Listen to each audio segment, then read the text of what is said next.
Sichin was no longer the kind of ordinary student anyone could look at and understand at a glance. Behind his young face, he carried the memories of another lifetime, memories of surviving the world's ending that no normal person should ever have been forced to bear. He had come back from a future that had already rotted into ruins, a timeline drowned in hopelessness, where the last traces of humanity had been pushed to the edge and nearly everything precious had already been taken away. In that broken future, demons had completely taken control of the world. Cities, nations, and every piece of civilization humans once relied on had all been trampled down beneath their terrifying power. And when everything finally reached its cruelest ending, Si-chun was the only one still alive, standing by himself in the remains of a world that had already fallen apart.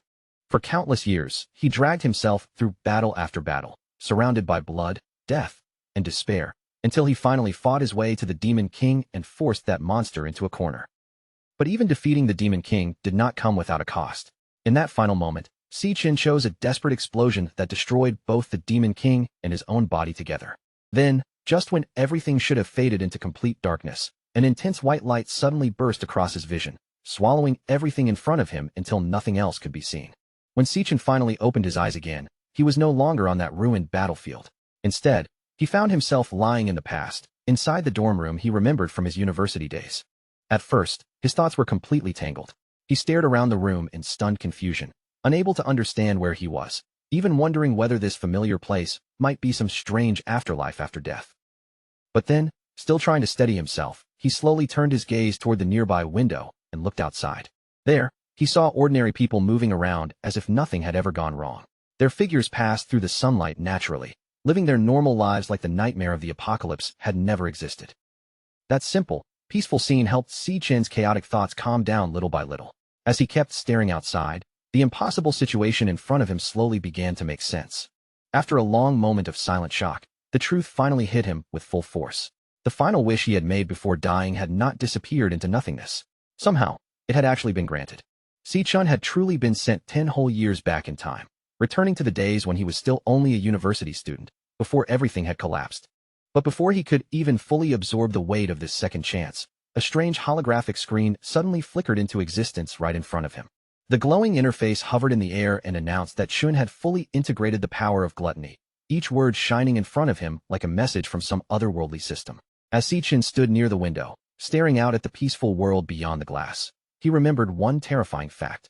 There were only 3 years left before the first demon lord, Wrath, descended. Just thinking of that name made his expression darken. No one understood better than Si-chun that Wrath was the one who triggered the chain of disasters that followed. Wrath was the monster who first ripped open the gates of hell. And once those gates appeared, the other demon lords poured into the human world one after another, dragging all of mankind into a catastrophe they could not escape. So at that moment, Si-chun made his decision. Before Wrath ever had the chance to open those gates, he needed to locate the place where that demon lord would descend and kill him first. Forcing himself away from those brutal memories, Chun shifted his focus back to the floating interface beside him, where lines of glowing text were displaying his personal status. He stared at the panel with a slight frown, trying to figure out whether this was some kind of game-like menu or an unknown system, because in his previous life, he had never seen anything like it. Back then, the only thing he could depend on was his awakened ability, a rare power so uncommon that only one person in 10,000 ever had the chance to possess it. The National Awakener University existed for that exact reason, to gather people with awakening potential and train them properly. But in Shin's first life, he failed to awaken while studying there, and because of that, he gradually became someone others could bully and push around. That was also why he had just woken up inside the infirmary. Suddenly, the system unfolded another panel before his eyes, and a lightning-type assassin card appeared within it. The instant Shin saw that card, he recognized it immediately as the very same class he had used in his previous life. His eyes widened in disbelief. For a brief second, he could not help wondering whether, in this new timeline, he had somehow awakened much earlier than he was supposed to. Shin wanted to test the class right away and see exactly what had changed, but before he could switch anything or try it out, his roommate and close friend Ma Long suddenly showed up. Ma Long was an E-rank flower chanter, and among awakeners, that class already placed him painfully close to the very bottom. The poor guy still had bandages stuck across his cheek, clearly injured himself, yet he had still rushed over to check on Chun and make sure his friend was all right. Luckily, Ma Long did not react at all to the glowing panels floating nearby. Seeing that, Chun immediately understood that this strange system was something only he could see.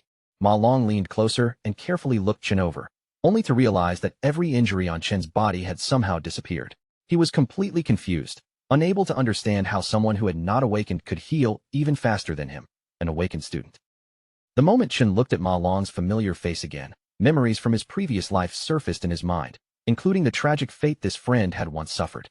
In that first timeline, Ma Long had successfully awakened during their university days, but even then, he remained one of the weakest awakeners. After wrath descended, he was brutally killed on only the third day.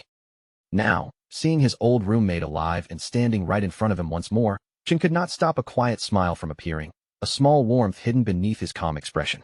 Ma Long then reminded him that their rank test was already scheduled for tomorrow, so they could not keep wasting time and needed to start preparing as quickly as possible. It was obvious that Ma Long felt bad for Chun, still believing his friend had failed to awaken. Even so, he seriously reminded him that this test was incredibly important if Chun wanted any chance of graduating. Later, as the two of them walked through the busy, lively streets together, Chen casually said that it had been such a long time since he had seen this many people gathered in one place. The strange comment came out so naturally that it nearly scared Ma Long out of his mind. But deep inside, Chen's thoughts were far heavier than his calm tone suggested. If he did nothing in this life, every single person walking through these streets would eventually be swallowed by the same miserable future all over again. Because of that, Chen silently made another firm decision. He had to train with everything he had, push himself as hard as possible, and raise his level at the fastest speed he could manage. There was only one serious obstacle standing in his way. At this point in the timeline, an awakener could gain experience and level up only by killing monsters inside demon lairs. And those demon lairs were already under the tight control of powerful guilds. For weak students and outsiders like Chun, getting inside one to grow stronger was almost impossible.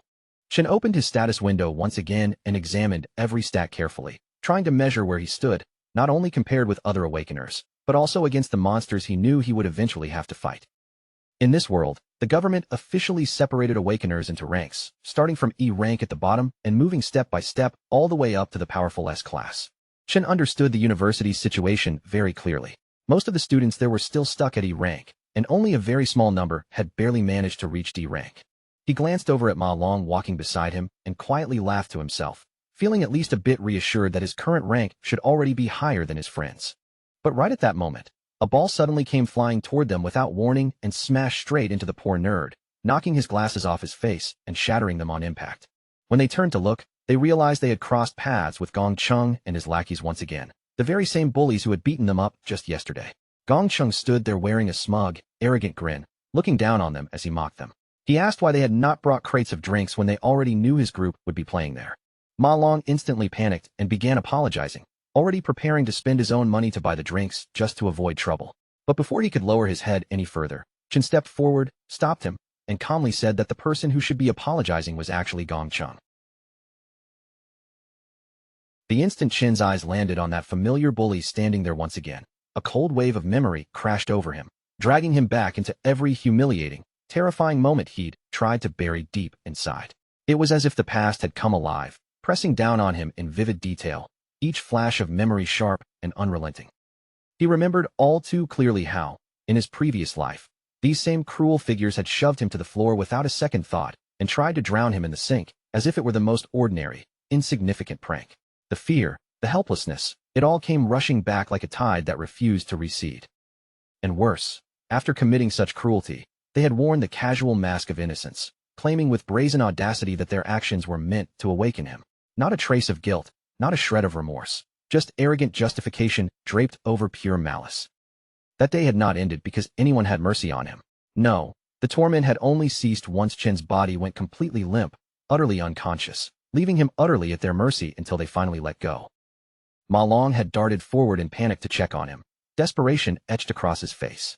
But the moment Gong Chung caught Chen's voice again, his expression twisted into cruel anticipation, and he pivoted back, ready to escalate the attack with even more vicious intent.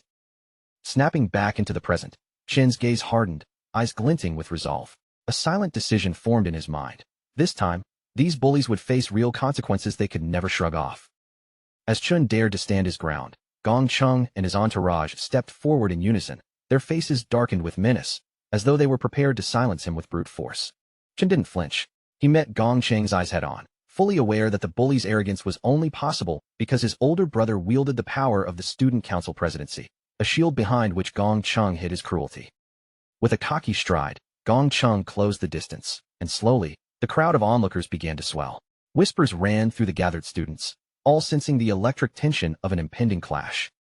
Many of the students already felt a pang of pity for Chun, certain he was about to endure the same brutal treatment as before, their minds replaying the echoes of past bullying. Finally reaching Chun, Gong Chung leaned in with a threatening glint in his eyes, demanding he repeat what he had just said, voice sharp and full of challenge. But Chun didn't waver. His gaze remained steady, his stance unwavering, as he calmly repeated that from this moment onward, Gong Chung and his clique would no longer harass him. That defiance ignited Gong Cheng's fury instantly. His face contorted with rage, and without a hint of restraint, he threw a punch aimed directly at Chun, the motion sharp and merciless. Yet this time, Chun merely raised his own fist, intercepting the blow with terrifying precision. The impact barely slowed him. For a heartbeat, the entire crowd fell silent. Eyes widened, jaws slackened. Everyone was frozen in disbelief at what they were witnessing. All of them knew Chun hadn't officially awakened yet, and yet here he was, effortlessly halting a strike that should have devastated him. The impossibility of it left them breathless. The stunned expressions only fueled Gong Cheng's anger further. He lunged forward again, desperation clawing at him as he sought to finally crush Chun without mercy. Chun remained calm, a composed predator readying himself.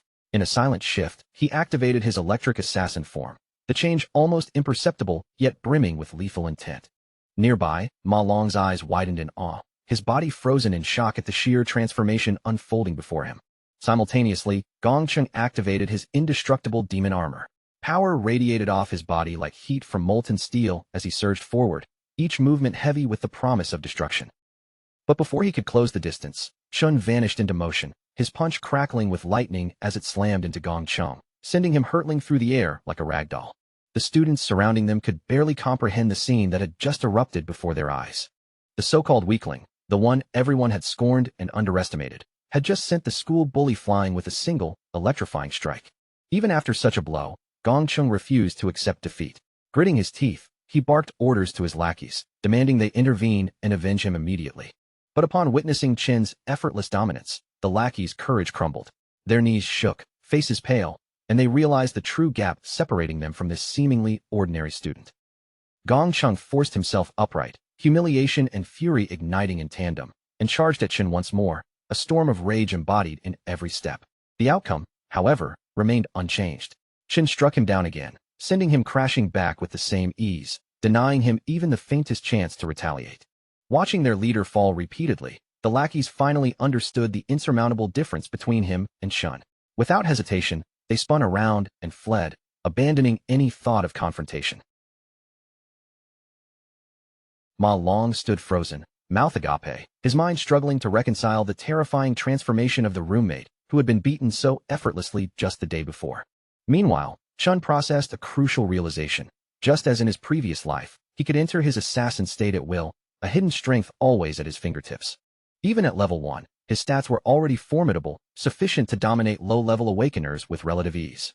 By all measures, his current strength had reached at least the threshold of a D-class awakener, a staggering revelation for someone previously underestimated. Still, Chen noticed a detail that couldn't be ignored. He needed confirmation for himself. Despite dispatching Gong Chung, the system had yet to signal a level up.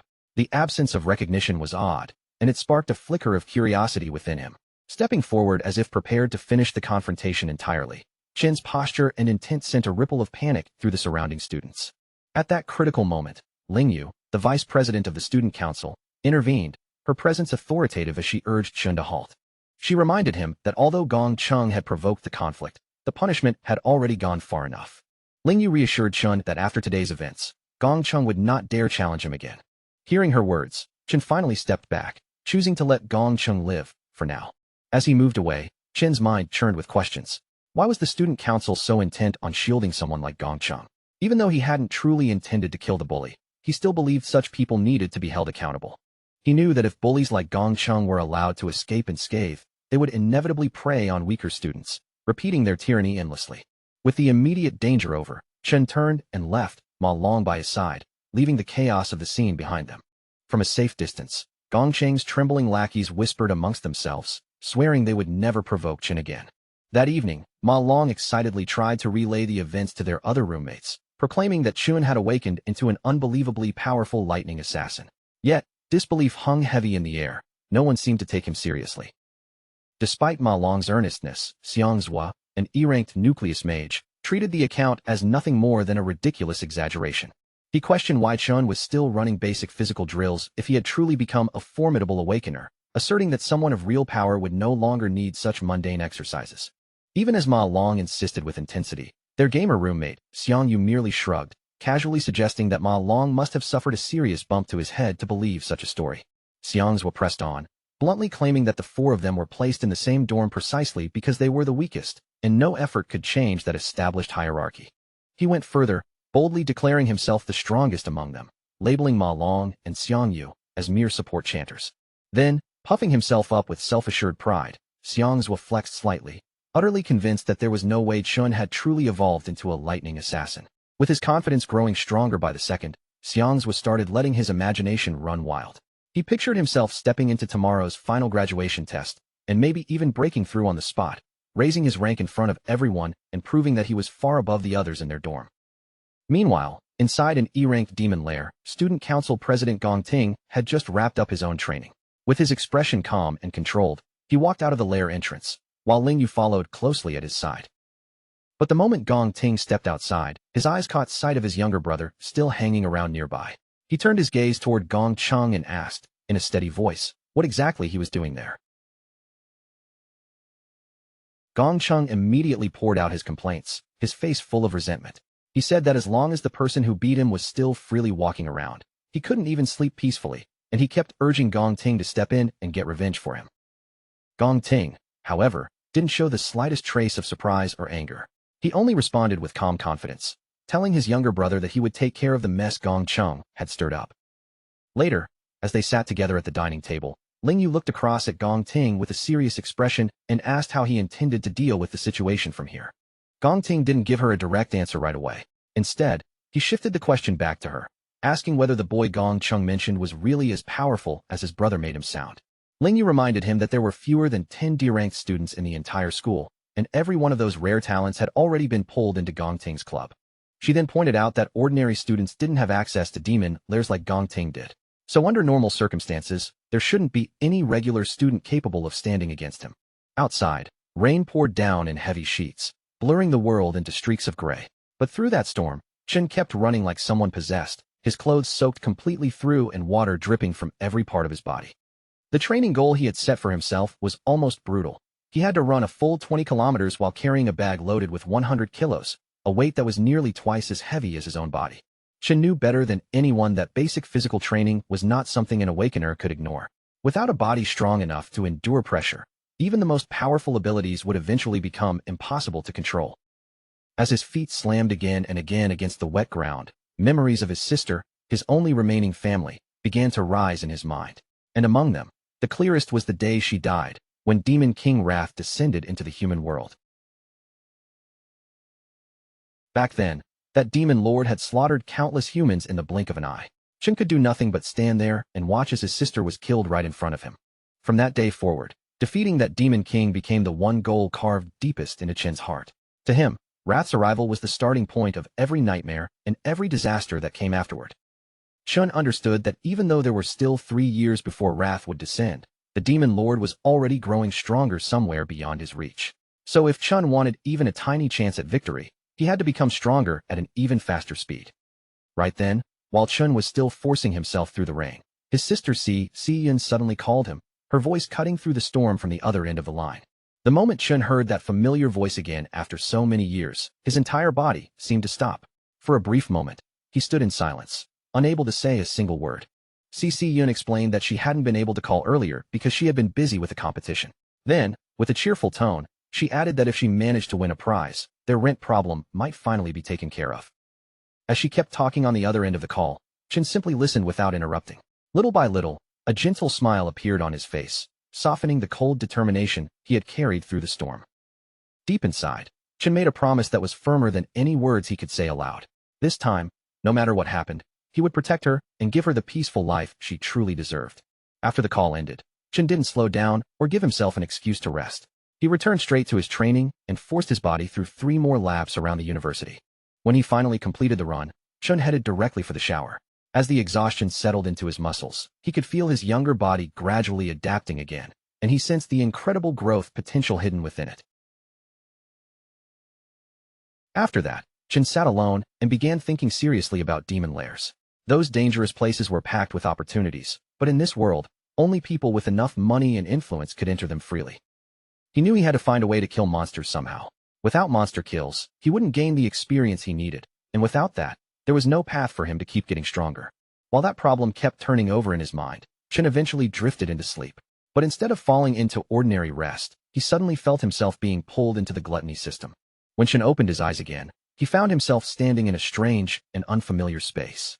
Looking around at the unknown surroundings, his first thought was whether he had somehow slipped into some bizarre dream. Back in the real world, Ma Long started looking around for Chen, clearly confused. One moment his roommate had been there, and now he seemed to have disappeared without a trace. Inside that mysterious space, Chen lifted his gaze and saw an enormous tower rising in front of him. Its massive outline stood in the distance like a dark wall, silent and oppressive. But before Chen could properly study the tower, a group of errant cloud warriors known as Death Hounds suddenly appeared before him, almost as if they had been waiting there to greet his arrival. Chen's expression immediately sharpened with caution. Wondering whether he had somehow entered a demon lair, he wasted no time and quickly switched into his combat class. Since the monsters had already shown up out of nowhere, Chen decided there was no use standing there and overthinking it. He would defeat them first, then figure out the truth of this place afterward. The Death Hounds, however, turned out to be far weaker than their appearance suggested. They made plenty of noise but offered no real threat, and Chen cut them down with ease before collecting the items they dropped. Before long, Chen successfully reached level 2. A small smile crossed his face as he wondered whether he had somehow gotten lucky and stumbled into a demon lair completely by chance. Soon after that, a boss monster appeared in front of him, but even though it was stronger than the ordinary enemies before, it still couldn't give Chen much trouble. Chen sliced straight through the boss with clean precision, ending the fight almost immediately. The moment the battle was over, his level rose once again. The experience points from that boss were clearly on a completely different level from what he had received from the ordinary monsters earlier. Then something strange happened. The boss monster's body was suddenly marked as something that could be devoured, making Chen narrow his eyes as confusion flickered across his face. He remembered the gluttony skill he had seen earlier on his system panel. Curious and cautious at the same time, he reached out his hand to test what this ability could actually do. The devouring process ended almost instantly. Right before Chen's eyes, the monster's body was absorbed and transformed into a card. Chen was stunned as he realized what this meant. Defeated monsters weren't just disappearing. They could be turned into new classes that he himself was able to use. Very quickly, Chen understood the terrifying truth behind this power. It was the exact same ability that had once belonged to the demon Lord Lanyu. The realization made Chen's heart tremble with unease. The fact that he now possessed a power identical to a demon lord's was something far too abnormal to ignore. In this world, almost everyone was born with only one class. Even the rare geniuses who possessed two classes were already considered extraordinary talents. But Chen was different now. With this ability in his hands, it meant he could potentially hold as many classes as he wanted. He couldn't stop wondering how he had obtained such an absurd power in the first place. And at the same time, his eyes returned to the dark tower before him, questioning what that massive structure truly was. While those thoughts were still racing through his mind, a crushing presence suddenly descended around him. Then a new demon appeared before him, gripping two S-rank blades in its hands. Just from the pressure radiating from that demon, Chen could immediately tell it was clearly S-rank. That meant if he fought it directly, his chances of winning were almost non-existent. Even knowing he was badly outmatched, Chen refused to stand there helplessly. He summoned a lightning sword into his hand, preparing himself to risk everything in a fight for survival. But then, something completely unexpected happened. The demon standing before him fixed its gaze on Chen and somehow called him by name. The demon collided with Chen again and again inside that bizarre space, their weapons crashing together in sharp, violent bursts. But anyone watching would have understood one thing immediately. That monster was nowhere near using its full strength. Whenever its blades swept down toward him, the demon clearly shifted the angle at the last instant, avoiding Chen's fatal spots on purpose and instead smashing him down again and again, almost like it was measuring how much punishment he could endure. It was only after Chen had been beaten until his body was nearly pushed past its limit that the demon finally eased its assault, slowing its movements and opening its mouth to speak. In a cold, almost casual tone, it told Chen that if he truly wanted to keep breathing, then he could stay in this place and guard the tower alongside it. Chen did not even take a moment to consider the offer. He refused it on the spot, and the demon answered that defiance by carving a vicious slash across his arm. The demon then reminded him that it could kill him whenever it wished, making it clear that Chun had only survived until now because he was the very first person who had ever managed to reach this place. It warned him to think carefully one last time, but even as blood streamed down Chun's wounded arm, the look in his eyes never dimmed for a second. Even with that terrifying pressure bearing down on him, Chun refused to back down and rejected the demon once again, making it clear that he would never become some guard trapped here with it. Then, with every bit of strength still left in his body, Chun shouted out and charged straight ahead again, determined to swing back even if the difference between them seemed completely impossible. But all throughout that brutal fight, Chun had not simply been taking one beating after another. While enduring every strike, he had been observing the demon with frightening focus, tracking each movement it made. Through that careful observation, he noticed something incredibly small. Before every single swing, the demon's motion lagged for exactly 0.4 seconds. That tiny gap was all Chun needed. In that instant, he could read the bend of the demon's wrist, predict the direction of the incoming blade, and move his body just in time to dodge cleanly. And that was not the only flaw he caught. After each attack finished, the demon also froze for 0.2 seconds before its body could fully recover. Chun decided to bet everything on that almost invisible opening, slipping through the demon's guard and driving his next strike straight toward its heart. Even after pulling off such a reckless and precise move, Chun understood the situation better than anyone. As a D rank, he had no real chance of defeating an S rank monster, so his true goal was only to paralyze it long enough to get away.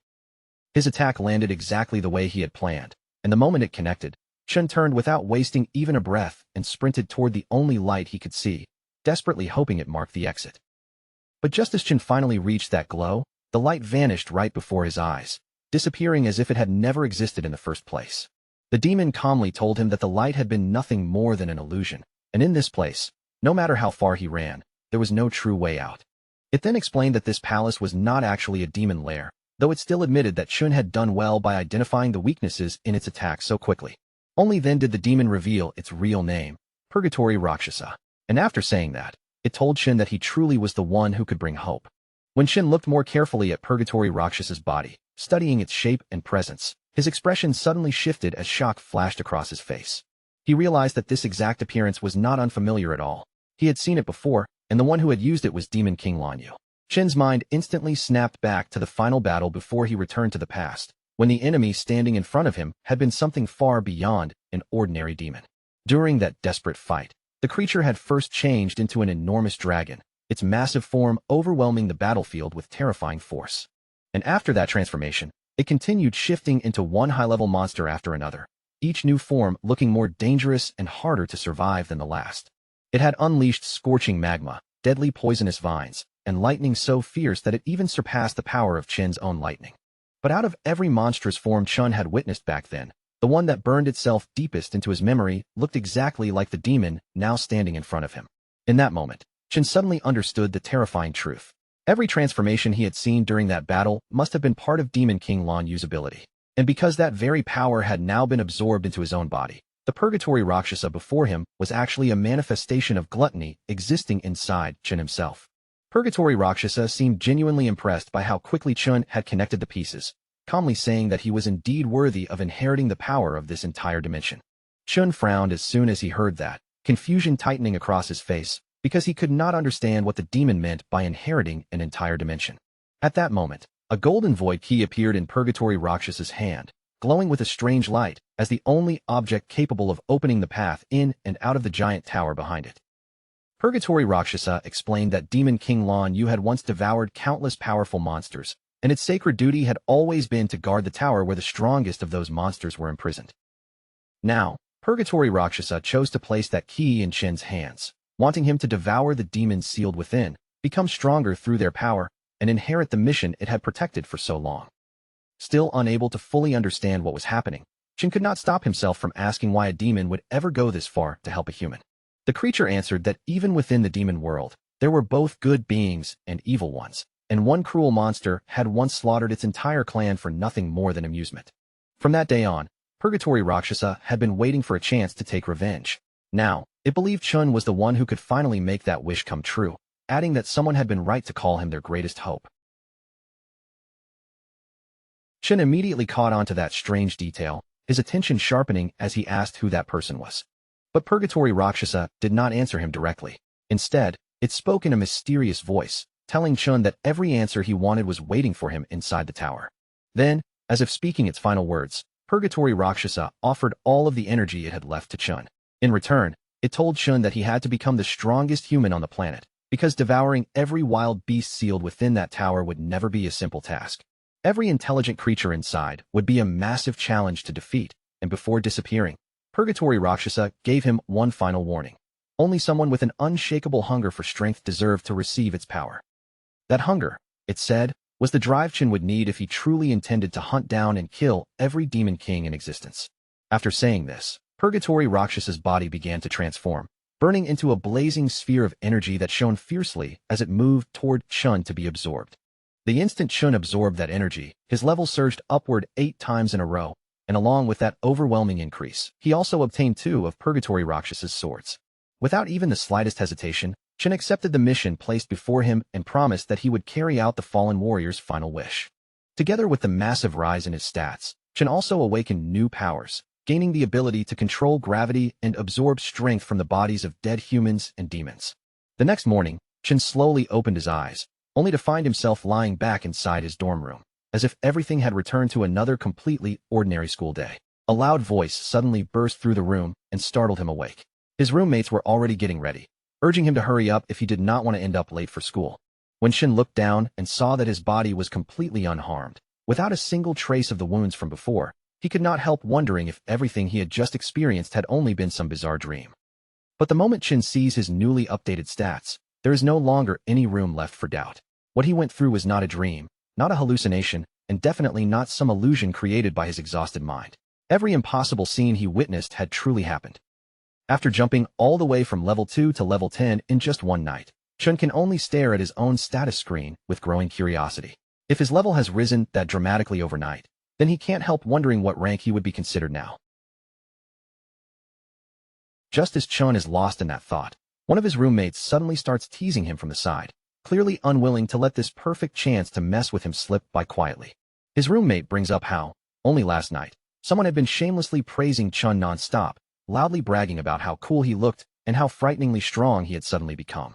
On the other side of the room, Ma Long quietly sneaks a glance over with the most innocent expression he can possibly put on, acting as if this embarrassing conversation has nothing to do with him at all. Either way, his roommate keeps pushing Chun to prove himself during the ranking test. After all, that assessment will decide who actually has the strength to keep calling himself the Dorm King. On the road to school, the self-proclaimed Dorm King walks proudly with his chest puffed out, explaining to everyone around him that each rank is actually divided into 3 separate levels. So even though all of them are technically still E rank, he makes a point of reminding everyone that he is at least a respectable mid-E rank. In his head, that alone already places him far above those bottom-level weaklings, and he struts forward as if the gap between each small level is some enormous wall no one can cross.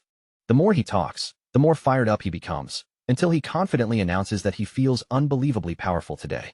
He is almost certain that since the last assessment, he must have broken through and climbed up another level. Ma Long, already annoyed from listening to all that bragging, tells Chun to stop fooling around and go all out today. At the very least, he wants Chun to secure a D rank, if only to finally shut that noisy Dorm King up. Before long, the boys arrive at school, where large groups of students have already gathered for the ranking ceremony. Everyone stands around with tense faces, and the nervous energy in the air is almost impossible to ignore. Then the bullies make their entrance, swaggering through the campus as if they own the entire place, casually throwing insults at anyone unlucky enough to cross their line of sight. The Dorm King's proud expression disappears almost instantly the moment he spots them. All the confidence he had been showing off earlier drains from his face, like someone suddenly flipped a switch. But strangely, those bullies don't manage to keep their fearless attitude for long either. The instant they notice who is standing in front of them, their own courage seems to vanish just as quickly. Without even the slightest hesitation, they lower their heads and bow respectfully toward Big Brother Chun, acting as if they have just run into someone they absolutely cannot afford to offend. Seeing that shocking reaction, Chin's roommates slowly start putting the pieces together. Maybe all those ridiculous stories Ma Long had been telling them were not complete nonsense after all. Chin himself barely gives the bullies any attention. He simply ignores the commotion around him and continues minding his own business, as if their sudden respect means nothing to him. But right then, another student steps directly into Chin's path. It is Jian, a student council officer who carries himself like the school's personal enforcer, and he warns Chun in a tone that sounds polite on the surface, but is clearly full of threat. Jian makes it perfectly clear that the student council president personally sent him here to punish the person who dared to lay hands on his precious younger brother. The second Chen's friends hear that. They scatter almost immediately, slipping away to the side and hiding like they want absolutely no part in whatever is about to happen next. They are obviously terrified of Jian, the enforcer known for taking care of the president's dirty work. Chen's roommates cannot understand why such a dangerous D-rank monster would suddenly aim his hostility at Chen. Jian steps in close without any restraint, invading Chen's personal space with a smug look on his face. Then the president's loyal follower boasts that his sense of smell is so sharp, he can judge someone's exact level of strength just by standing near them. And according to Jian, what he smells from Chen right now is nothing impressive at all. To him, it is only the scent of a weak, miserable loser who has no real power. But instead of getting angry, Chen looks more amused than offended. Without even taking a moment to hesitate, he casually throws the insult right back in Jian's face. The instant Jian is called a dog, his expression twists in rage. His face darkens immediately, and he completely loses his temper right there in front of everyone. Before the tension can erupt into an actual fight, the overgrown pup's master orders him to stand down, making it clear that they are not going to cause a public scene in front of the whole school. After looking into what happened, the president has already discovered that his younger brother was actually the one who started the conflict in the first place. So in the end, his brother getting beaten up was simply the natural result of picking a fight with someone far beyond what he could handle. Even so, after saying all of that, the president still fixes Chen with a cold, piercing glare, sharp enough to feel like daggers cutting straight through the air. But Chen does not shrink back even a little. He calmly meets that pressure head-on, showing no trace of fear despite the obvious threat hidden in the president's eyes. Just then, a professor steps forward and announces that the rank assessment ceremony is officially about to begin. He instructs every student to come forward once their name is called. After hearing the announcement, the president tells his lapdog that they are leaving. In his mind, this was only a one-time incident, and after receiving a warning, Chen surely would not dare cause trouble again. High above the crowd, a man observes the ceremony with clear interest and asks the vice president why she has come to watch the rankings today. With a curious look, he wonders whether some particular rookie has managed to catch her attention. The woman only responds with a faint, knowing smile, calmly saying that this year's assessment is going to be rather interesting. Before long, Xiang's name is called out, instantly drawing the dorm king's attention as his own turn finally arrives. The dorm king suddenly looks a bit nervous as he walks toward the door, and the confidence he had been showing off earlier no longer seems quite as steady. The moment he passes through that doorway, the atmosphere on the other side changes completely, almost as if he has stepped out of the school and entered an entirely different world. The assessment is carried out one student at a time inside a special demon lair. Deep within that strange space sits a demon heart connected to wires, and by absorbing an awakener's energy, it measures both their current rank and their future potential. Once the awakener releases their full power inside that space, the signal is transmitted back to Earth, and only then are the official assessment results shown for everyone outside to see. When the dorm king's result finally appears, his rank turns out to be exactly the same as it was during the last test, without even the tiniest sign of improvement. However, the professor soon frowns in confusion when the potential score does not appear right away, and that strange delay makes the entire room feel unexpectedly tense. Ma Long locks his eyes onto the shifting numbers, watching every flicker on the display as if the next second might completely change the result. But after all that suspense, Xiang's maximum potential finally appears, and the result is only C rank.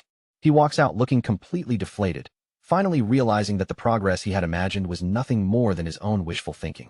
His roommates quickly try to comfort him, telling him not to take it too hard since, in the end, they are all stuck in the same situation. After all, every single one of them is still trapped at E rank, and even if they push themselves to their best possible future, their potential only reaches C rank. A short while later, the president's lapdog walks out with his head held high. His current rank is still lower D, but his potential is high enough to reach a rank, and that alone gives him more than enough reason to look proud. Chen's roommates begin to lose hope as they look around the assessment area, because by now they have already seen nearly 10 students reach D rank. Even the professors are visibly shocked by these results.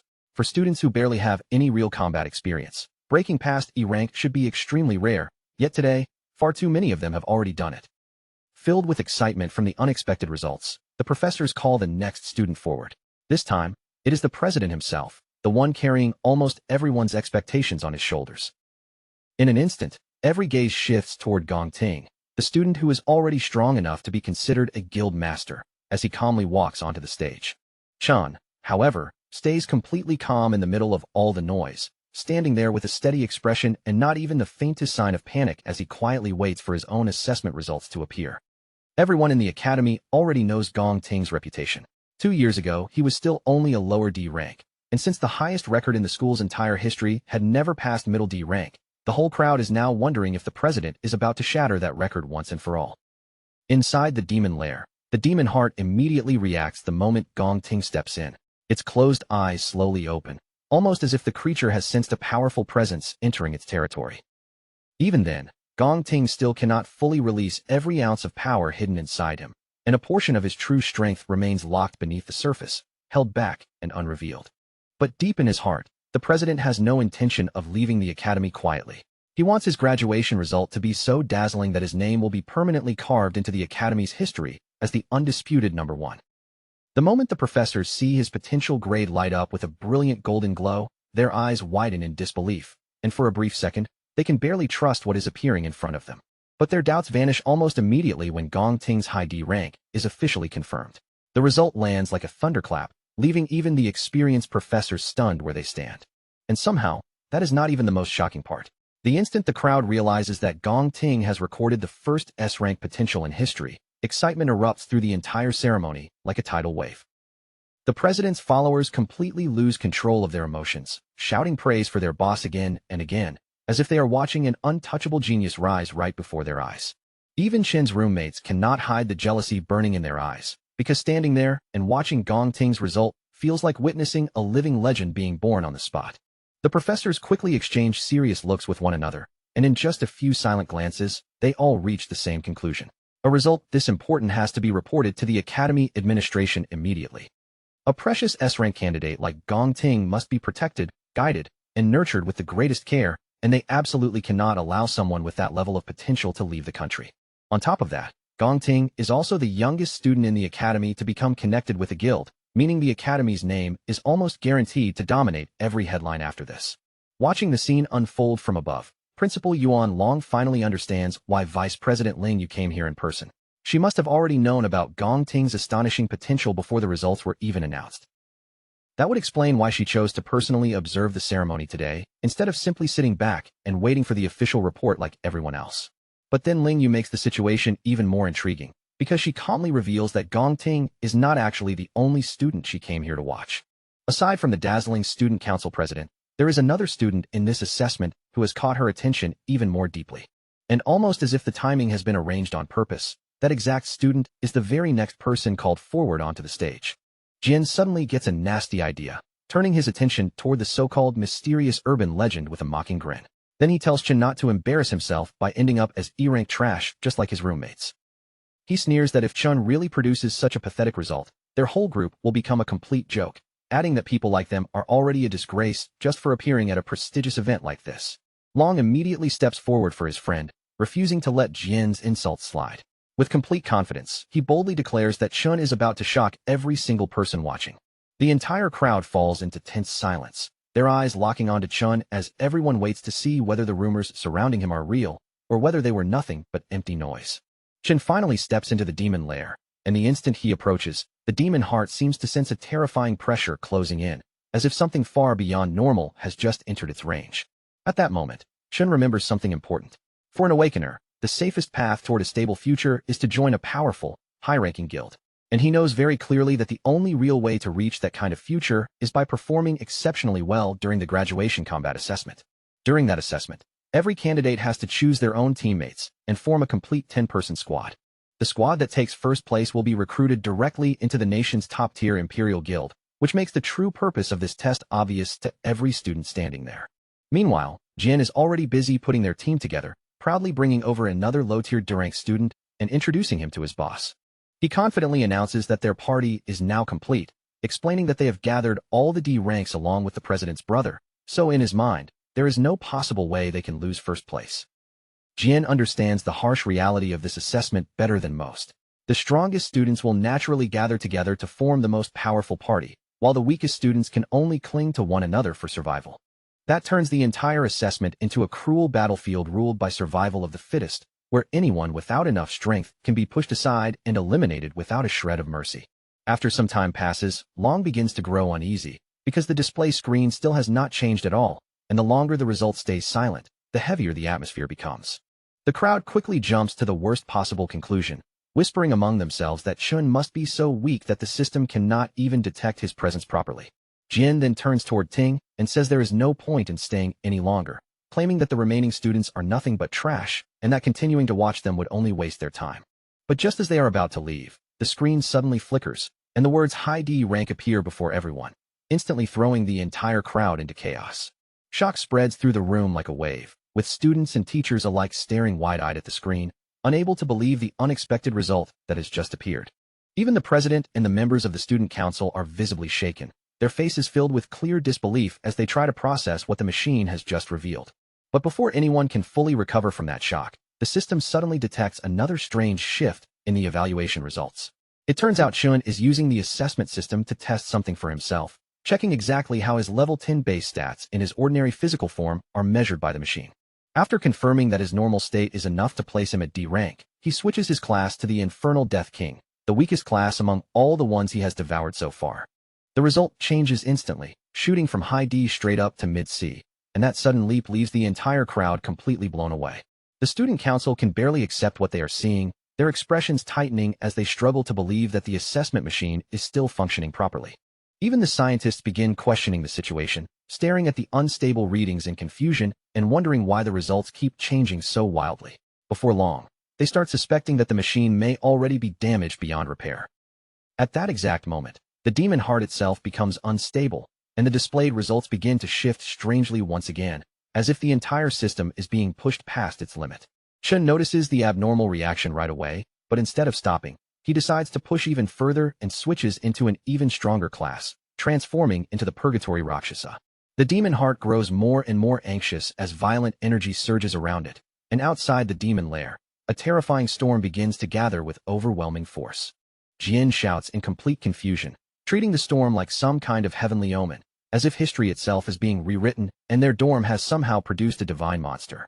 In the very next moment, Chin's potential suddenly flickers to S rank, leaving both the scientists and President Ting frozen in stunned silence. But just when everyone thinks the shock has finally reached its limit, the system abruptly flashes a warning across the display.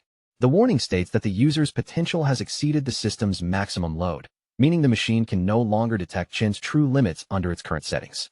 Jin's mind feels like it's shattering into 1,000 pieces, his thoughts frozen mid-flight, as if his brain itself has succumbed to a sudden system crash. The sheer intensity of the shock makes it seem like his very soul is trembling on the edge of leaving his body entirely. Around him, the system begins to fracture under a pressure so terrifying it's almost tangible. The scientists, sensing the imminent danger, dash forward in sheer panic, their focus no longer on the machinery, but on the student trapped inside, worried, desperate, and frantic to prevent any harm. But as their feet hit the testing area, every single one of them freezes. Their faces harden in disbelief, eyes wide and mouths slightly agape, unable to process the scene unfolding before them. Where the demon heart should have pulsed with life, there's now nothing but a desiccated husk, shriveled and wrinkled like a withered raisin. The device itself lies in ruin, utterly incinerated, having been pushed far beyond its limits. It seems, in the end, that Chin's sheer presence and power were enough to terrify the demon heart beyond endurance, overwhelming it completely. Yet, without hesitation, Chun devours the remnants of the demon heart. In return, a new ability awakens within him. He can now perceive others' ranks directly, and his senses alert him whenever danger approaches, subtle yet impossible to ignore. Stepping out of the demon lair, Chin's eyes widen with quiet amusement. Before him, every person's rank now floats clearly in the air, almost like luminous labels hovering over their heads, instantly readable to him. Then, an even more astonishing discovery catches his attention. The president, whose presence had commanded respect and awe, has been concealing his true capabilities. Beneath the impressive facade, he's revealed to be no more than a mediocre C rank, a revelation that sends subtle ripples of disbelief through Chin's mind. The scientists emerge shortly after, their faces awkward and apologetic. They explain that the demon heart endured what could only be described as a cardiac overload, essentially a heart attack from extreme stress, and that testing must be paused immediately. Chin's extraordinary stats are tentatively labeled as an anomaly, a potential error. A full report will be sent to the higher-ups for evaluation. Meanwhile, the other students are instructed to return the following day, when a replacement testing device will be ready. On the way back, Chin's roommates can barely contain their excitement. In the wake of his astonishing feat before the entire academy, They treat him like he's already become a living legend, voices buzzing with exhilaration. Jian, by contrast, cannot hide his envy. His jaw tightens, his fists clench, and the frustration is etched deeply across his face. He lashes out, calling Chen a fraud and demanding recompense for the ruined machine and wasted council time, acting like a bitter sore loser who refuses to acknowledge the truth of what just happened. Just as Chen's patience seems ready to snap, Ting steps in with measured authority, instantly confronting Jian and cutting through the tension like a blade. The president's words strike Jian like a hammer. He is warned not to show disrespect toward a teammate, and the sheer weight of that admonishment leaves him stunned, frozen mid-breath. Turning to Chun, Ting extends his hand in a genuine invitation, openly welcoming the newly revealed powerhouse to join his team. With calm confidence, Ting assures him that if they unite, they will undoubtedly achieve the highest score the Academy has ever seen, an unspoken promise of glory and dominance. Behind them, Jian begins to panic. If Chun accepts, someone on the team will have to step aside, a decision that threatens to ignite conflict among the brothers. Jian knows better than anyone that joining Ting's team practically guarantees first place. This makes him question just how extraordinary Chun must be, especially when so many others have tried and failed to secure a spot through every means possible. Swallowing his pride for the sake of appearances, Jian forces a shaky, begrudging welcome. He places a tentative hand on Chen's shoulder, though the gesture is anything but sincere. Chun immediately swats Jian's hand away, unwavering, signaling loud and clear that he has no interest in joining their team. Jian breaks into a cold sweat, his anxiety mounting, while Ting remains silent, his gaze fixed on Chun, analyzing every subtle movement without speaking. Unable to hold back, Jian snaps, warning Chun that he doesn't understand the magnitude of the opportunity he's rejecting. Their team is the strongest in the school, everyone knows it. Chun turns his back, dismissing them with a calm, almost casual air, declaring that their noisy, overbearing group is of no concern to him. Before leaving, he delivers one final message: do not bother him again. Jian is left seething, humiliated by such a blunt, public rejection. The news spreads through the academy like wildfire, and soon, the entire student body is buzzing with gossip over Chen's defiance. Most students assume that, after revealing a C rank, Chen intends to pursue first place on his own. A new drama erupts, captivating the school as everyone watches the story unfold in real time. Meanwhile, Chen's roommates bask in the spectacle. Witnessing Jian and Ting's frustrated, humiliated expressions after such a public snub is nearly irresistible, and they savor every moment. The president, however, keeps his composure. Calmly, he tells Jian not to worry, noting that if Chun has his own plans, they should allow him to pursue them freely. From above, the principal observes the scene, sighing with quiet disappointment. He had hoped for teamwork, imagining the record they might have shattered together. Yet, Ling sees a different kind of intrigue. She points out that the unfolding situation is far more interesting than a straightforward alliance. She explains that Ting, having been raised in wealth and privilege, is used to getting his way. There's no way he will see Chen's refusal as a minor annoyance. It will provoke a reaction. Ling reminds the principal that when someone hurts the president's pride, he is never one to let it slide quietly. Jian continues to grumble, insisting that Chen's audacity comes only from the testing error revealing a C rank. Ting, however, hints that Chen's displayed abilities might be genuine. Even if the probability is slim, he cannot allow anyone to threaten his position at the top. Jian assumes Chun is just an ordinary student, untrained in combat, while the student council members are elites who hone themselves in demon lairs. He suggests teaching Chun a lesson for his insolence. Ting cuts him off sharply, asking in a cold, cutting tone whether Jian truly believes their president petty enough to act on such a notion. Jian immediately realizes his misstep and apologizes. Ting cancels their karaoke plans and leaves Jian to handle the matter alone. He adds icily that whatever Jian decides from this point onward has nothing whatsoever to do with him. Chun, perceptive as ever, understands the implication instantly, seeing through the president's intentions without a single word spoken. Soon after, a spy approaches Jian with news. Chun has already departed the school, seemingly heading home for some time. The spy adds that Chun didn't even pause to eat, making the timing perfectly convenient for any plans that might follow. For Jian, this is a windfall. Excitement courses through him as he imagines confronting Chen outside the academy, far from teachers or students who could intervene. Meanwhile, Chen strides across the street, when a sharp memory from his past life resurfaces, yanking him back to a disaster he cannot forget. In that life, a top guild had attempted to clear a demon lair in the Saint He country region. Inside, they encountered a terrifying new monster known as Wrath, a creature so lethal that it obliterated the elite team before they could even react. The monster escaped into the human world, leaving a trail of devastation and destruction that terrified everyone in its path. Though Chen's memory of the events is hazy, His objective is crystal clear. He must locate that same demon lair in this life before history repeats itself.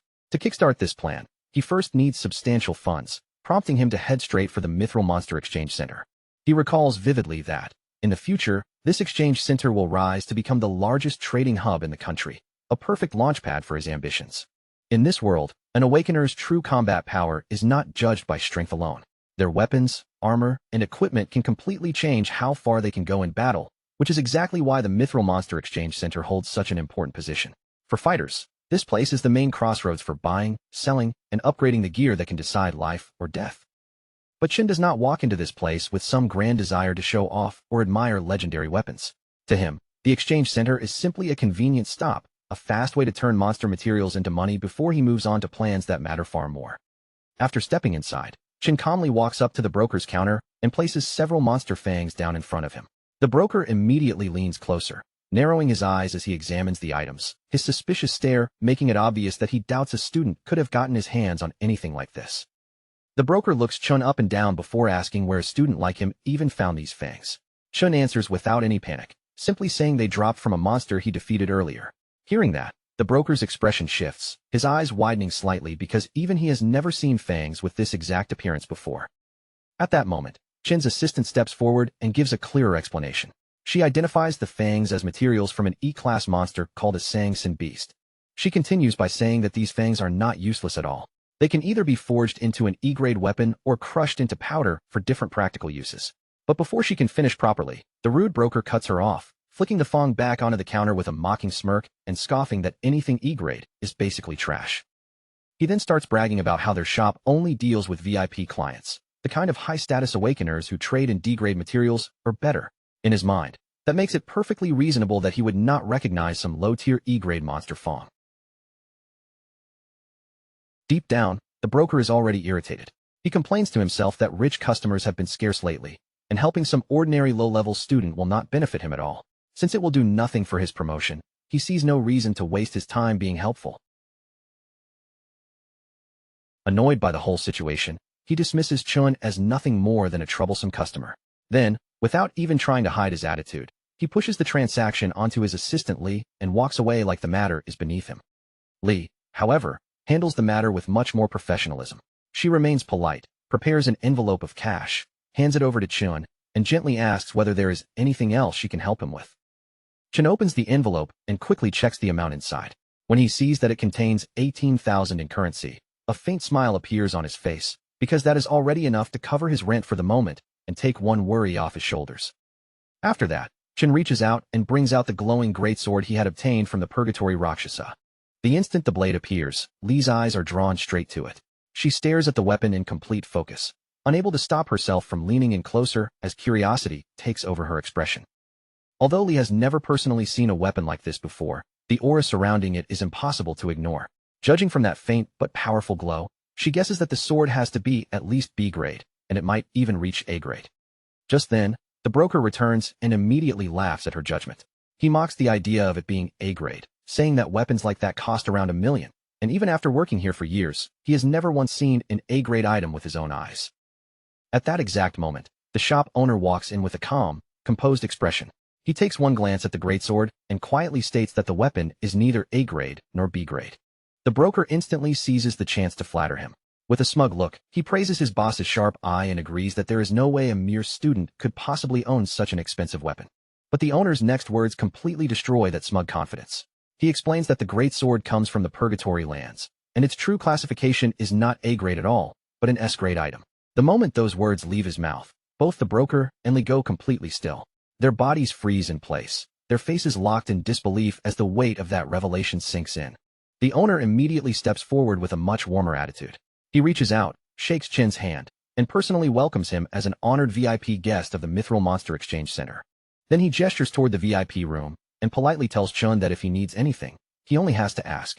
His meaning is clear. From this point on, Chun is allowed access to the best service and finest items the center can provide. Chun feels a quiet wave of satisfaction as he watches the situation shift in his favor. Everything is moving exactly according to the path he expected. Because the person who has just appeared is none other than the guild boss, Qingzhu, arriving right on time just as Chun had planned. After they move into the VIP room and settle down, Qingzhu turns his attention back to the greatsword. With a businesslike calmness, he asks Chun how much he wants for the weapon. Chun does not hesitate for even a second. He directly names the price as 1 million, and that answer leaves the green-haired guild boss briefly stunned. Qingzhu explains that a weapon of this level could easily be sold for tens of millions because of its rarity and power. His words make it clear that the greatsword's real value is far beyond the price Chen just mentioned. But Chen calmly corrects the misunderstanding. He explains that he is not planning to sell the weapon outright. Instead, he only wants to use the greatsword as collateral for a 1-month loan of 1 million. That answer surprises Qingzhu even more than the price itself. He immediately realizes that Chun is not acting recklessly, but thinking several steps ahead, which makes him wonder who this young man really is. Chun then lays out the rest of his terms in a steady voice. He will repay the principal within 30 days, and then cover the interest in the month after that. Before giving his answer, Qingzhu turns toward Li and politely asks her to leave the room for a moment. Clearly, he wants the next part of the conversation to happen privately between him and Chun. Once Li steps outside, Qingzhu calmly points out that he already knows Chun is a student at the National Awakener University, where the senior students are preparing to graduate soon. He also mentions that the graduation test will take place in 30 days, and the prize for taking first place is exactly 1 million. In other words, the amount Chun wants to borrow matches the reward far too perfectly to be a coincidence. Then Qingzhu looks directly at Chun, his gaze sharp but not hostile, and asks whether Chun is truly confident that he can win first place in the upcoming test. From the situation alone, Qingzhu quickly pieces together Chun's position. He can tell that Chun must urgently need money, and that he would not risk using an S-grade weapon as collateral unless he had no easier option. After thinking it over, Qingzhu makes a surprising offer. Instead of 1 million, he is willing to lend Chun 1.5 million immediately, and he will not charge a single bit of interest.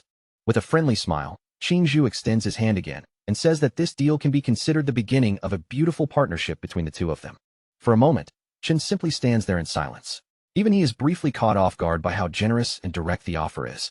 Qingzhu reassures him that everything discussed in this room will remain completely confidential. The only thing he asks in return is that whenever Chun has something to trade in the future, he comes to Qingzhu's guild first. Chun thinks to himself that Qingzhu really saw through the entire situation almost instantly, yet instead of taking advantage of him, the man offered a fairer deal. At that moment, Chun begins to understand why Qingzhu is able to become such a powerful and influential figure in the future. With that realization in mind, Chun reaches out and shakes the guild boss's hand. He knows that if he wants to stand against the Demon Lord one day, building reliable allies like this will be absolutely necessary. A short while later, the contract is completed and signed. The money is transferred directly into Chun's account, making the agreement official on the spot. After the deal is finished, Qingzhu asks whether Chun needs to borrow a weapon for the upcoming test, since the greatsword he had planned to use is now being held as collateral. Qingzhu admits that the guild does not currently have any S-rank weapons available. Even so, they still possess a strong collection of high-quality A-rank equipment that Chun can choose from if he needs it. Chun simply shakes his head and tells Qingzhu that there is no need to worry about that. Then, without any dramatic explanation, he summons the other greatsword he had obtained earlier. The sight of yet another powerful weapon instantly leaves the guild members staring in complete awe. With the money secured and the arrangement finished, Chun finally leaves the Mithril Monster Exchange Center. Right after Chun departs, Qingzhu rewards the pink-haired girl for helping bring in such an important high-level client. As recognition for her contribution, he promotes her directly to supervisor.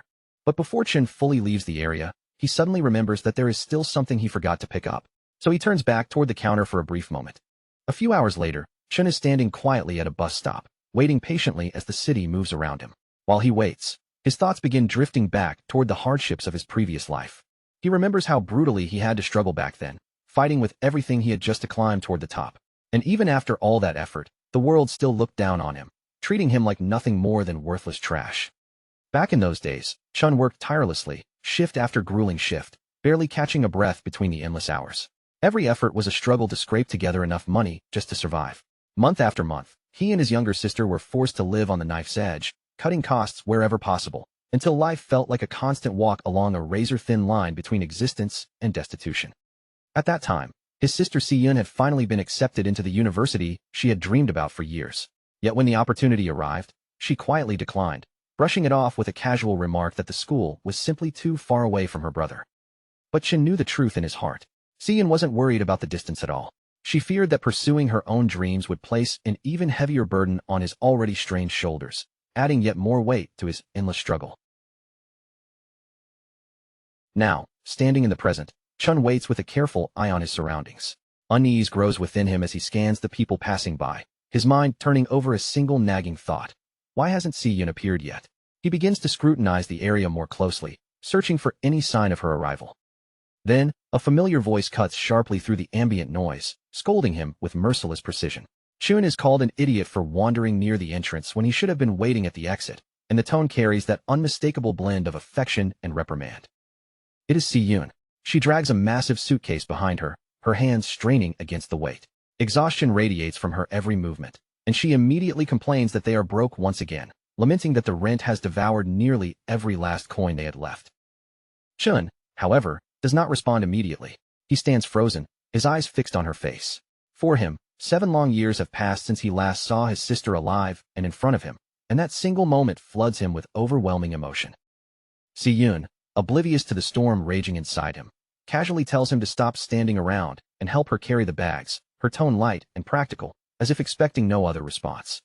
When Chun remains motionless, she leans closer and waves her hand in front of his face, trying to snap him out of his daze, puzzled at his uncharacteristic stillness. Then, before she can say another word, Chun suddenly lunges forward, wrapping his arms tightly around her. The hug is so firm that Si-Yun is caught completely off guard, her eyes wide with surprise. A few stiff, awkward seconds pass before Si-Yun starts poking him relentlessly in the sides, grumbling that he is squeezing too hard and making it difficult to breathe. Frowning, she comments on how strangely he's been acting lately, teasing that perhaps the girl he liked finally rejected him.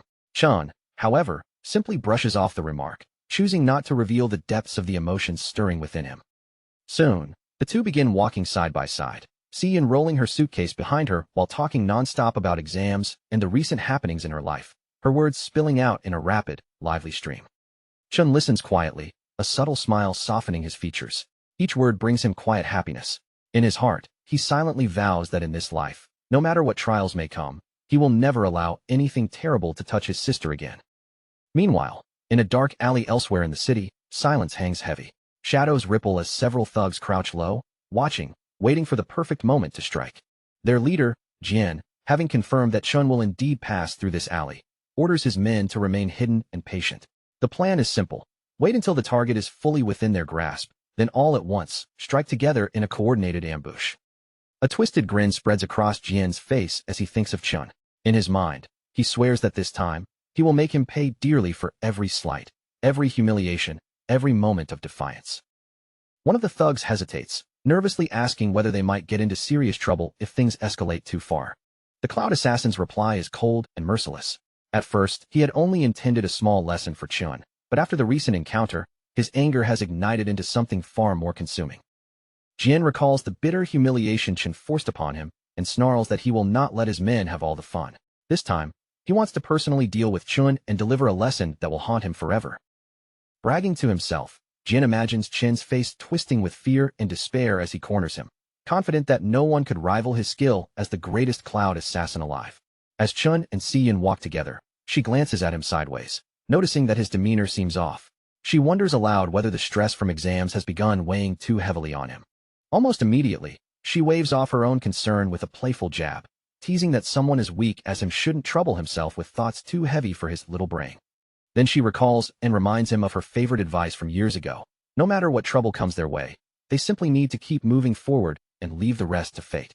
To lift his spirits, Si-Yun bursts into a bright, playful song as they step deeper into the alley, her voice echoing lightly off the walls. A small warmth fills Chen's chest at the gesture, a surprising comfort that his sister can sense even the slightest shifts in his mood. Yet he also knows she is completely unaware of the powers he has recently awakened or the wealth he now commands. When Chen answers her with calm confidence that he is perfectly fine, Si-Yun narrows her eyes slightly, unsure whether she is hearing reassurance or merely his stubborn pride. Shaking her head with a faint, amused smile, she thinks quietly to herself that perhaps her brother is finally starting to grow into the man he was meant to become. Behind them, one of the thugs follows carefully at a distance.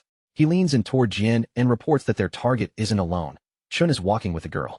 Jian's anticipation only intensifies.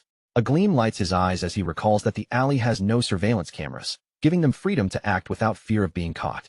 But Chun, ever perceptive, immediately senses the malice creeping toward them from behind. Without even fully turning, he recognizes them, the same trash from the student council. Keeping his expression calm and unreadable, Chun reaches into his pocket and pulls out a pair of wireless earbuds. gently placing them into Si-Yun's ears.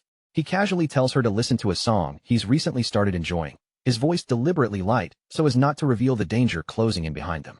Si-Yun, slightly surprised because Chun rarely listens to music, accepts them anyway, seeing it as a small chance to understand a new, mysterious side of her brother. Only after the music begins does Chun slowly turn around. His eyes sharpen like blades as he locks onto the approaching scumbags, assessing their every move. With the music filling Si-Yun's ears, the thugs suddenly charge from the shadows, and the alley erupts into chaos in an instant. Chun immediately activates his lightning class, energy crackling over his skin. 7 long years of loss flash through his mind, and he swears that now, with his sister by his side, no one will ever threaten her again.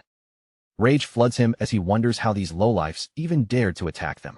Then, like a streak of lightning, Chun rockets forward, tearing through the alley with terrifying speed.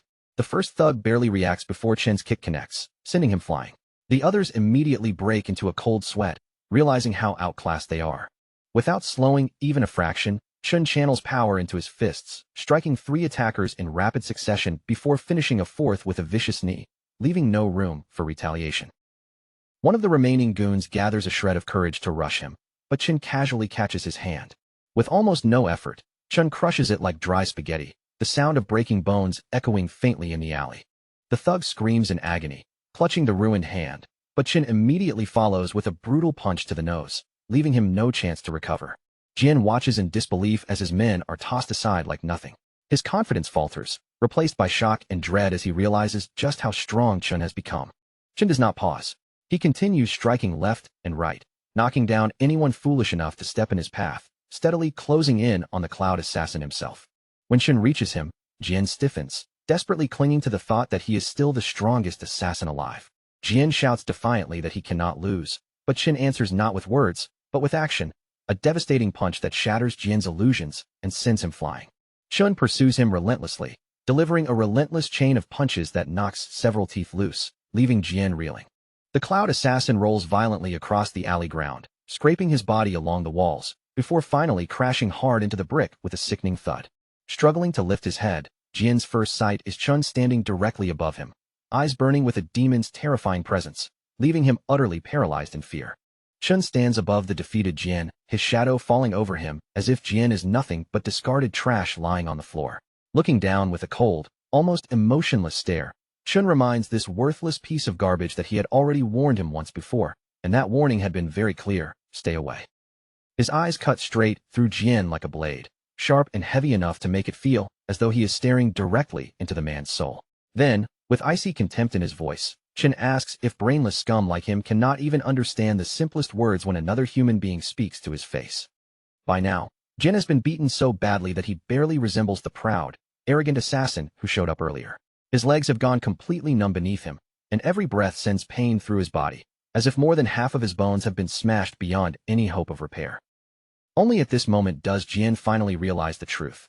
Out of everyone he could have provoked, he chose the absolute worst person possible.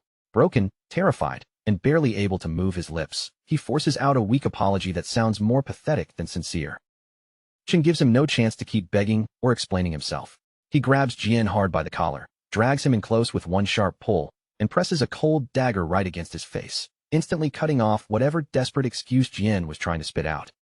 As Jin is forced to stare into Chen's eyes from that terrifying distance, the so-called top assassin finally sees the situation for what it really is, with nowhere left to hide from the truth. There is not a trace of fear in Chen's eyes, not even the smallest flicker of hesitation toward killing him. That kind of calm, suffocating pressure is something no ordinary high school student should ever be able to carry. Jin's mind begins to shake as the realization sinks in, and he can only wonder what kind of nightmare a person must have survived to turn into someone as frightening and monstrous as Chun.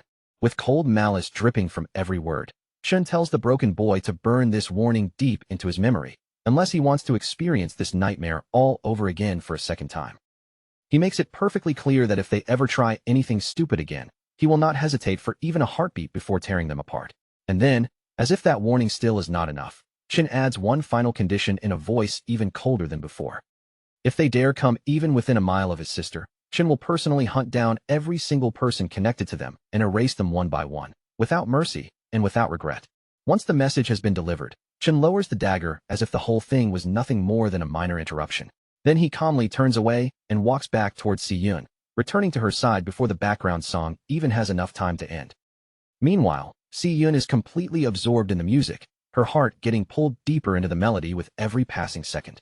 The lonely, heartbreaking lyrics hit her so strongly that tears begin gathering in her eyes, and she can barely keep herself together.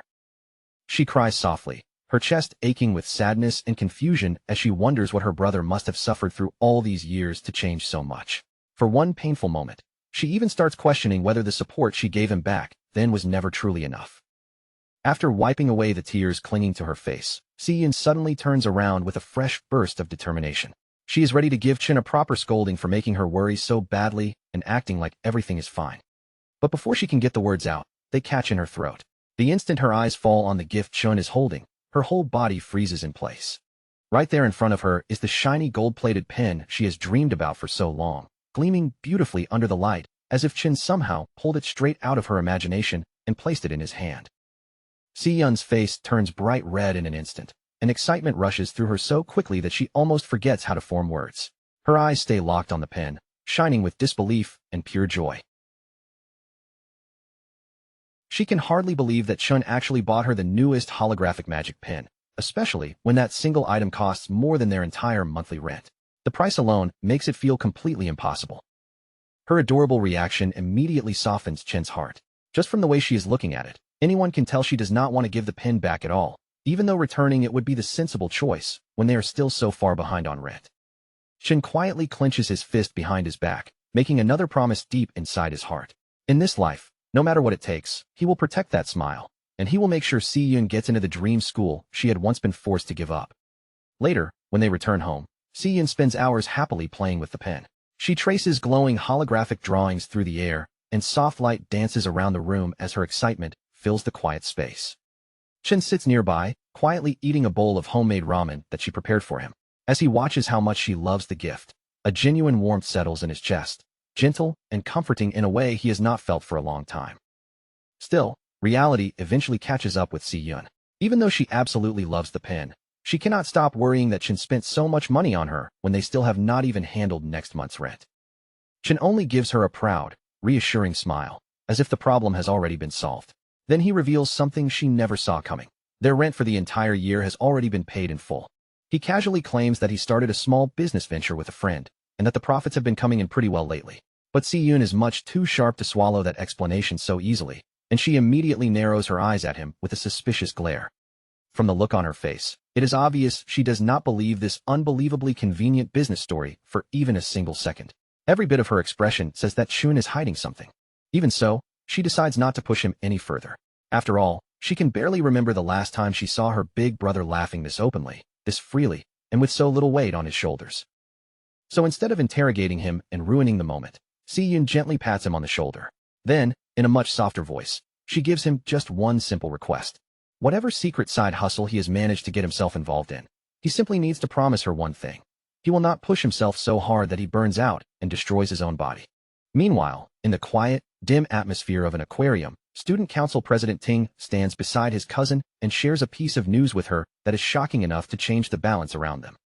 According to the best doctors in the entire city, their top assassin has been injured so severely that there is basically no hope of him ever making a proper recovery. More than half of Jin's bones have been shattered beyond repair. The fact that he ended up fighting Chun at all was already unexpected, but the horrific condition he was left in afterward is even harder to believe. His cousin reacts with a chilling lack of concern, showing no real interest in whether Jin lives, recovers, or falls apart. Instead, her only disappointment is that the number of elite graduate students joining Ting's team has now been reduced. But President Ting is every bit as ruthless. He brushes the loss aside without the slightest trace of pity, saying that he will probably perform even better without some useless NPC dragging him down. At that moment, their uncle also speaks up, stepping into the conversation with the calm authority of someone used to being obeyed. This man is not only their uncle, but also the Academy's Director of Employment. Director Gong Xian begins giving his official report in a steady, composed tone, carefully laying out the results of his investigation into Chen's recent actions. His detailed investigation into the chaos that erupted at the ranking ceremony has finally reached a clear conclusion, and according to the evidence he has gathered, there is no room left for argument. The result is undeniable. Chen's true ranking is actually higher than Student Council President Ting's. That revelation strikes the former top student like a sudden shock. For a brief moment, Ting is caught completely off guard, and even his usual confidence seems to freeze in place. Director Gong Xian then gives him a stern warning. He reveals that Ting's father has personally asked the vice chairman of the alliance to evaluate Ting's performance during the upcoming combat exam. Because of that, Ting must make sure he shines brighter than everyone else when the exam begins. Still, in case he somehow fails to secure the spotlight on his own, the director presents a backup plan. The green-haired girl, who also happens to be his uncle's favorite niece, will join Ting's team to help guarantee that they take first place overall. But the arrogant student council president rejects the offer immediately, without pausing to consider it for even a second. To him, the suggestion itself seems unnecessary. He proudly claims that during the initial assessment, he did not even use a fraction of his true strength. What everyone saw back then was nowhere near his full ability. Completely convinced of his own superiority, President Ting assures them that he alone is more than enough to dominate the entire academy and crush anyone who tries to stand above him. Back at the academy dorms, Chen washes himself off after completing another brutal round of daily training. This time, it was a grueling 100-mile run while carrying a heavily weighted backpack that pushed his body to its limit. His mind is now locked onto one goal above everything else. He has to win the $1 million prize waiting at the end of the upcoming graduation exam. That prize is his only realistic chance to keep his agreement with Qingji from the Mithril Guild and build a profitable trade relationship that can benefit both sides going forward. With only a few short weeks left before the major exam arrives, Chen finally lies down in bed. His exhausted body begins to rest, but his focus remains fixed firmly on what comes next. But even as Chen finally lays down, he does not close his mind to rest. Sleep for him is just another tool, a chance to push further, grind harder, and sharpen every skill without wasting a single moment. His resolve is unyielding in slumber as it is in waking life. As his consciousness drifts deeper, Chen finds himself standing before the massive and foreboding void tower of Demon King Lanyu. Its dark, jagged silhouette looms above him like a monument torn from another world, exuding an aura of pure, oppressive power. Without hesitation, he strides forward, each step deliberate, climbing the tower's long, seemingly endless staircase that winds skyward toward its entrance, the air thick with tension and anticipation.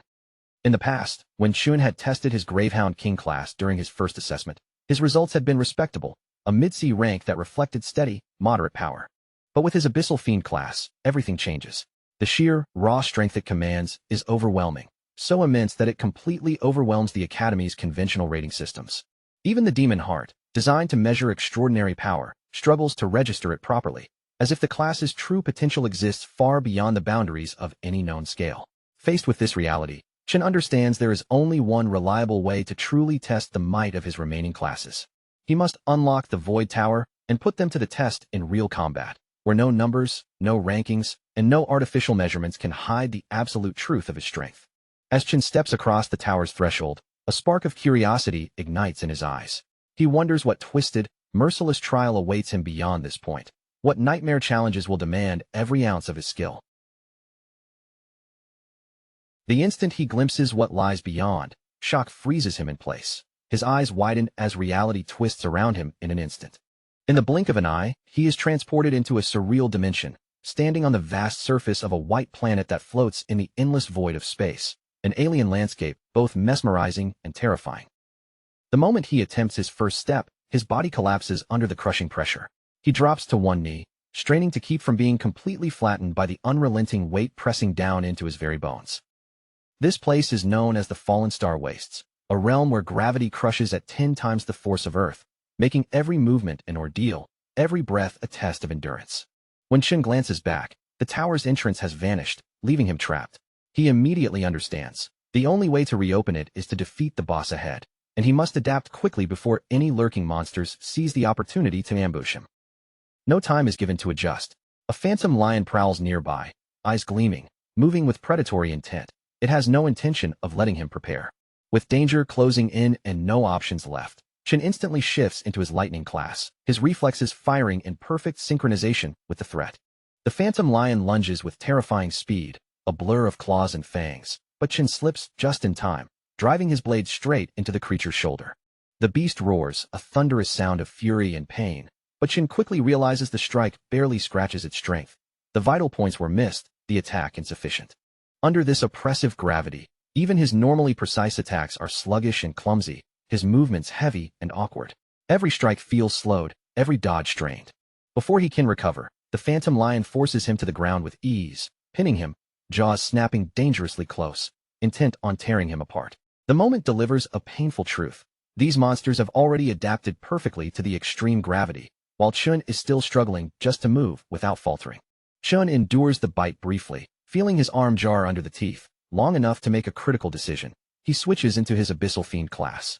The instant the transformation completes, an entirely different surge of power floods his body, reshaping his strength and resilience in ways perfectly suited to the brutal environment. By sacrificing some of his speed, he gains immense raw power and stamina, exactly what is needed for relentless, close-range combat under this oppressive pressure. The shift is immediate. Chun seizes control of the battle, slamming the Phantom Lion down with enough force to flip the momentum entirely, asserting dominance over the encounter. Rakshasa's gravity manipulation proves devastatingly effective here. On a planet already 10 times heavier than Earth, adding a threefold multiplier to each strike turns every blow into a weapon of crushing destruction. The lion roars, thrashing beneath him, but Chun is merciless, driving it down into the surface until it struggles in vain, its strength overwhelmed. When the fight finally ends, Chun collapses, sprawling across the floor, gasping for air beneath the crushing force of the planet, every breath a struggle against the immense weight.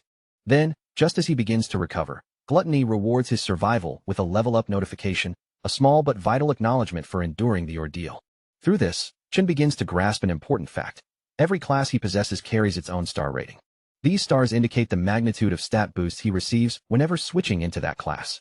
Currently, Purgatory Rakshasa holds the highest rating among all his options.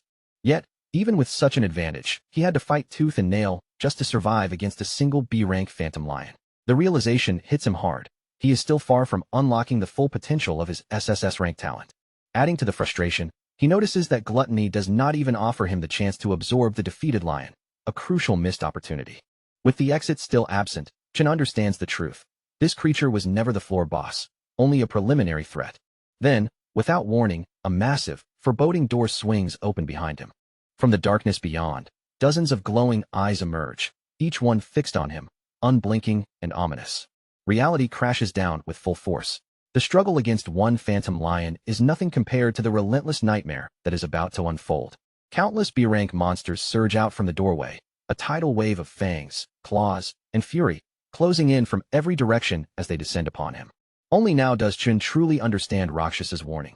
The tower is a merciless gauntlet, each step forward soaked in pain, suffering, and relentless challenge. The demon had warned him. Only by enduring this endless onslaught could he adapt, survive, and grow stronger. And Chun, gritting his teeth, finally comprehends the brutal truth of the path ahead, where each battle is both punishment and opportunity. He jolts awake from his sleep, body snapping upright as though ripped from a nightmare, heart pounding from the horrors he has just endured in the demonic trial. Everyone else in the room sleeps peacefully, oblivious to the torment that just played across Chun's mind and spirit. Finally, he sees it clearly. Purgatory's Void Tower is no shortcut, no instant ladder to power. He stands only at the beginning of a long, grueling road, one paved with relentless trials and pain. Weeks pass, and at last, the day of the Academy's graduation exam arrives, carrying with it tension and anticipation in equal measure. VIPs and spectators fill the stands, eyes glued to the promising young students who may soon ascend to prominence, their gazes heavy with expectation. Before the exam commences, a new rule is declared. Each team must include at least one student who has achieved a high E rank, ensuring balance and opportunity. Then, another announcement follows. From this point forward, all students will have visibility into each other's ranks, removing uncertainty from their team selections. With everyone's strength now transparent, students can make strategic decisions, quickly judging who is worth recruiting and forming their teams accordingly. The student rankings are laid out in perfect order, starting from the top with the highest-ranked students and cascading all the way down to the very bottom, where the weakest names cling to the list. Each name seems to scream its place in the hierarchy, a visual reminder of power, skill, and reputation. But as Ma Long's eyes scan over the board, his expression shifts almost instantly. Something doesn't add up. A detail jumps out at him, nagging and impossible to ignore, like a single thread threatening to unravel the entire display. Chun feels the same confusion. When his gaze finally lands on his own name, shock strikes him cold. It sits at the very bottom of the list, as if every previous accomplishment, every hard-earned point, had been erased from memory entirely. In an instant, all eyes turn toward him. Whispers ripple through the room, disbelief painted across every student's face. How could a high-grade awakener, a name known and respected, appear in the lowest position as though he were a complete novice. Jealous students seize the moment immediately. Quiet murmurs grow into pointed whispers, mocking him, convincing themselves that his original ranking was nothing more than a fluke, a clerical mistake in the testing system. Even so, no amount of gossip or ridicule can completely erase the truth. Deep down, they all know Chen's skill is undeniable. If he were on their team, their final results would skyrocket beyond imagination. Student Council President Ting remains silent as the whispers swell around him. The students chatter about the supposed fool who, at this very moment, must be regretting having turned down the president's invitation to join his team. Yet the real mastermind behind this subtle sabotage is none other than President Ting's own uncle, Gong Xian, pulling strings from behind the scenes with calculated precision. Gong Xian had already anticipated every move. If Chen's name ended up at the bottom, no student would dare approach him. And without even qualifying, he would be barred from ever challenging the president's team, effectively neutralizing a threat before it could manifest. Only a few hours earlier, the classroom had been practically crawling with students swarming around President Ting, begging, pleading, and offering flattery just for a chance to join his team. They showered him with praise, each trying a different angle of charm, but Ting shut them down coldly, leaving no room for negotiation. Only one spot remained, and it was already reserved in his mind. Now, back in the present, nearly every other student has already secured a team, leaving only the weakest dorm standing alone, abandoned, with no one willing to join their ranks. Ma Long explains grimly that they had tried asking everyone, yet each attempt ended in rejection. No one would step forward to join their group. At present, only 4 members remain in the dorm team, falling short of the minimum requirement to participate in the graduation test, their opportunity slipping away by the second. He complains bitterly about the timing, how suspicious it all seems. Chen's ranking suddenly plummeted to the lowest position, rendering him apparently unqualified at the precise moment the team needed him most. With rules now mandating that each group include at least one high-level E-rank student, the targeting of their dorm feels deliberate, almost personal. This is no ordinary school event. The graduation test is the pinnacle stage where talent is proven and attention from powerful guilds can make or break a student's future. For the final test, team size determines the number of monsters a group faces. But having more members does not automatically translate into advantage. It's strategy, not sheer numbers, that matters. That explains why no one wants to risk joining weaker students. To the rest, these recruits would increase danger while dragging down the team's overall performance. To make matters worse, the 3 lowest-ranked students all hail from the same dorm, isolating Chen's group completely from any external support. At that moment, another student calls out to Zhua, hinting that their own team is missing only one final member.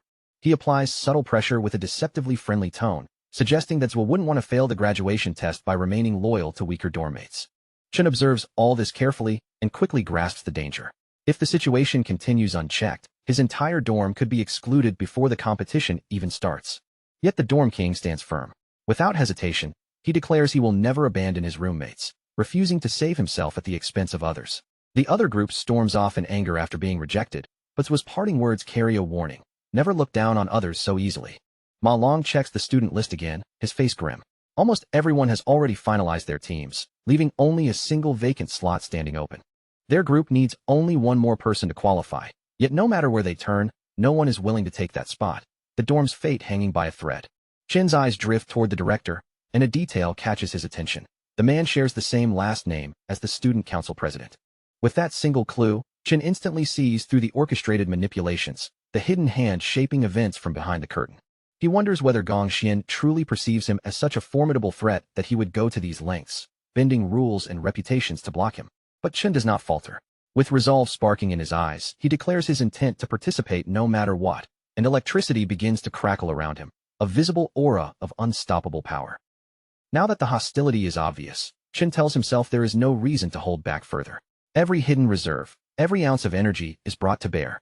As his energy bursts outward, he steps forward confidently, drawing astonished looks even from the officials in charge, surprised by the sudden, undeniable display of raw power. Even his dorm mates stare in stunned amazement, faces filled with a mixture of confusion and awe, trying to understand the audacious move he is making. Chen recalls the unique rule each Awakener school enforces. Students may challenge anyone at any time to demonstrate strength. Though it might appear to outsiders as mere showboating, in reality, such a challenge is one of the fastest ways to display skill and earn recognition among peers. In most cases, many would refuse, avoiding confrontation entirely to stay safe. Chen knows one absolute truth. The student council president's pride will never allow him to back down in front of witnesses. As long as Chun defeats that blonde opponent publicly, every student will immediately reconsider and seek to have him on their team, drawn by undeniable talent.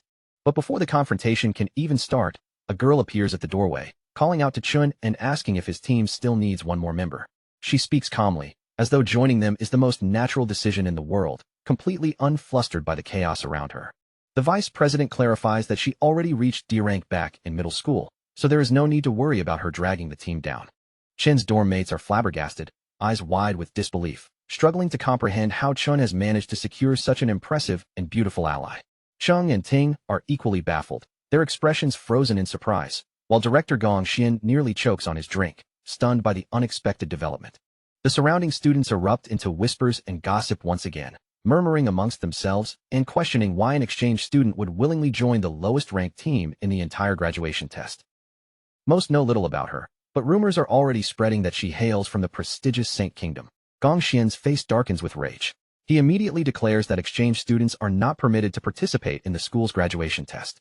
He presses further, insisting that Ling has never officially taken any rank tests at this academy, meaning she has never proven her rank here, a clear violation of the rules.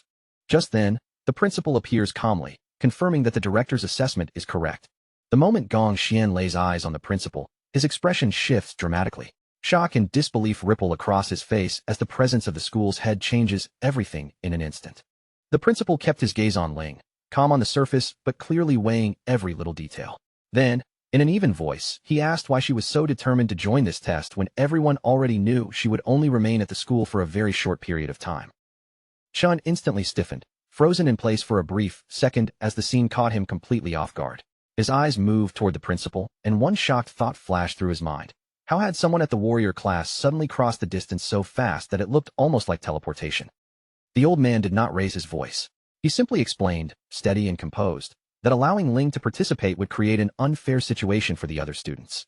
And Ling, rather than pushing back or arguing, only followed along with his reasoning, as though she had already accepted what he was saying. A line of cold sweat slowly slid down Chen's face as the truth began to settle in. No matter how carefully he observed them, no matter how hard he tried to judge their strength, he still could not sense the real rank of either of these two people. After holding his tongue for as long as he could, the director finally forced himself to speak up. Gathering his courage, he stepped forward and supported the principal's decision, saying that a school could never function properly if it started ignoring the rules it had created. But just when the atmosphere seemed firm, the principal's voice suddenly softened. He began to explain that the school's true purpose was not merely to enforce regulations, but to provide awakeners with a place where they could study, grow stronger, improve themselves, and one day achieve something worthwhile with their lives. He went on, reminding everyone that although the graduation test had always been seen as an old-school tradition, it was far more than just a formal event. For many students, this test was one of the most important turning points they would ever face. Then the principal posed a question that made the room grow heavier. If a student was suddenly denied the right to participate just because the rules had been changed, then how could the school ever compensate that student for losing such an important opportunity? The director's confidence immediately began to shake. Sweat gathered across his forehead and ran down in thick beads as panic crept into his expression, and he could not stop wondering whether his small scheme had finally been exposed. His thoughts spun faster and faster as he stared at the principal. Deep down, he silently questioned whether all this invisible pressure was actually being directed at him because of Chun. After quickly weighing the situation in his mind, the director realized that if he kept forcing the issue, he would only invite even more trouble onto himself. So instead of pushing further, he decided it was smarter to retreat for the moment. He tried to calm himself by thinking that the strongest students had already gathered into their own team anyway.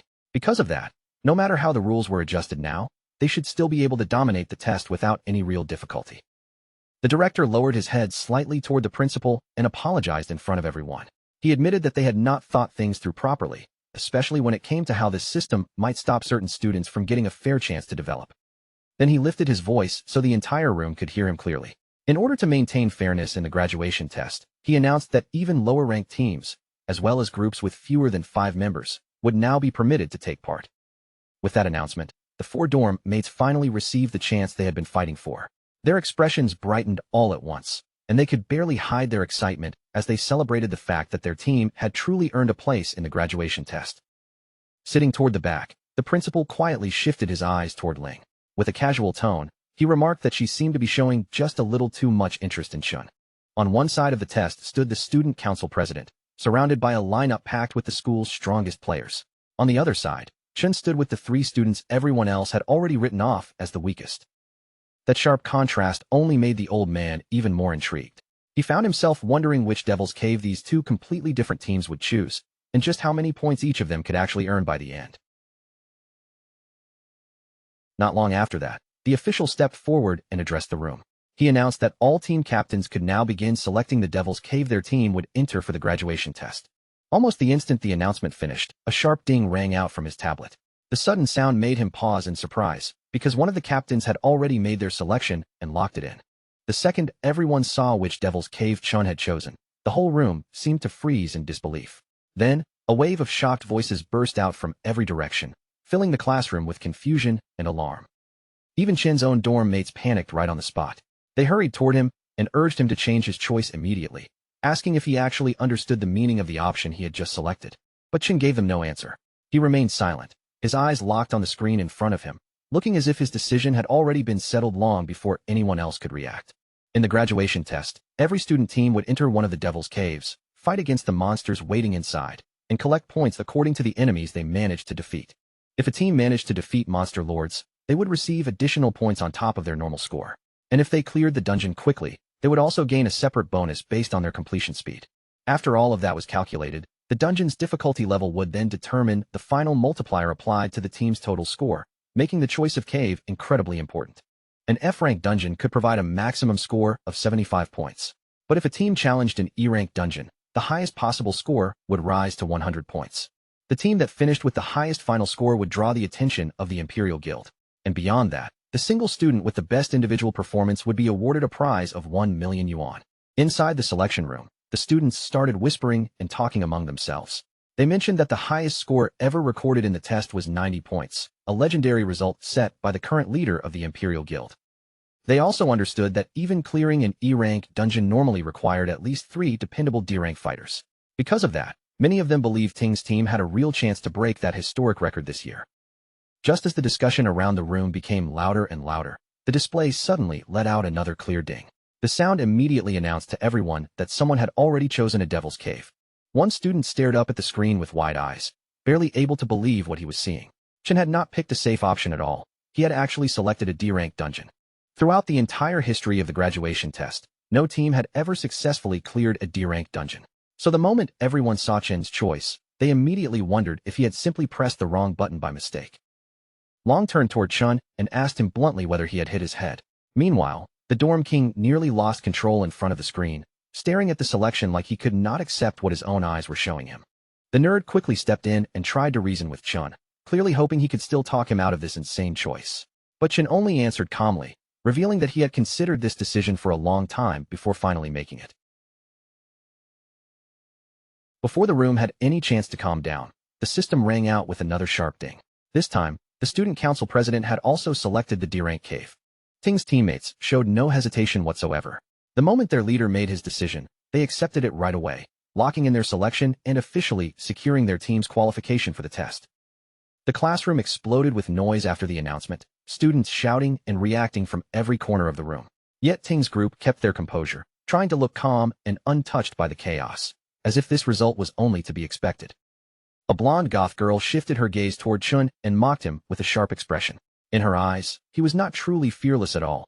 He was only acting bold because he wanted everyone in the room to look at him. A bald student quickly joined in as well, sneering that Chen's weak teammates would never agree to follow him into such a reckless challenge. According to him, Chen's team would collapse before the graduation test even had a chance to begin. Long, however, did not laugh along with the others. He kept watching Chen's face closely, studying his expression, and the longer he looked, the clearer it became that Chen was not joking in the slightest. He could not stop himself from wondering when his friend had become so bold. Somehow, without Long fully noticing it, Chen seemed to have changed far more than he had realized. After hesitating for only a short moment, the nerd finally settled his own thoughts.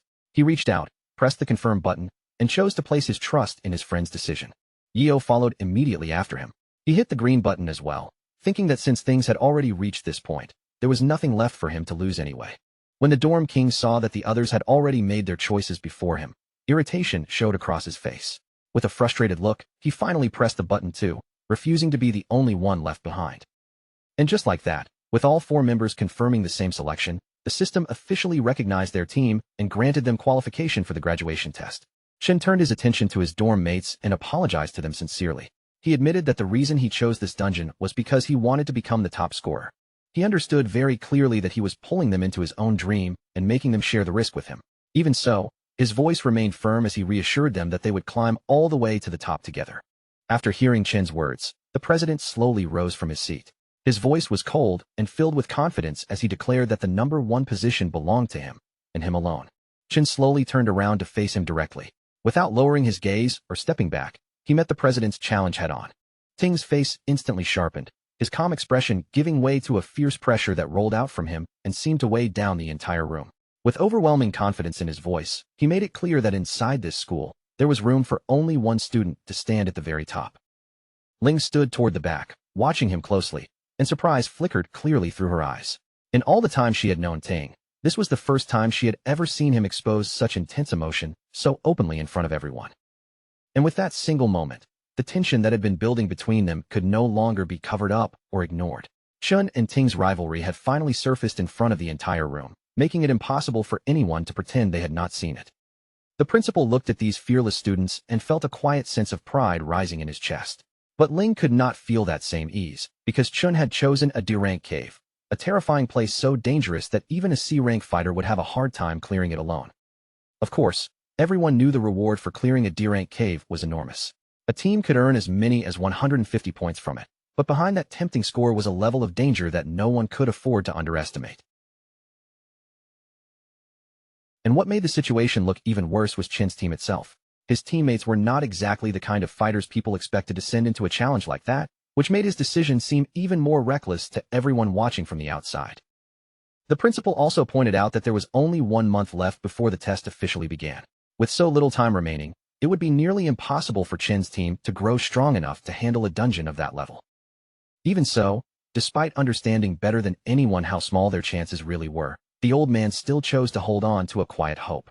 Somewhere deep down, he wanted to believe they might somehow survive the odds and pull through. 2 weeks later, the scene had shifted to the training grounds, and the atmosphere was completely different. Everyone was collapsed across the floor, panting heavily, their limbs trembling from exhaustion as if their bodies had been pushed far beyond what they could endure. Long lay there on the ground, drained and frustrated, unable to hold back his complaint any longer. He asked why they had to suffer through this brutal physical training when the other students were comfortably improving themselves through simulation training instead. Chen had been dragging them through one exhausting drill after another without letting up. Their bodies had been pushed non-stop, and after so much pain and fatigue, frustration was naturally starting to build inside every one of them. But Chen stayed calm, as if he had expected their complaints from the beginning. He explained that for what they were about to face, simulation training was practically useless and would not prepare them for the real danger ahead.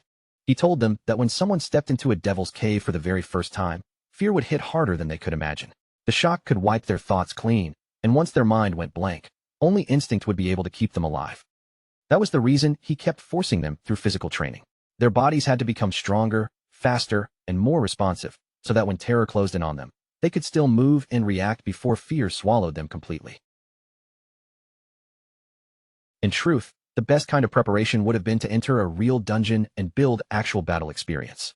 But for ordinary students like them, getting that kind of opportunity was so far out of reach that it might as well have been a dream. Only the elite students were ever given chances like that. It was as though real combat experience was treated like a privilege reserved only for those who were already standing far above everyone else. And the unfairness did not end there. Those elites worked hard to keep ordinary people from ever catching up, carefully preserving the gap between them so they could remain at the top without being seriously challenged. They had access to better training resources, real dungeon opportunities, and powerful support systems that regular people could chase for their entire lives and still never manage to touch. After hearing all of that, the dorm king frowned, his expression tightening with frustration. He asked the most obvious question. If the entire system was already stacked against them from the start, then what were ordinary people even supposed to do? Chen answered by finally laying out the real goal behind everything he was doing. If they could enter the Imperial Guild, then they would gain the influence, strength, and position needed to begin changing the entire system from the inside. And at this moment, the graduation test was their only true opening. It was the one chance placed in front of them, the one path that could let them break through the wall of elites and stand above the people who had always looked down on them. With that dream burning fiercely in his heart, Chen silently vowed that he would do absolutely everything in his power to keep the promise he had made. Then, with unwavering conviction, he guaranteed that they would win. With only half a month left before the graduation exam, Chen drove himself even harder than before. Every single night, while everyone else was resting, he entered the Void Tower again and again to continue pushing his limits. Defeating the Phantom Lions was anything but easy. They attacked him relentlessly and knocked him down over and over, but no matter how badly Chen was beaten, he refused to stay on the ground or give up. Then, when there were only 5 days remaining before the exam, his roommates were also throwing themselves into training with everything they had. Even with their bodies exhausted, they kept forcing themselves to move forward. But Chen had already stepped into a completely different level of intensity. The training he put himself through was so extreme that even the hardest routine his teammates could imagine looked almost like a simple warm-up beside it. With only 2 days left before the exam, his rival was clearly not wasting a single moment either. Ting continued training seriously, sharpening himself as the final countdown to the graduation test drew closer and closer. Even then, Chen's progress was moving at an even more terrifying speed. By this point, he could stand beneath crushing gravity and still face an entire pack of lions head-on without losing his nerve. Blood ran down Chen's face, streaking across his battered features, but his eyes were sharper and more focused than ever. Covered in wounds yet burning with determination, he looked more prepared to win than he had at any point before. On the day of the exam, a small drone floated near the gathered students, hovering quietly in the air. It waited above them like an official guide, ready to lead them into the test that would decide everything. The boys arrived together, all wearing matching outfits that gave them a much sharper and cleaner appearance than usual. As they walked in side by side, they looked far more serious and prepared than they ever had before. After every student had put on their wristband, the signal was finally given. In that moment, the waiting ended, and the graduation exam officially began. Outside the exam area, the academy principal stepped forward with a warm and respectful smile. He personally greeted Gong Lin, making it clear from his manner that this visitor was no ordinary guest. This sharp-looking man was none other than President Ting's father. More than that, he was also one of the co-founders of the Imperial Guild, a name that carried enormous weight in front of everyone present. The students could not stop staring at him from a distance. To them, a co-founder of the Imperial Guild was so famous, powerful, and unreachable that they looked at him almost like a rare creature being displayed right in front of their eyes. Their curiosity only became stronger when they saw both the principal and the Imperial Guild co-founder shift their attention toward a luxurious white limousine that was arriving nearby. The door of the white car opened, and a red-haired man named Carl Cavendish stepped out calmly. His posture was relaxed, but every movement carried the confidence of someone who was already used to being the center of attention. The instant the students recognized who he was, they completely lost their composure. Standing before them was none other than the vice chairman of the World Guild Alliance. Someone with a status that Hai would normally never bother coming to a place like this. That was exactly why his sudden appearance felt so unbelievable, making the students wonder what could have drawn him there. Inside the VIP room, the director stood before the special guests and gave his report. He explained that 23 teams had chosen F-rank demon lairs, several groups had selected E-rank lairs, and only 2 especially daring teams had gone as far as choosing D-rank lairs. Alliance Secretary Sigrid looked genuinely surprised when she heard that information. From her perspective, even a real D-rank team would normally need careful preparation before attempting to enter a D-rank lair. Because of that, she turned her attention toward the academy officials and questioned them directly. Had they truly considered the students' safety before allowing such a dangerous choice? When the director heard her concern, he remained composed and answered without panic. He explained that the students fully understood the danger of the lairs they had personally chosen to challenge. He made it clear that awakeners who lacked real combat experience often struggled even against F-rank monsters. No matter how confident they appeared before entering, actual battle could break that confidence very quickly. But the true danger inside any lair was always the boss. Compared to the ordinary monsters wandering through the dungeon, the boss was far stronger, far more vicious, and far more capable of wiping out an unprepared team. That was exactly why so many teams ended up failing in the end. They could survive the weaker monsters along the way, only to fall apart completely once they finally reached the boss. E-rank lairs, however, were already on an entirely different level. Even the basic monsters inside were as strong as an F-rank boss, a harsh reality most students only understood after experiencing it firsthand. Hearing this, the Alliance Secretary immediately asked whether any safeguards were prepared in case the situation became too dangerous. The director responded without hesitation, assuring her that the academy placed great importance on protecting its top students and would not treat their safety carelessly. To make sure nothing spiraled out of control, a warrior from the Imperial Guild had been stationed outside every lair. If anything went wrong, that warrior would be ready to rush inside at the first sign of danger. On top of that, every student's wristband had been equipped with an emergency function. If a student chose to surrender, or if their life was truly at risk, the device could instantly teleport them out of the lair and bring them back to safety. Even after hearing all the safety protocols, Alliance Secretary Sigrid could not completely relax. Her eyes narrowed slightly as she surveyed the teams, quietly doubting that the Academy's students were truly capable of conquering a D-rank lair. In her mind, she wondered just how long these two daring teams could survive once they were plunged into the dungeon's freezing, dangerous depths. The director, meanwhile, already had his own grim prediction. He leaned back slightly, confident that the young E-rank students wouldn't last long inside the lair. In his mind, he pictured them panicking and rushing back out in tears before they had even come close to understanding the true peril waiting inside. Deep within the D-rank dungeon, the environment itself seemed to loom like a warning. Gigantic frozen trees stretched skyward, their branches sharp and glinting in the dim light like jagged ice spears. Chen's teammates hesitated, visibly shaken, as their eyes adjusted to the chilling darkness stretching ahead of them. And the monsters lurking in the shadows only heightened their fear. These nightmarish creatures were an unsettling hybrid of bats and monkeys, their twisted limbs and unnatural shapes sending shivers down the spine of anyone unfortunate enough to look at them too long. Chen immediately called out, his voice sharp and controlled. He warned the others to stay alert, explaining that these monsters could strike in the blink of an eye, and even a single lapse in attention could result in serious injury, or worse. Hardly had the words left his mouth when a swarm of ghost monkey bats dropped from above. They sliced through the frigid air with terrifying speed, diving directly at the group like a sudden, living hailstorm. To everyone's astonishment, the boys somehow managed to evade the attacks. Their dodges were frantic and far from graceful, but they moved just enough to avoid the claws and fangs of the lightning-fast creatures.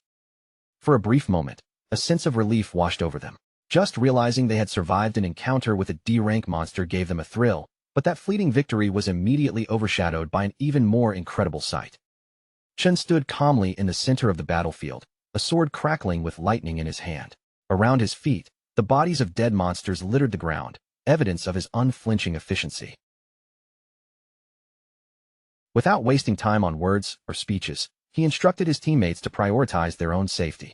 They were not yet strong enough to handle the monsters alone, but he would take care of the rest. Another ghost monkey bat lunged from the shadows with terrifying speed. The boys barely had time to react, diving aside and avoiding the deadly strike by the skin of their teeth. At that instant, Xiangzhou finally understood Chen's purpose. All the brutal reflex drills and intense speed training had been preparing them for moments exactly like this. Life-or-death encounters where instinct mattered more than skill alone. Xiangzhou clenched his teeth in frustration. For so long he had considered himself the dorm king. Yet now, facing real danger, he realized he had no choice but to rely on his unpredictable roommate. While those thoughts raced through his mind, Chen moved with fluid precision, eliminating ghost monkeys one after another with swift, decisive strikes. The monsters attacked in relentless waves, but before they could even register the threat, Chen's blade was already through them, each strike precise and devastating. The dorm king muttered under his breath, recalling how Ma Long had often praised Chen's strength. But hearing about it and seeing it firsthand were entirely different experiences, leaving him awestruck. At that moment, Chen no longer looked like an ordinary student. To Xiangzhou, he resembled a battle-hardened veteran, someone who had survived countless real combat scenarios. As the fight continued, a twinge of envy crept into the dorm king's chest. With every swing of Chen's sword, his reputation seemed to rise even higher, and Xiangzhou couldn't help but feel a pang of jealousy. Suddenly, another monster appeared from behind the group. Xiangzhou barely reacted in time, raising a defensive block just before its attack could connect. He grabbed the creature's leg with both hands, which were ablaze with fiery energy, and shouted at his teammates. His voice rang with urgency and authority. "Stop dragging your feet and get your act together now." After all, Chen wasn't the only one whose future depended on this test. Every single member of the team had something to lose if they failed here. The others stared at Xiangzhou in surprise, caught off guard by the fire in his voice and the resolute determination etched into his expression. Galvanized by the dorm king's stubborn will, Xiangyu finally acted. He cast his vine lock spell, wrapping the monster tightly and managing to pin it, if only for a brief moment. But the relief was fleeting. The creature ripped free almost immediately and, with a sudden kick, sent Xiangyu flying before he could react. Long jumped in with his frostbite breeze spell, the icy wind slowing the monster slightly. Yet it was clear that alone, none of them could manage it. They needed to combine their efforts to gain any control. By coordinating perfectly, they finally managed to hold the creature in place long enough for the Dorm King to prepare his next move. With a synchronized shout, they urged him to take the shot. The Dorm King channeled all his fiery energy, compressing it into a powerful explosive flame bullet, and fired directly at the monster. But when the flames dissipated, the attack barely left a mark. The creature seemed almost untouched, with only a few scorched hairs hinting at the strike's impact, as though shrugging off the assault. Undeterred, he launched several more flame bullets in rapid succession. No matter how many times he struck, the monster refused to go down, its resilience testing their limits. By now, Xiang Yu and Long were straining to the brink of exhaustion, their bodies screaming as they tried desperately to keep the creature contained. Seeing their weakening grip, the Dorm King knew he could no longer hold back. Saving any energy was no longer an option. He poured every ounce of his power into one massive, concentrated flame attack. The resulting explosion engulfed the battlefield in fire and smoke, an overwhelming display of destructive force. When the smoke cleared, all that remained was a charred skeleton where the monster had stood. The drone's voice confirmed the victory. They had successfully eliminated a D-class ghost monkey bat. Exhausted and gasping for breath, the three teammates collapsed to the ground. Despite their fatigue, their faces glowed with excitement. They had actually defeated a D-class monster using only their own strength. Chen approached them, his expression showing mild surprise. The moment they noticed him, they eagerly asked whether he had seen them take down the monster. The creature had left behind only a single finger bone as loot. Xiang Zhua, trying to maintain his composure, casually claimed that dispatching it had been a simple task, a piece of cake. Chen didn't tease or mock them. Instead, he offered a straightforward congratulations, acknowledging the victory they had earned through their own effort. Shortly afterward, the drone's voice rang out again, announcing that every monster within the Devil's Cave had now been cleared, marking a complete victory for the team. Back in the viewing area, Director Gong stared at the live feed in disbelief, his face slack with shock, as if the sight in front of him was defying all reason. He simply could not process what he was seeing. These students, supposedly weak and lacking real combat experience, had just overcome a D-level threat that no one expected them to survive. The rest of the staff could only sit in stunned silence, their mouths tight, eyes wide, completely unable to find words for the impossible scene unfolding before them. Meanwhile, Vice Chairman Cavendish's assistant maintained his composure, calmly praising Chen's performance and calling it truly outstanding. As he watched the boy on the screen, he felt a strange familiarity emanating from Chen, a sense that reminded him of an old friend long ago, stirring a memory he hadn't expected. Vice Chairman Cavendish then spoke Chen's name aloud, deciding to remember him. That single decision immediately made President Ting's father and Director Gong exchange uneasy glances, the weight of recognition settling over them. Desperate to divert attention from Chen as quickly as possible, the director hurriedly redirected everyone's focus toward the student council team inside the other D-rank cave. He pointed out that Ting's team had already reached the midsection of the dungeon. The chairman's aide praised their coordination, noting that their teamwork was nearly flawless, almost like a professional guild raid team in action. Chairman Carl smiled at the report, clearly pleased, and remarked that this year's graduates were far more impressive than any previous classes he had seen pass through the academy. Director Gong lowered his voice to a whisper, reminding himself that the real battle was just beginning. The most thrilling moments, he knew, had not even started yet. Inside the D-rank toxic vine cavern, the president's team suddenly found themselves surrounded. Poisonous mushroom monsters erupted from all directions, converging on them in a coordinated, deadly attack. In response, a girl stepped forward, her guitar in hand. Her fingers danced across the strings, weaving a decay spell into the music that spiraled outward to strike the advancing monsters. At that exact moment, a star mage lifted his hand, channeling his unique attraction ability. Slowly but deliberately, he drew every scattered mushroom monster toward a single, tight cluster, creating the perfect setup for a coordinated combo. The creatures, confused and stumbling over each other, had no idea they were walking straight into a trap meticulously orchestrated by the team. The instant the monsters were corralled, the mage's voice rang out, calling urgently for the captain. Right on cue, the president surged forward, sword gleaming in the ambient light, his posture radiating lethal precision.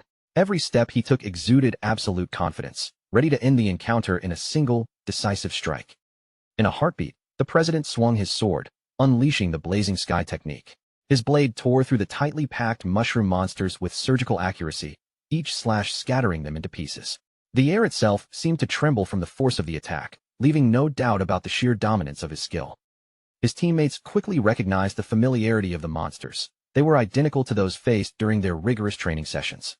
Knowing the attack patterns in advance, the team moved with seamless coordination, their movements fluid and confident, feeling virtually no real pressure as they executed their maneuvers. It became clear to them that the school officials had designed this test specifically with their team in mind. With support quietly positioned behind them, every obstacle seemed to dissolve effortlessly, turning what could have been a tense battle into a near-routine performance. Realizing this strategic advantage, the team's morale soared, and celebration began prematurely. Laughter and teasing remarks filled the air even before the fight was fully concluded, their confidence unshakable. They knew, without a shadow of a doubt, that first place this year would be theirs. Meanwhile, deep within the final level of the Cloud Forest, the boys stared in disbelief at how far they had come. Against all odds, they had survived the gauntlet and reached the lair of the boss monster itself, their hearts pounding with a mix of fear and awe. Amid the frozen wasteland, a colossal ghost ape crouched silently in the snow, calmly devouring its meal as though it had been waiting there for this very moment. Its sheer size and composed demeanor sent a chill down the boys' spines, marking it as a predator that could end them in an instant. The Dorm King broke into a cold sweat at the sight alone. The monster's presence was suffocating. Even a single strike from its massive limbs could easily mean instant death. His hands trembled involuntarily, betraying the instinctive fear coursing through him. As if reading the fear in their eyes, the creature slowly lifted its gaze, fixing its piercing eyes on the group's weakest member. The air thickened with tension, and a dreadful anticipation settled over the frozen ground. Ma Long's scream tore through the cold air, a pure, unbridled terror that immediately provoked the beast into action. The creature responded to his panic, lunging forward with a terrifying, earth-shaking leap.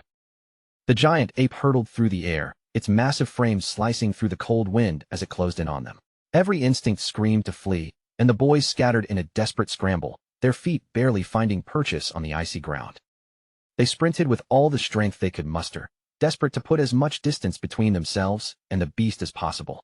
Snow and ice sprayed behind them, marking their frantic retreat across the barren wasteland. Chun, however, did something completely unexpected. With unshakable resolve, he charged straight at the monster, moving with a speed and confidence that defied reason. There was no hesitation in his eyes, only the determination to confront the beast head-on. He launched himself at the ape's face with a brutal, bone-shaking kick, following it immediately with a relentless flurry of punches. Each strike lifted the massive creature into the air, slamming it repeatedly, as Chin's ferocity left no room for recovery. Before the monster could regain its footing, Chin ended the battle with shocking finality. His strikes shredded the creature's body apart, tearing it into pieces with a feral intensity that left the forest echoing with the remnants of its destruction. Witnessing this savage display left the boys frozen, their minds struggling to process the sheer brutality and overwhelming strength they had just seen. Shock and awe gripped them simultaneously, rendering them unable to speak. Even after annihilating the beast, Chin's expression remained unsatisfied. His annoyance was palpable. These D-rank monsters provided barely any experience points, and the trivial gains felt almost insulting to his capabilities. The loot they dropped was equally underwhelming, leaving Chin's frustration mirrored in the meager rewards strewn across the snow. Every collected item seemed almost comically insufficient for the effort exerted. Suddenly, the excited shouts of his teammates pierced the tension. They had discovered giant mana stones hidden nearby, their voices tinged with awe and triumph. It turned out the ghost ape had concealed the glowing stones inside a hollow tree trunk, as if guarding a secret treasure meant for those bold enough to claim it. His friends stared at the radiant crystals in disbelief, their hands reaching instinctively to grasp the unexpected bounty. Greed and wonder danced in their eyes, unable to resist the allure of the loot. Chin shouted for them to stop, his voice sharp with authority, but it was too late. In an instant, a blinding flash erupted from the hollow trunk, illuminating the entire area with a stark, icy brilliance. Within seconds, the freezing energy spread like wildfire, encasing everything in a thick, solid layer of ice. The landscape transformed into a crystalline prison, trapping every living being within its frozen grasp. Chun, Xiangyu, Xiangzhua, the Dorm King, and even the hovering camera drones were immobilized, frozen solid before they could even react to the sudden, brutal trap. High above, in the VIP viewing room, the live feed sputtered and died, leaving the screen blank and the spectators in stunned silence. The director's lips curved into a faint, sinister smile. This was exactly the outcome he had anticipated. He knew that high-rank monsters often employed cunning traps, and Shin's rookie team had predictably fallen right into it. Vice Chairman Cavendish's face clouded with concern as he realized the students were in peril. The director feigned regret, claiming they had no choice but to immediately extract the team from danger. But the principal stood firm, refusing to intervene. He reasoned that their wristbands would automatically activate if their health fell too low, and since no team member had surrendered, there was no immediate threat. He emphasized that the decision to retreat or persevere belonged to the students themselves, not the adults observing from a safe distance. Back in the icy dungeon, Ma Long trembled violently, each breath visible in the frigid air, his entire body shaking as frost formed around him. Remarkably, he was the only one in the group to avoid complete immobilization. This was due to his character class, which naturally endowed him with strong resistance to ice magic, allowing him to survive the trap that ensnared everyone else. A chilling laugh echoed across the frozen landscape, and Ma Long looked up to see a skeletal ice monster staring directly at him, its eyes devoid of mercy. He immediately recognized it as the Lord of the Lair, a terrifying creature documented in the Monster Compendium. From his recollection, it was a cloud mage capable of commanding both offense and defense by effortlessly manipulating ice and snow to deadly effect. Its name rang ominously in his mind. The Bone King of Remains, notorious for savoring the slow, deliberate torture of its prey before delivering the final, fatal blow. Realizing the ice blast was merely a trap, Ma Long turned on his heels and sprinted without hesitation. There was no way he could defeat a C-class Lord Monster on his own. He charged toward Chun, determined to free him, but an icy projectile shot forward, piercing straight through his leg and halting his desperate advance. The Bone King laughed cruelly at his suffering, while Ma Long's wristband instantly triggered a warning that his leg had been critically impaled. The device offered him the option to abandon the exam, but even through the searing pain, Ma Long refused to yield. Instead, he pressed on, striving to thaw Chen's frozen body, knowing that losing their strongest fighter would erase their only real advantage. Before he could complete the rescue, another ice shard tore through the air, embedding itself in his arm and halting his efforts with brutal precision. The Bone King reveled in Ma Long's torment, while the bracelet issued another urgent alert, reporting severe injury. It detected the arm wound and an elevated heart rate, once again presenting him with the option to quit the trial. But Ma Long's mind drifted to his past hardships. Every time life became challenging, he had fled, only to fall further behind. He recalled the bullying, mockery, and neglect he endured. He and his friends had fought too hard to reach this moment, and surrender now would render it all meaningless.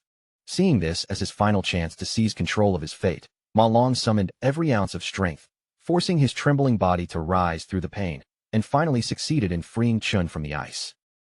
The weight of the moment hung heavy in the air as Chun emerged, gasping but free, the frozen battlefield around them a testament to both their peril and unyielding determination. He plants his feet firmly into the frozen ground, standing tall and unwavering despite the Bone King unleashing a merciless hail of icy spikes. Each jagged shard tears through the air with deadly intent, slicing a cold wind directly toward him, yet he remains resolute, his gaze locked on the threat ahead. As the barrage is about to descend upon him, Long summons a powerful, guttural roar, a sound that shakes the very air. In that same heartbeat, Chen's eyelids snap open, piercing through the tension like a sudden flash of lightning across the frozen battlefield. The thick ice encasing him shatters violently, scattering frozen fragments in every direction. Without a moment's hesitation, Chun lunges forward with blinding speed, scooping Long up and whisking him out of danger in one seamless, lightning-fast motion that leaves no room for error. The escape is so sudden and precise that even the Bone King is caught entirely off guard, its deadly attack missing the mark entirely, crashing uselessly into the snow behind them. Long stares at Chun, disbelief etched across his face. His mind races as he realizes the truth. Chun had freed himself from the icy prison entirely on his own, relying on nothing or no one else. Chun glances at Long with a subtle nod, acknowledging his earlier attempt to help, before his expression hardens with focused concern. He asks about Long's injuries, his voice carrying a genuine, urgent care that cuts through the chaos around them. Long steadies his breathing, assuring Chun that the bleeding has temporarily stopped and that he can hold on. He quickly warns him of the Bone King's true nature, a cloud-type C-rank lord whose close-range power is unimaginably lethal. Any lapse, he warns, could mean there is no second chance for survival. Turning their attention back to the battlefield, they see the Bone King beginning to amass a massive cluster of ice shards above its skeletal form, a harbinger of the destruction it plans to unleash. Long's eyes widen in horror as he realizes the sheer magnitude of what's coming. This isn't ordinary ice magic, it's an enormous frozen bomb, poised to obliterate anything in its path. In the next heartbeat, the ice bomb crashes down, and the area is instantly swallowed by a blinding explosion of white frost and flying shards. The world seems to collapse into a frozen chaos, with snow and ice whipping violently through the air. The Bone King lets out a triumphant laugh, certain of its victory. But the sound abruptly cuts off when it sees both boys still standing, unharmed, their defiance mocking its power. Shin has already shifted into the Doomflame King class, activating his Cloud Warrior Frostbody. Completely immune to the Bone King's cold attacks, he now turns the icy battlefield itself into an advantage, his resistance stats soaring and his presence commanding the frozen terrain. The Bone King recoils, a terrified shriek escaping its mouth as it realizes its ice can no longer harm him. Its confidence crumbles instantly. Even Long freezes, stunned beyond words. Chun, previously a Volt assassin, now stands with the aura and form of a Cloud-type warrior, a transformation that defies all expectations. For a moment, Long can only marvel, wondering if Chun might be one of those exceedingly rare prodigies capable of awakening two entirely different classes simultaneously. Chun, however, does not boast or explain. He quietly apologizes for misjudging the situation earlier, admitting that his mistake had inadvertently dragged his friends into a far more dangerous battle than intended. Without missing a beat, Chun shifts classes again, transforming his body into the terrifying abyssal fiend, his presence now radiating overwhelming menace. He draws the Purgatory Warrior's sword, planting his stance firmly, facing the Bone King head-on, signaling his intent to end this fight here and now, leaving no room for negotiation. Long's jaw drops, utterly incapable of processing the transformation unfolding before him. The sheer audacity and power displayed is beyond anything he has ever witnessed. For most awakeners, mastering a single class is a lifelong pursuit. Only in the rarest cases can someone wield two classes simultaneously, making dual-class individuals almost mythical. People with dual classes are so rare that major guilds treat them as priceless assets, willing to go to extraordinary lengths to recruit them. But this alone doesn't explain Long's shock. Upon closer inspection, he realizes Chun isn't merely switching between one or two classes. He is manipulating three entirely different classes at once. Even more astonishing, each of these classes is extraordinary. In abyssal fiend form, Chen's stats surge with alarming speed, his raw power radiating an aura that can't be ignored.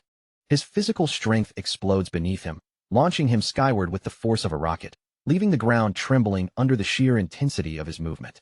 With unstoppable momentum, Chen charges straight toward the Bone King, closing the distance in a violent, explosive burst of speed that leaves no margin for error.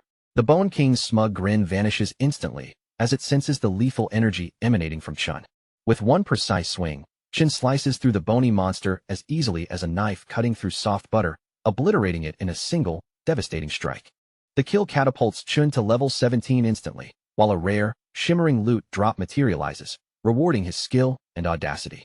Long gazes at the shattered skeleton, frozen in disbelief. He cannot comprehend how Chun just annihilated a C-rank boss with such ease. Chun, casually composed despite the chaos, reminds him of the rest of the team still trapped in the ice, a reality Long had completely overlooked in the heat of the fight. Panic surges through Ma Long. He bolts without hesitation, determined to thaw the others before the deadly cold can claim them, his movements fueled by pure adrenaline. Once Ma Long disappears into the frozen chaos, Chen glances at the fallen Bone King and notices a new opportunity, the chance to devour the defeated Frostlich King. Seizing the moment while no one is watching, Chen absorbs the boss's power, unlocking a brand new class, Cloud Mage, adding yet another layer of versatility to his already formidable arsenal. Thanks to the earlier ice attack that blinded all cameras and drones, no outside observer can detect Chen's hidden transformation, keeping his new power a closely guarded secret. Just as he thinks the surprises have ended, a notification appears, signaling that his Lightning Assassin class has leveled up, granting him the opportunity to enhance one of his stats. Meanwhile, in the distant D-rank zone known as Gloomvine Grotto, the council president's team is struggling, pushed to the brink and overwhelmed by a seemingly insurmountable foe. No matter how hard they strike, their spells barely scratch the D-rank boss. Each attempt feels trivial, as if their attacks are mere whispers against a mountain of raw power. The mage attempting to restrain the monster with magical chains trembles under the pressure, barely maintaining control as the boss's raw might threatens to crush him. The lightning archer's arrows land with almost no effect, bouncing off the boss as though it were untouchable, making their efforts feel laughably inadequate. The beast swats them aside effortlessly, tossing their bodies like toys, each strike a reminder of their utter vulnerability. Humiliation washes over the team as they realize that all their training, drills, and simulations have left them unprepared for such overwhelming power. They have never faced an opponent of this caliber, and the mage quickly recognizes that only the president has the power and presence to possibly turn the tide of the battle. Far behind the front line, the The president stands in a dramatic pose, radiating absolute confidence, as though the entire battle had been waiting for this single moment of intervention. He begins charging his ultimate skill, the support mages layering buffs and enhancements into him, amplifying his strength to unprecedented levels. Finally, gathering every ounce of energy, the president launches himself at the boss, sword ablaze with fiery intensity that cuts through the battlefield like a blazing comet. The flaming blade pierces directly into the monster's core, striking its heart with surgical precision. A moment later, flames erupt from the creature, consuming it from the inside out, melting its bones and flesh in a violent inferno. Cheering erupts from the president's teammates, their voices carrying the awe and exhilaration of witnessing what feels like the birth of a legendary hero whose name will echo through history. The battlefield trembles, snow and frost swirling in the aftermath, marking a turning point that will be remembered long after the ice has melted. A drone hovering nearby steadies itself in the air, then projects the result loud enough for everyone around to hear. Its announcement confirms that their team has officially cleared a Grade D zone in just a little over 30 minutes, an achievement that instantly draws attention from the surrounding students. The moment those words reach their ears, the whole party erupts with excitement. Their faces light up with victory already written across them, and in their minds, first place is practically guaranteed. After all, they simply cannot imagine any other team clearing a zone faster than that. With that overwhelming confidence pushing them forward, they leave the lair with eager steps, already picturing their names displayed at the very top of the rankings. Every one of them is certain they are about to receive the recognition they deserve. But as they walk through the hallways outside the test area, the atmosphere feels different from what they expected. All around them, they pass one group after another of students who had given up midway and teleported out before completing their assigned zones. Most of those students look completely shaken.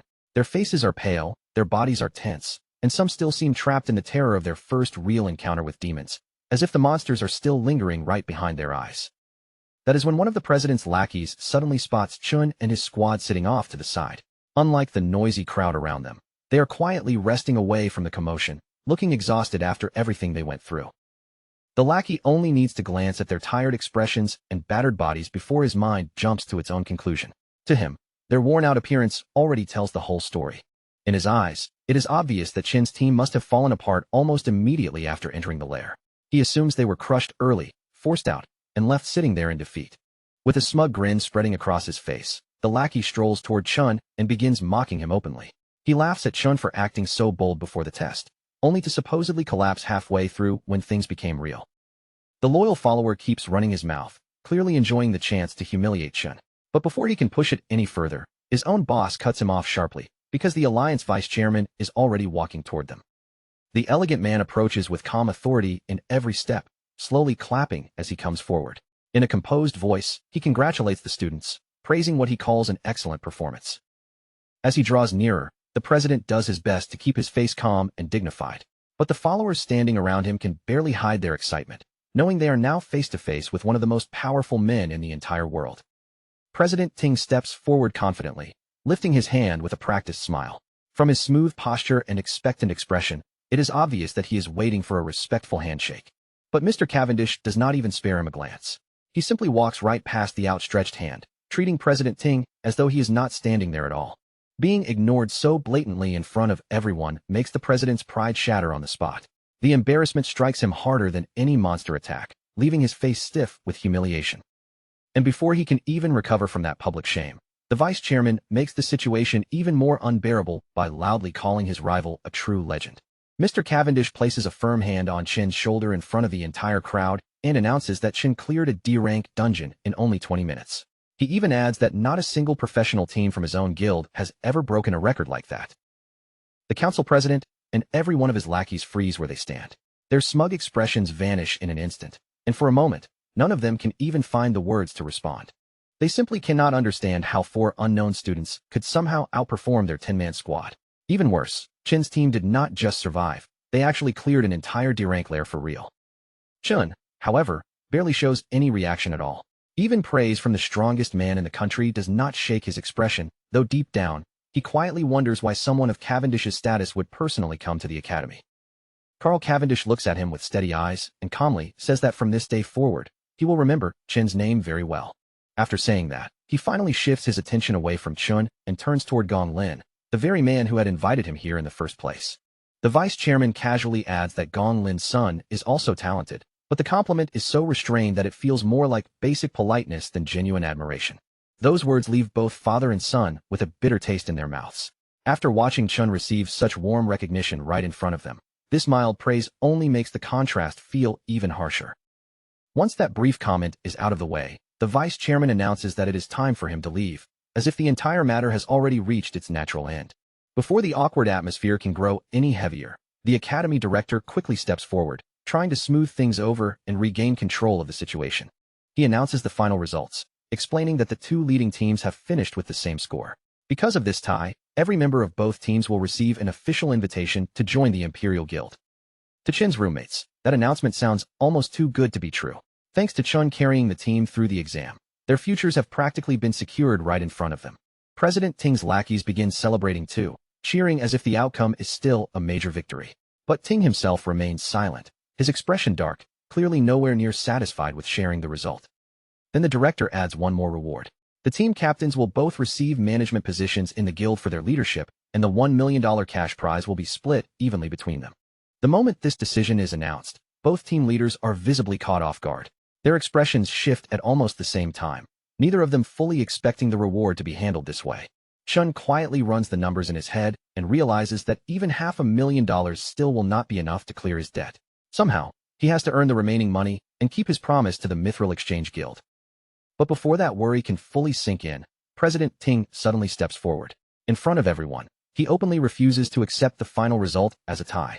He declares that the true winner should be decided through a one-on-one duel. In his eyes, there can only be one champion, and he is not willing to share that title with anyone. The sudden challenge sends a wave of shock through the crowd.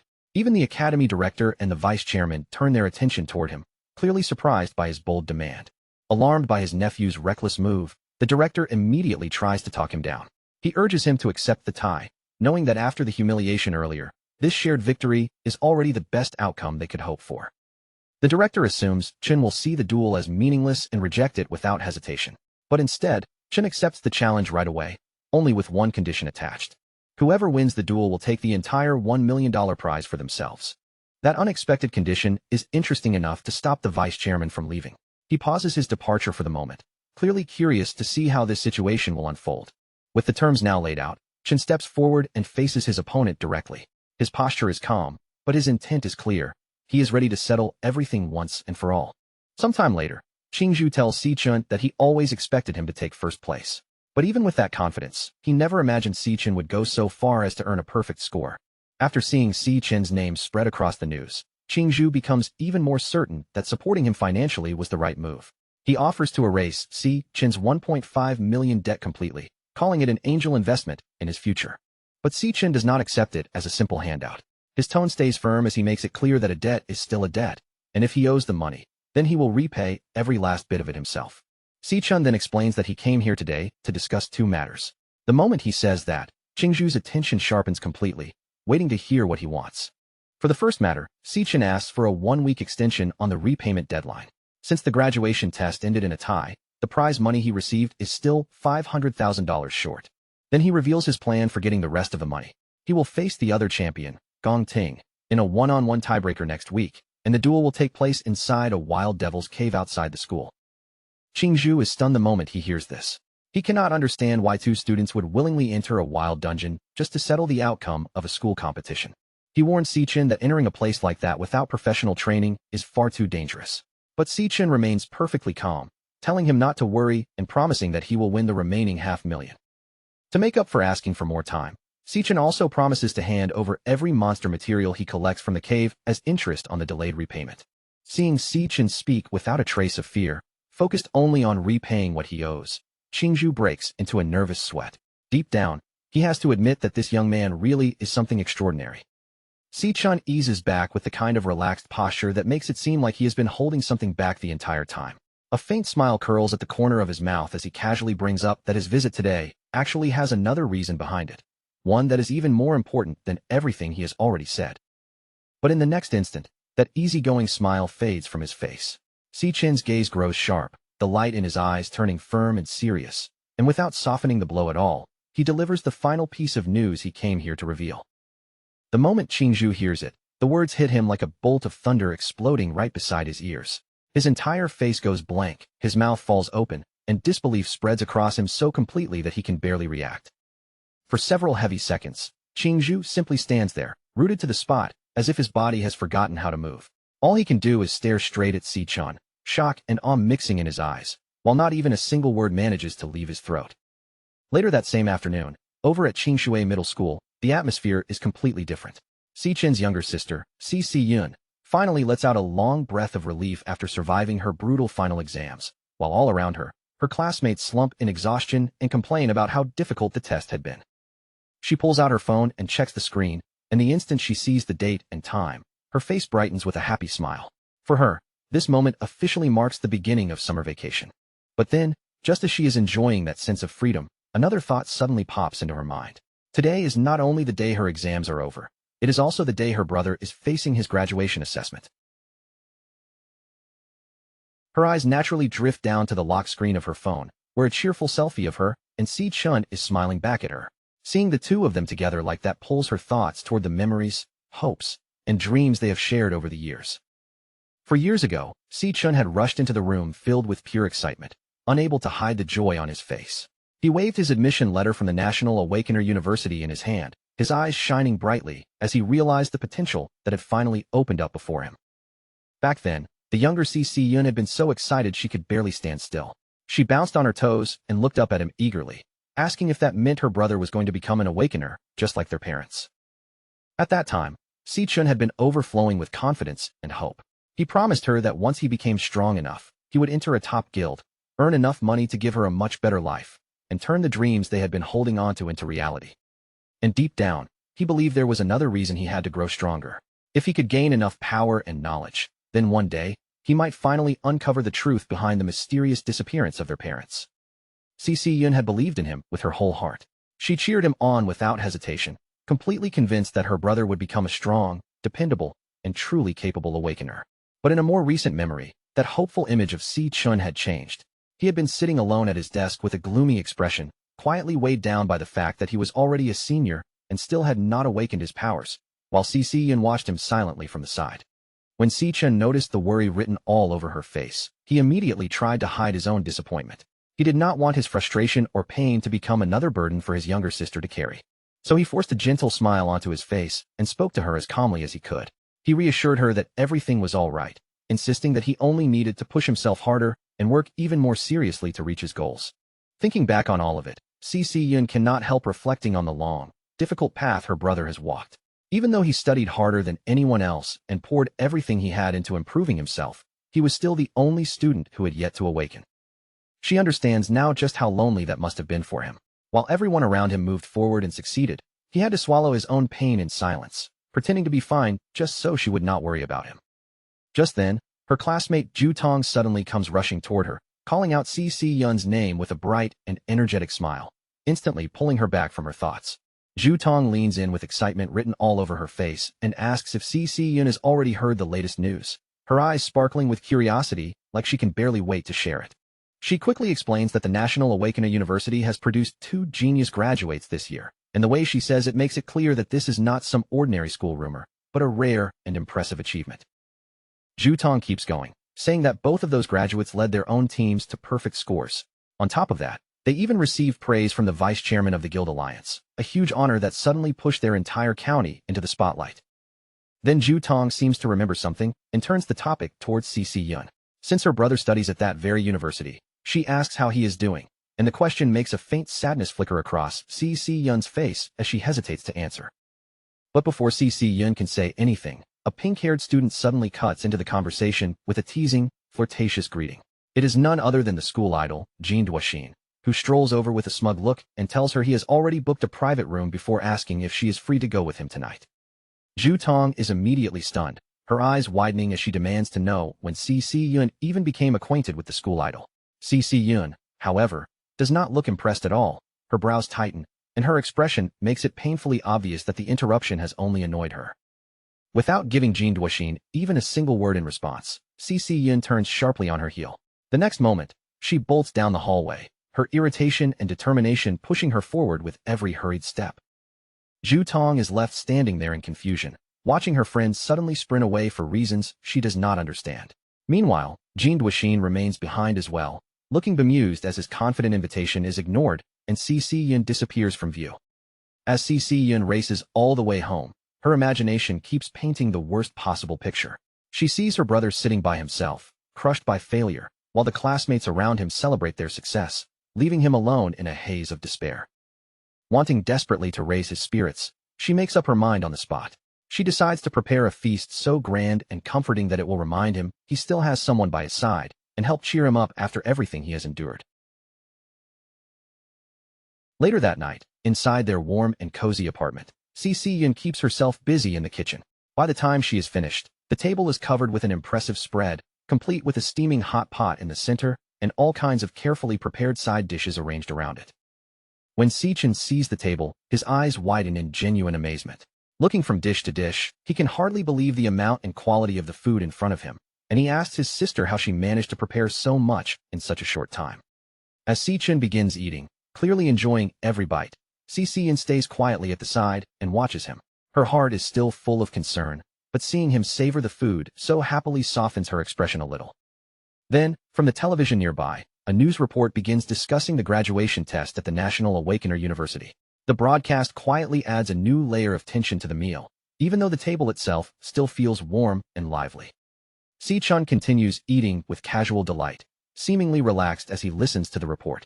The broadcast mentions Vice Chairman Carl's visit and the rare praise given out during the graduation assessment, but Si-chun's mood remains almost completely unaffected. Watching him behave so cheerfully, CC Yun can only assume he is forcing himself to act happy. In her mind, he must be hiding his disappointment behind that calm expression, pretending everything is fine despite the struggles he faced earlier. The news report then moves on to an even more unusual event. This year, 2 students managed to achieve perfect scores at the same time, an accomplishment so extraordinary that it was worthy of becoming headline news. The broadcast continues, emphasizing that the vice chairman personally praised one of the team leaders who had earned that perfect result. Then, in a clear voice, the news announces the name of that student, Si-chun.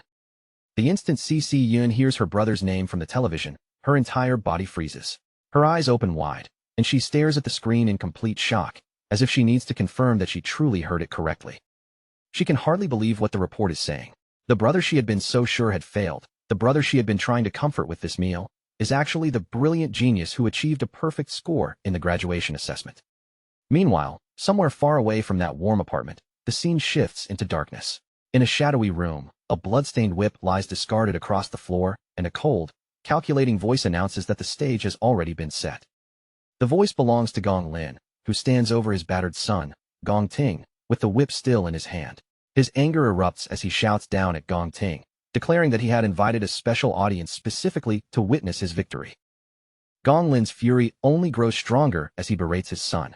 In his eyes, Gong Ting has ruined the performance that his carefully arranged and meticulous plan was meant to showcase.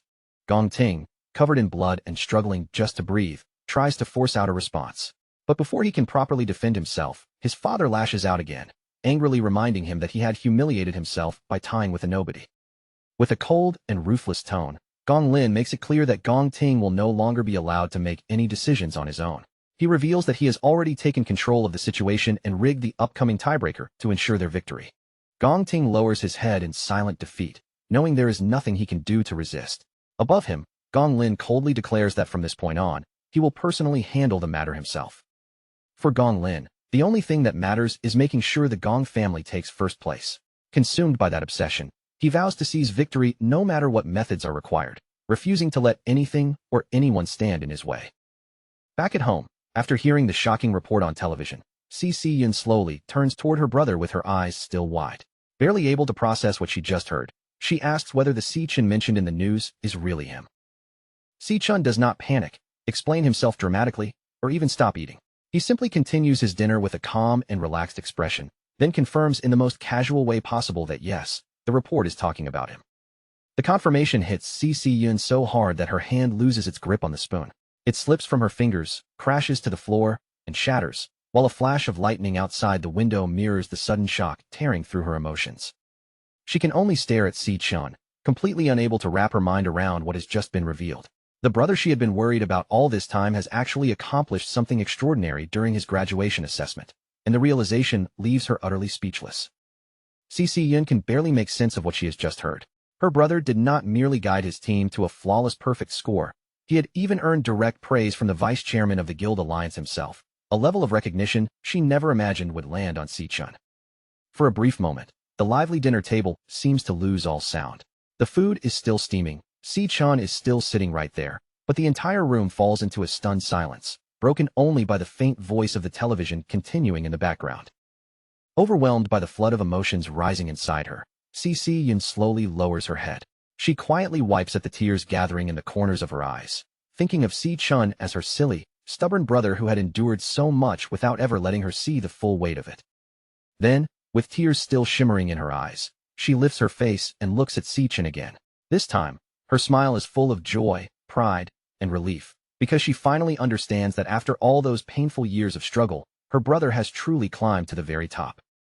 On the night of the graduation combat assessment, June 17, 2157, Vice Chairman Carl Cavendish is seated inside a private dining room. While chaos and attention swirl around the assessment outside, he calmly enjoys a plate of premium beef, looking completely unbothered as if none of it has anything to do with him.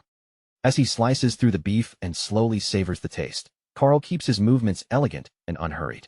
Without even looking rushed, he casually asks the woman seated across from him to report the latest progress on the assignment she has been handling. The person sitting opposite him is Lingyu. Her posture is steady, her expression is serious, and the calm look in her eyes makes it clear that she has come prepared to deliver information that is anything but ordinary. Without wasting time on unnecessary words, Lingyu pushes a black folder across the dining table toward Carl. Inside are top-secret documents, all connected to a mysterious subject known only by the name the Devourer.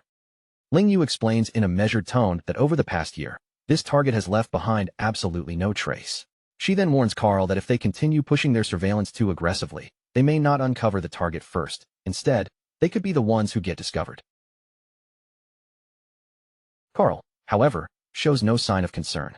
His expression remains calm as he praises Lingyu for the work she has already completed, then tells her to sit down and eat first before continuing with the rest of her report. Lingyu pauses for a short moment, as if weighing whether to speak immediately. Then she tells him that there is still one more important piece of information she needs to report. She reveals that recently, she noticed a highly suspicious person who had made contact with Carl. The instant those words come out, Carl's previously relaxed attention sharpens, and the mood at the table subtly tightens. According to Lingyu, what makes this person so alarming is the speed of their growth.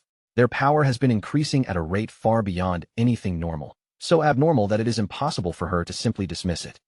Meanwhile, inside the Devil Tower, a shirtless Si-chun stands in the middle of the battlefield with golden lightning crackling around his body. He reflects that he has already spent more than half a month on the first floor, and by now, nearly every monster on that level has been wiped out by his hands. At this point, Si-chun has completely adjusted to the crushing 10 times gravity pressing down across the floor. His system interface shows that his Lightning Assassin class has reached level 17, and the stats displayed beside it have already been raised to a remarkable degree. After the graduation battle, his Lightning Assassin class had finally reached full proficiency and rewarded him with an attribute point. That result proves something important to him. The more actively he uses a class in real combat, the faster that class can grow. As the glowing avatars of his 4 different classes appear around him, Si-chun quietly studies them one by one. Looking at those forms, he understands that none of his classes have reached their true upper limit yet, and each still has room to become even stronger.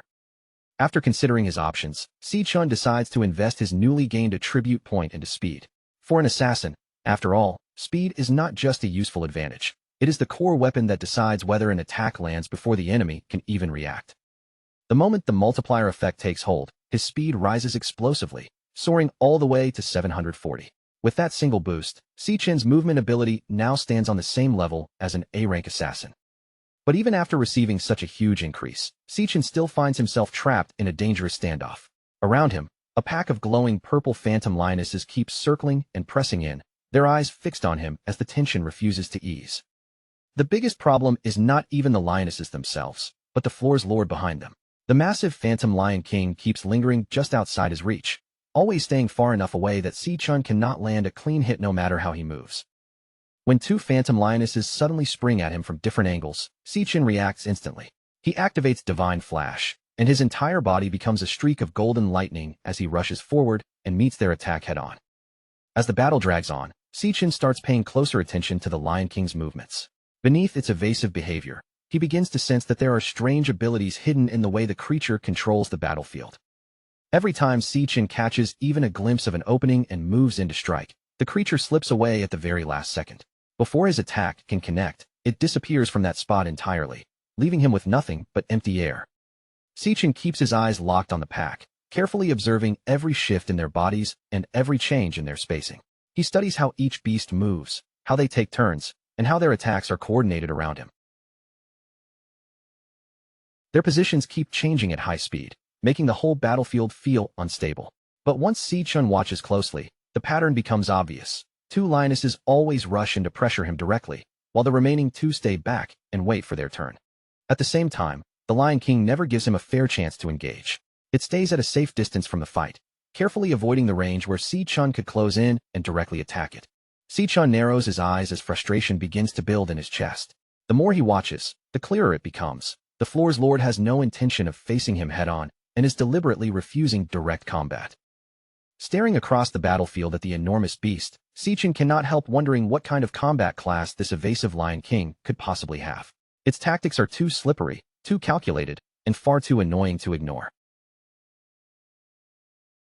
Then another phantom lioness charges straight toward him, jaws open and body glowing with that strange purple light. Sichin counters without hesitation, driving a powerful bolt of lightning directly into the creature's open mouth.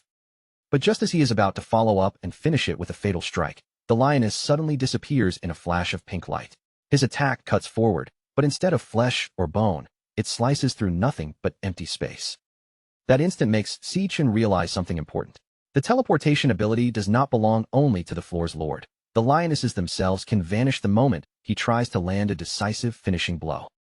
A spatial portal opens nearby, rippling in the air beside the Lion King. From within it, the lioness that had just been in danger safely reappears, returning to the floor's lord's side, as if Sichin's attack had never threatened it at all. Now the pack's strategy becomes painfully obvious. The instant Sichin hesitates, pauses, or loses momentum, another lioness immediately lunges forward, using itself as bait to draw out his next attack. Determined to break apart their perfect coordination, Sichin gathers golden lightning around his entire body. Then he launches into motion, unleashing a rapid storm of slashes meant to tear through their formation before they can react. But no matter how fast his blades move or how sharply his attacks cut through the air, the result stays the same. Each beast vanishes just before the strike can truly land, escaping by the narrowest margin every single time. The pack's formation does not collapse at all. Whenever one of the lionesses is forced into real danger, it simply teleports back to the Lion King, allowing the group to reset their positions as if nothing had happened. The lionesses continue attacking from every direction, their glowing claws flashing toward him again and again. Sichin is forced to block their strikes repeatedly, his attention constantly being pulled from one side of the battlefield to another. And each time Sichin swings back, trying to punish the beast that came too close, the same frustrating scene repeats itself. The lioness disappears before it can take any real damage, leaving his counterattack with no target to finish. Through those spatial portals, the lionesses rotate in and out with flawless timing. One retreats the moment danger closes in, while a fresh beast immediately rushes forward, making sure Sichin is never given even a clean second to breathe. Sichin keeps striking at the beasts as they lunge toward him, but the cycle refuses to break. Every target disappears at the exact instant his attack is about to connect, turning each promising opening into another wasted swing. The lionesses keep repeating this endless loop of assaults, dragging Sichin deeper into a battle of attrition. Every exchange forces him to move, defend, and attack again, slowly wasting more and more of his energy. Sweat begins to bead across Sichin's face as he glares toward the distant Lion King. At last, he realizes the floor's lord is not simply avoiding him. It is deliberately stretching out the fight, wearing him down, and toying with him from a safe distance. As Sichin leaps into the air to avoid another beast's attack, a sharp thought suddenly cuts through his frustration. Why is he stubbornly trying to defeat enemies that can teleport by relying on speed alone? With that realization, Sichin changes his approach. He opens his system interface and initiates a class switch, and in the next moment, cold blue energy begins surging around his body. As frost spreads across him like a layer of armor, Sichin calmly reasons through the situation. If the Lion King refuses to fight him directly, then there is no reason for him to keep depending on a close combat class built for chasing enemies down. The transformation takes over completely, turning his hair pure white while his eyes ignite with an icy blue glow. Sichin decides that this time, He will use his mage class to crush the Lion King's evasive tactics and shut down its escape routes altogether. The system confirms the switch, and his new form is officially marked as the level 17 Cloud Mage class, Frostbone Skeleton King. The cold aura around him grows heavier as that title appears. Now standing tall beneath an icy crown, Sichin no longer looks like someone preparing to chase the beasts one by one. Instead, he is ready to seize control of the entire battlefield with wide-range spells that can strike everywhere at once. Floating high above the battlefield in his level 17 Cloud Mage form, Frostbone Skeleton King, Sichin raises his power as freezing energy gathers around him. Then he unleashes a wide-scale spell across the area, sending out the attack known as Frost Spike. A merciless storm of ice spikes tears down from the sky, slamming into the battlefield again and again with brutal force. Every impact bursts outward in a violent explosion of frost, shattered stone, and flying debris, forcing the phantom lionesses to abandon their formation, scatter in panic, and pull back from the freezing blasts. High above the battlefield, Sichin looks down over the chaos with a calm, calculating gaze. He understands the trade-off clearly now. Mages may become vulnerable if enemies manage to close the distance, but from far away, their long-range attacks can dominate the entire battlefield before the opponent even gets the chance to reach them. Sichin gives the Lion King no chance to recover or catch its breath. Locking his focus directly onto the massive beast, he gathers his power once more, and a thick curtain of ice spikes forms overhead before raining down toward the Lion King in a concentrated, ruthless barrage. Just before that deadly shower of ice can rip into its body, the Lion King reacts with terrifying speed. Its spatial power suddenly flares around it, and in the space of a single blink, the huge beast disappears from the very spot where it had been standing. A portal tears open at a safer distance, and the Lion King steps out from inside it, completely slipping away from the attack. The ice spikes smash into the place it occupied only moments earlier, but by then, the beast has already escaped without taking a single direct hit. The Lion King quickly returns to the remaining lionesses, clearly trying to rebuild their formation and regain control of the battle. But before the pack can launch another coordinated assault, a massive vortex of icy energy rises around them, spinning upward and trapping the entire group inside its freezing grasp. Sichin's eyes stay cold as he watches the trap close around them, knowing his plan has succeeded. By forcing the beast into the exact kill zone he prepared, he has finally cut off their irritating hit-and-run tactic and gathered the entire pack into one place. The Lion King suddenly feels a terrifying pressure pressing down from above. Panic flickers through its eyes as it lifts its head and sees Sichin shaping a huge sphere of freezing energy in the air, a deadly frost blast bomb expanding ominously over the battlefield. Sichin stares down at the trapped beasts without even a trace of mercy in his expression, coldly telling them that there is nowhere left for them to hide. Beneath him, the shocked Lion King can only throw its head back and release a desperate, furious roar. With one sharp and decisive motion, Sichin sends the enormous ice bomb plunging straight toward the ground. The instant it crashes down, it erupts with overwhelming power, swallowing the entire area in a blinding white flash and a violent wave of freezing energy. When the dazzling glare finally fades, the full terrifying effect of the spell is revealed. The Lion King and its entire pack have been frozen solid, sealed inside towering jagged pillars of ice that rise from the battlefield like cold, silent graves. With every enemy completely immobilized, Sichin does not waste even a second. He rapidly switches classes, and in the next moment, a glowing pink sword appears in his hand, its sharp light slicing through the freezing air around him. A blue glow shines from Sichin's eyes as he grips the sword with complete confidence. Looking down at the frozen monsters before him, he declares that the battle on the first floor of the Dread Spire has finally come to its end. Now drawing on the power of his Stellar Warrior class, Sichin launches himself straight toward the trapped beasts. He raises his weapon high above him, then brings it down with crushing force, unleashing the attack known as Triple Cataclysm. The glowing energy blade cuts through the frozen lionesses with terrifying ease. Their icy prisons explode into fragments beneath the strike, and with one sweeping blow, Sichin slices down the trapped beasts before they have any chance to resist. One after another, the defeated monsters break apart and dissolve into dark mist, their forms vanishing from the battlefield. Once the final traces fade away, Sichin remains standing beside the fallen Lion King, victorious and fully in control of the fight. The system immediately confirms his victory, bringing up the results in front of him. His alias, Ash C, rises to level 24, and his rewards appear alongside it, including multiple Phantomane bones and a rare heart taken from the defeated boss. A fresh system prompt appears above the Lion King's collapsed body. The message makes it perfectly clear that the boss monster has now met the conditions and is ready to be devoured.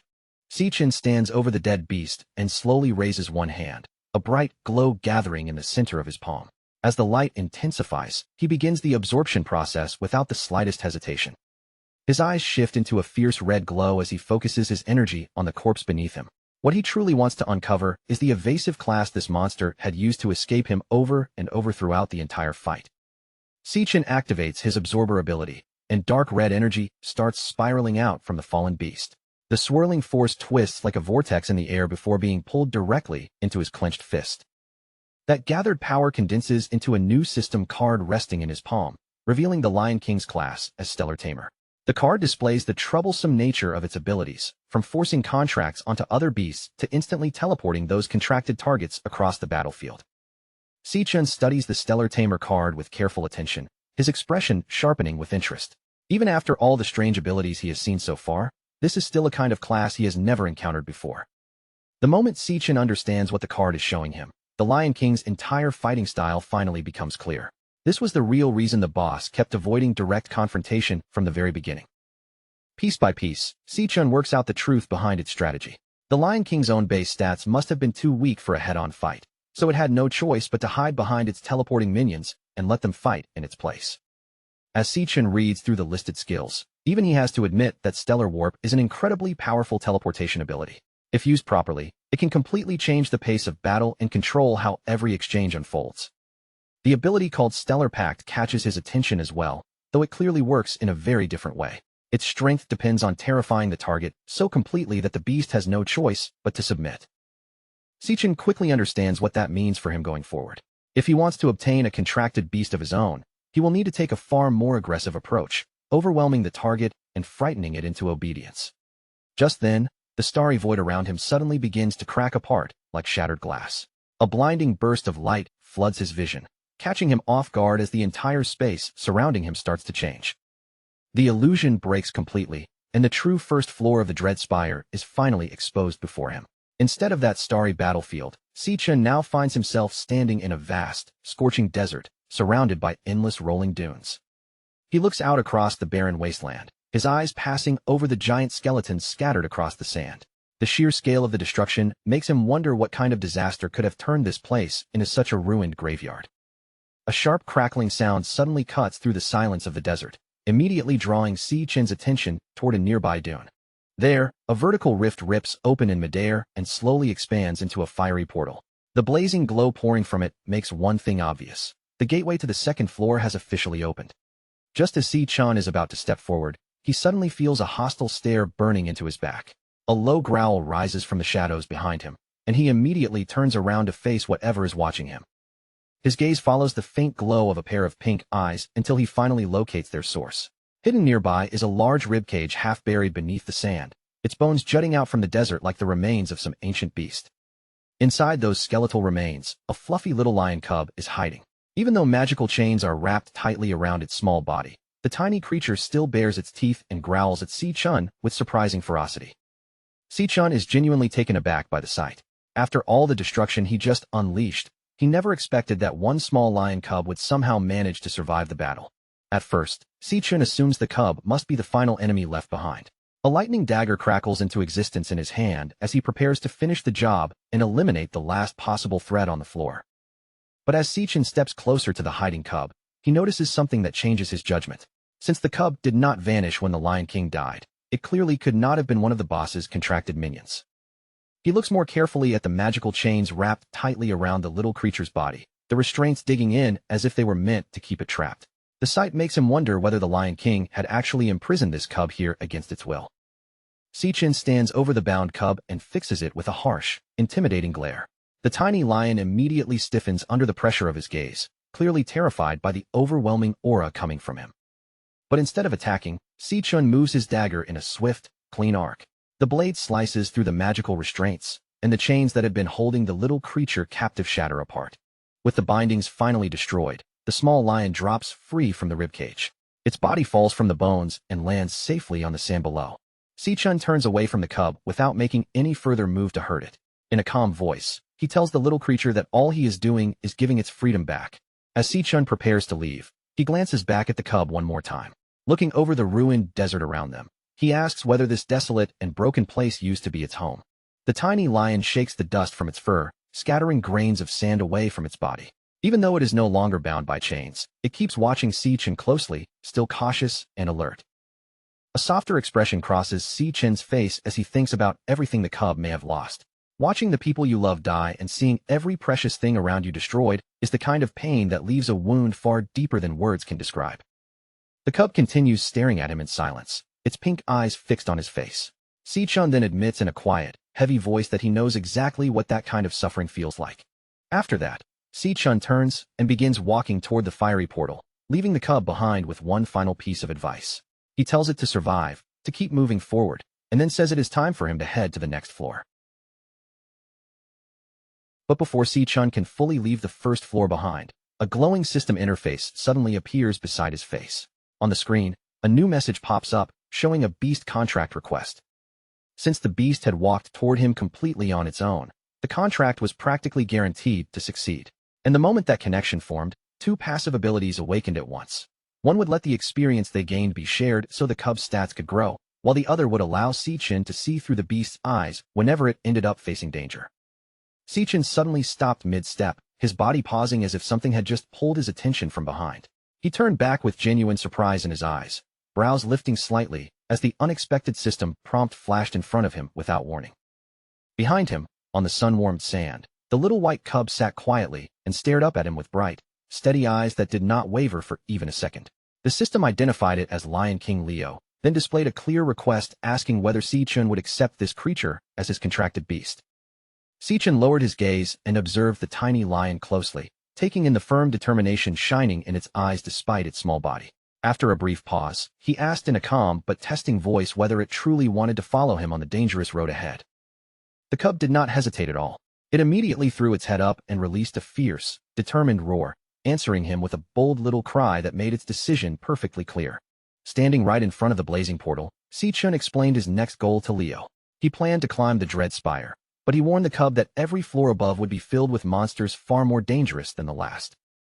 Then Si-chin made the danger even clearer, his tone becoming more serious as he reminded the cub that one careless move could cost it its life. Looking down at Leo, he asked one final time if it was truly certain about coming with him. Leo answered him with another loud, fearless roar, its small frame trembling with energy as if courage was pouring out of every part of its body, even in the face of impossible odds. Seeing that the cub's resolve had not shaken in the slightest, Si-chin gave a small nod. Without saying much more, he accepted Leo's choice with quiet approval. In the next instant, a radiant pink pentagram lit up inside both of their eyes, the glowing pattern flaring brightly as the contract began to take shape between them. The system's voice then confirmed what had just happened. The pact had been successfully completed, officially binding Si-chin and Leo together as master and contracted beast. A more detailed interface unfolded before him, revealing Leo's Stellar Tamer class along with the Stellar Pact ability. The skill allowed forced contracts through intimidation, but it also carried a deadly condition. If the master died, the beast would die as well. At the same time, both passive skills activated immediately, one sharing experience to strengthen the cub's stats, and the other letting Si-chin borrow the beast's sight whenever it encountered danger. After that, another ability finally unlocked as well, Stellar Warp. With this power, Si-chin could teleport straight to the cub's location, or summon Leo directly to wherever he needed it to be. Now that their bond had been officially sealed, Si-chin allowed a faint smile to appear on his face, his expression settling into calm determination. Beside him, the energetic little cub bounced forward happily, clearly ready to follow him no matter where the path led. As they drew closer to the vortex of flame, Si-chin gave Leo one simple but important command. No matter what kind of battle broke out, the cub's first priority had to be staying alive. With that warning delivered, Si-chin stepped forward without hesitation and passed through the fiery threshold. On the other side, they found themselves standing on a jagged cliff that overlooked a massive underground world. Rivers of molten rock flowed endlessly below, while towering columns of liquid flame rose through the cavern, bathing everything in a terrifying infernal glow. The heat struck Si-chin almost immediately. Sweat rolled down his face as he adjusted to the scorching air, and he muttered under his breath that the temperature felt intense enough to melt him alive in just a few moments. As they moved forward cautiously, Leo crept toward the edge of a molten chasm and peered down into the glowing depths. Its tiny body was tense, but its eyes stayed sharp and alert, scanning the burning abyss beneath them. Sichin admitted inwardly that he had no idea what kind of enemy might appear in a place like this. But then, near the surface of the lava, a faint disturbance suddenly caught Leo's attention, causing the little cub to stiffen in an instant. A blinding burst of scorching light suddenly exploded from the molten depths. The glow flared violently through the cavern, flooding the entire space with a sharp, unbearable brilliance. Sichin's instincts reacted before his mind could even process it. His eyes flashed red as he sensed an overwhelming threat closing in, the kind of danger so intense it made every hair on his body rise. Before he had even the slightest chance to defend himself, an attack shot toward him at terrifying speed and pierced straight through his chest. The force behind it was so brutal and sudden that it seemed to defy all understanding. Sichin jolted upright in his bed with a sharp gasp, one hand clutching his chest, as if the wound were still there. His body was drenched in sweat, and the lingering terror of that final strike still echoed through his mind. Only then did the truth sink in. He had been killed instantly, wiped out before he had even managed to see what attacked him, leaving him completely stunned by the nightmare-level power of whatever lived there. Still shaken by the phantom feeling of death, Sichin struggled to steady his breathing. He could not help wondering aloud what kind of monster could possibly be waiting on the second floor of the tower. But before that dread could drag him any deeper, a familiar voice cut through the tension. From outside his door, Sichin called out to him, letting him know that breakfast was already ready. A little later, Sichin sat at the table and stared at the meal spread out in front of him. There were steaming bowls of ramen, along with a colorful assortment of fresh fruit arranged so generously that the table looked almost overflowing. He glanced over at Sichin, who was already busy packing her bag, and could not help commenting that she had made way too much food for only the two of them. While casually munching on a piece of toast, Sichin told him to wash the dishes after eating. Then, in the same relaxed and slightly teasing tone, she reminded him not to forget about hanging up the laundry later. Watching her slip into her sneakers near the door, Sichin asked where she was hurrying off to during summer break. Sichin answered brightly, saying she was on her way to a summer job. Sichin's expression turned concerned, and he reminded her that he was already handling their finances. He insisted that she did not need to push herself by working, clearly trying to stop her from overexerting herself. But Sichin only gave him a warm smile. She explained that since he had been doing so well lately, she did not want to fall behind either, and she wanted to help in her own way. She added that spending the entire summer doing nothing would be unbearable anyway. Then she waved to him cheerfully, once again reminding him to finish his chores before she finally headed out. After she left, Sichin followed her instructions one by one. He washed the dishes clean, then carefully hung the damp laundry across the living room, so everything could dry properly. Once all the chores were done, Sichin found himself thinking about his sister again. No matter how much time passed, Sichin had always remained the same reliable, energetic person he had known. His eyes eventually settled on a framed photo of the two of them together. As he looked at it, a quiet sense of admiration rose inside him for how strong and unshaken she had stayed through everything. The irony was that, even though she was not yet an adult, Sichin often felt as if she was the one taking care of him. In her own quiet ways, she had always been guiding him, supporting him, and protecting him. But soon, his thoughts grew heavier as he considered the responsibilities waiting for him. Once his school matters were dealt with, he would have to face Demon King Wrath, and that battle would likely pull him away from Sichin for a long and uncertain period of time. Even so, when he remembered her warm smile, Sichin could only admit the truth to himself. No matter how far away he went, and no matter how dangerous things became, she was the one person he could never stop worrying about. Then, all at once, an idea flashed through his mind. Sichin's eyes sharpened, brightening with a sudden spark of determination. He pressed his fingers lightly against his temple, focusing as he considered whether that experimental method might actually work. A soft pink glow slowly filled his eyes as he concentrated and activated his ability. Beneath his skin, he could feel the energy stirring and humming in response. In the very next moment, a portal appeared right in front of him. With a small tumble through the opening, Lion King Leo emerged safely into the room and landed on the floor. Sichin went completely still, staring at the little cub in front of him with wide eyes, as if he could hardly believe what he had just done. The realization left him stunned. He could actually summon his contracted beast out of the Dread Spire and into the real world, crossing the space between dimensions as if it were nothing. Leo, however, wasted no time being confused. The energetic cub immediately darted around the living room with unstoppable excitement, happily tearing through stray tissues and making itself comfortable in its new surroundings. Sichin glanced at his system interface, and a plan quickly began forming in his mind. With Leo here, he could command the cub to stay near his sister while he was gone, giving her both protection and peace of mind. And because of the passive abilities they had unlocked, if Sichin ever ended up in danger, Sichin would be able to see through Leo's eyes. More than that, He could teleport instantly to her side the moment something went wrong. Remembering how much Si-Yun loved animals, and how happy she always looked when petting strays, Si-Chin smiled to himself. Giving her a little lion cub seemed like the perfect gift, not just a cute companion, but a loyal guardian as well. Before Si-Chun could even enjoy that comforting idea for another second, a violent crash suddenly exploded from the kitchen. The sharp sound tore through the quiet apartment like something had just been smashed to pieces. Si-Chin's head snapped toward the kitchen at once, his expression tightening from surprise. Startled by the noise, he quickly hurried over to check what had happened inside. He had been imagining how happy Si-Yun would be when she saw her new pet, but the moment he reached the kitchen, all of that confidence vanished. Broken plates were scattered across the floor. The entire room looked like it had been hit by a tiny storm, and Leo was already biting down on the faucet as if it were some strange new toy. Meanwhile, somewhere outside in the city, the streets were glowing under the fading light of sunset. Without warning, a surge of dark energy tore through a security camera mounted high on a utility pole, making it spark, crack, and die out completely, leaving that stretch of road hidden from surveillance. Right beneath the destroyed camera, a wounded man staggered backward in absolute terror. Blood ran down his body as he gripped an ice blade tightly in one hand. Retreating step by step from an enemy he could barely bring himself to face. His voice shook as he desperately begged the unseen attacker to stop. But in front of him, a massive demonic claw began forming from the darkness, its terrifying outline pressing down on him like a nightmare made real. Then, in the very next instant, the demonic claw shot forward with brutal speed.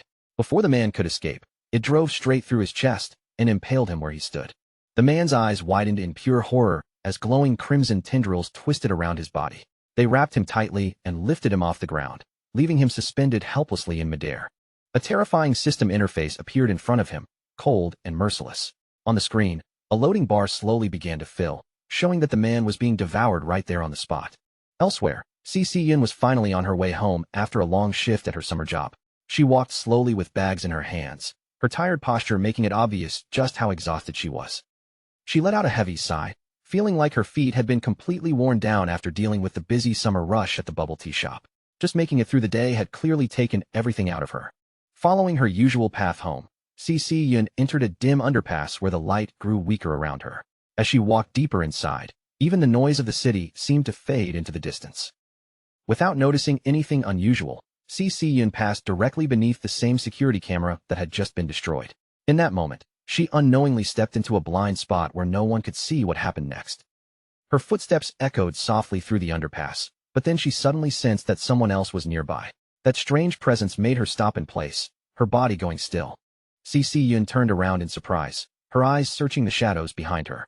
From within the darkness, a cold voice suddenly spoke, saying that she had finally arrived. Standing in the dim underpass was Jean Duoshin, holding a large bouquet of red roses in his arms.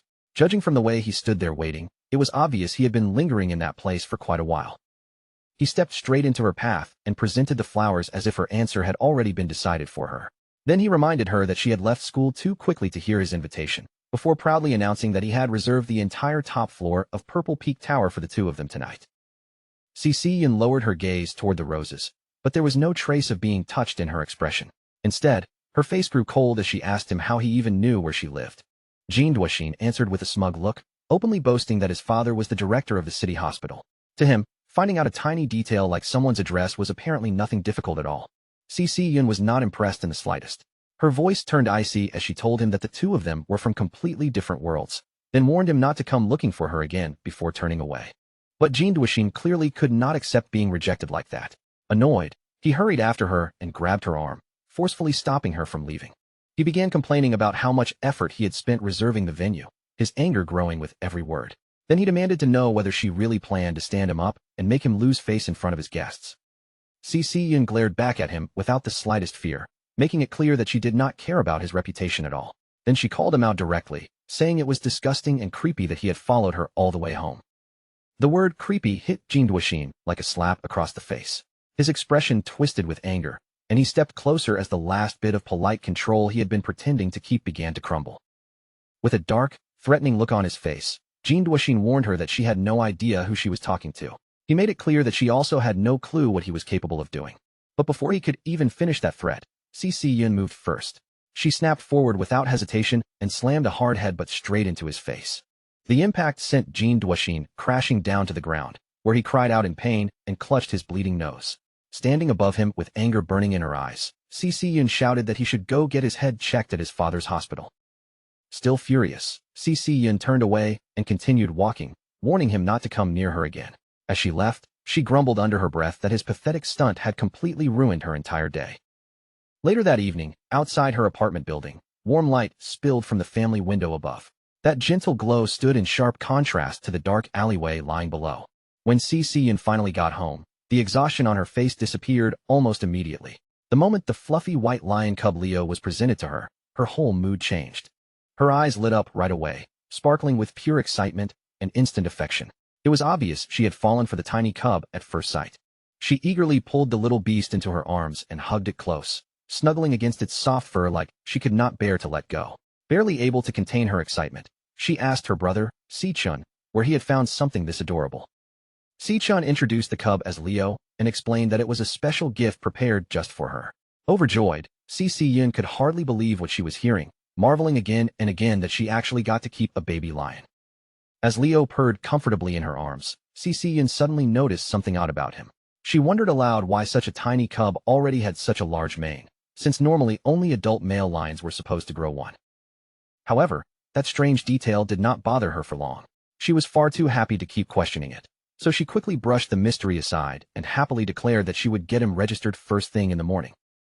Watching Si-yun and Leo bond so naturally, Si-chun finally felt a quiet sense of relief settle in his chest.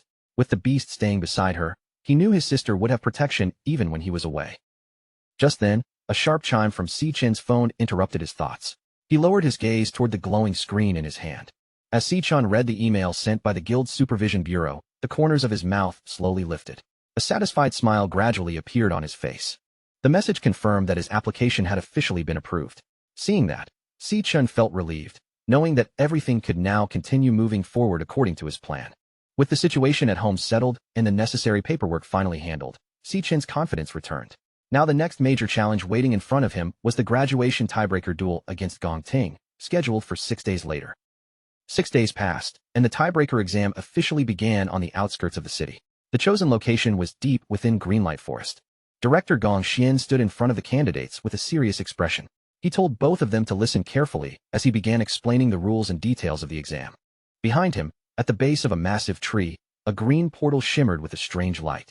Gong Xian announced that the school had selected this wild dungeon as the tiebreaker site, and according to the latest survey, it had been rated as a D-rank dungeon. He then confirmed that both Si-chun and Gong Ting would enter at the same time. Their exam would take place together inside that exact same dungeon. After that, Gong Xian gave them a serious warning. Wild dungeons were unmapped and much more dangerous than the controlled school dungeons they were used to, so 3 senior guild members from Esternia would enter alongside them as examiners. Those examiners would follow the candidates into the dungeon, staying close enough to ensure they survived. At the same time, they would also observe and judge their performance throughout the entire test. The 3 examiners assigned to the team were Ivan from the Imperial Guild, Yasmin Kai from the Divine Eye Guild, and Sato Woda from the Silver Guild. Gong Xian explained that the final scores would be based entirely on what those 3 examiners personally witnessed inside the dungeon. At that same moment, a live video feed of the exam appeared inside a dark VIP room back at the academy. Inside that room, Gong Lin watched the screen with a faint, knowing smirk. Without saying a word, he silently hoped that the 3 examiners would properly carry out their secret arrangement, finish the job cleanly, and leave behind no loose ends. Also sitting in the same room, Principal Yuan Long turned his attention toward Vice Chairman Carl Cavendish. With a questioning look, he asked why Carl was still at the academy, especially since his official schedule had already ended 2 days earlier. Carl let out a low, amused laugh, his gaze glued to the live feed on the screen. On it, Si-chun and Gong Ting stood side by side at the foreboding dungeon entrance, their expressions burning with determination as if daring the unknown to challenge them.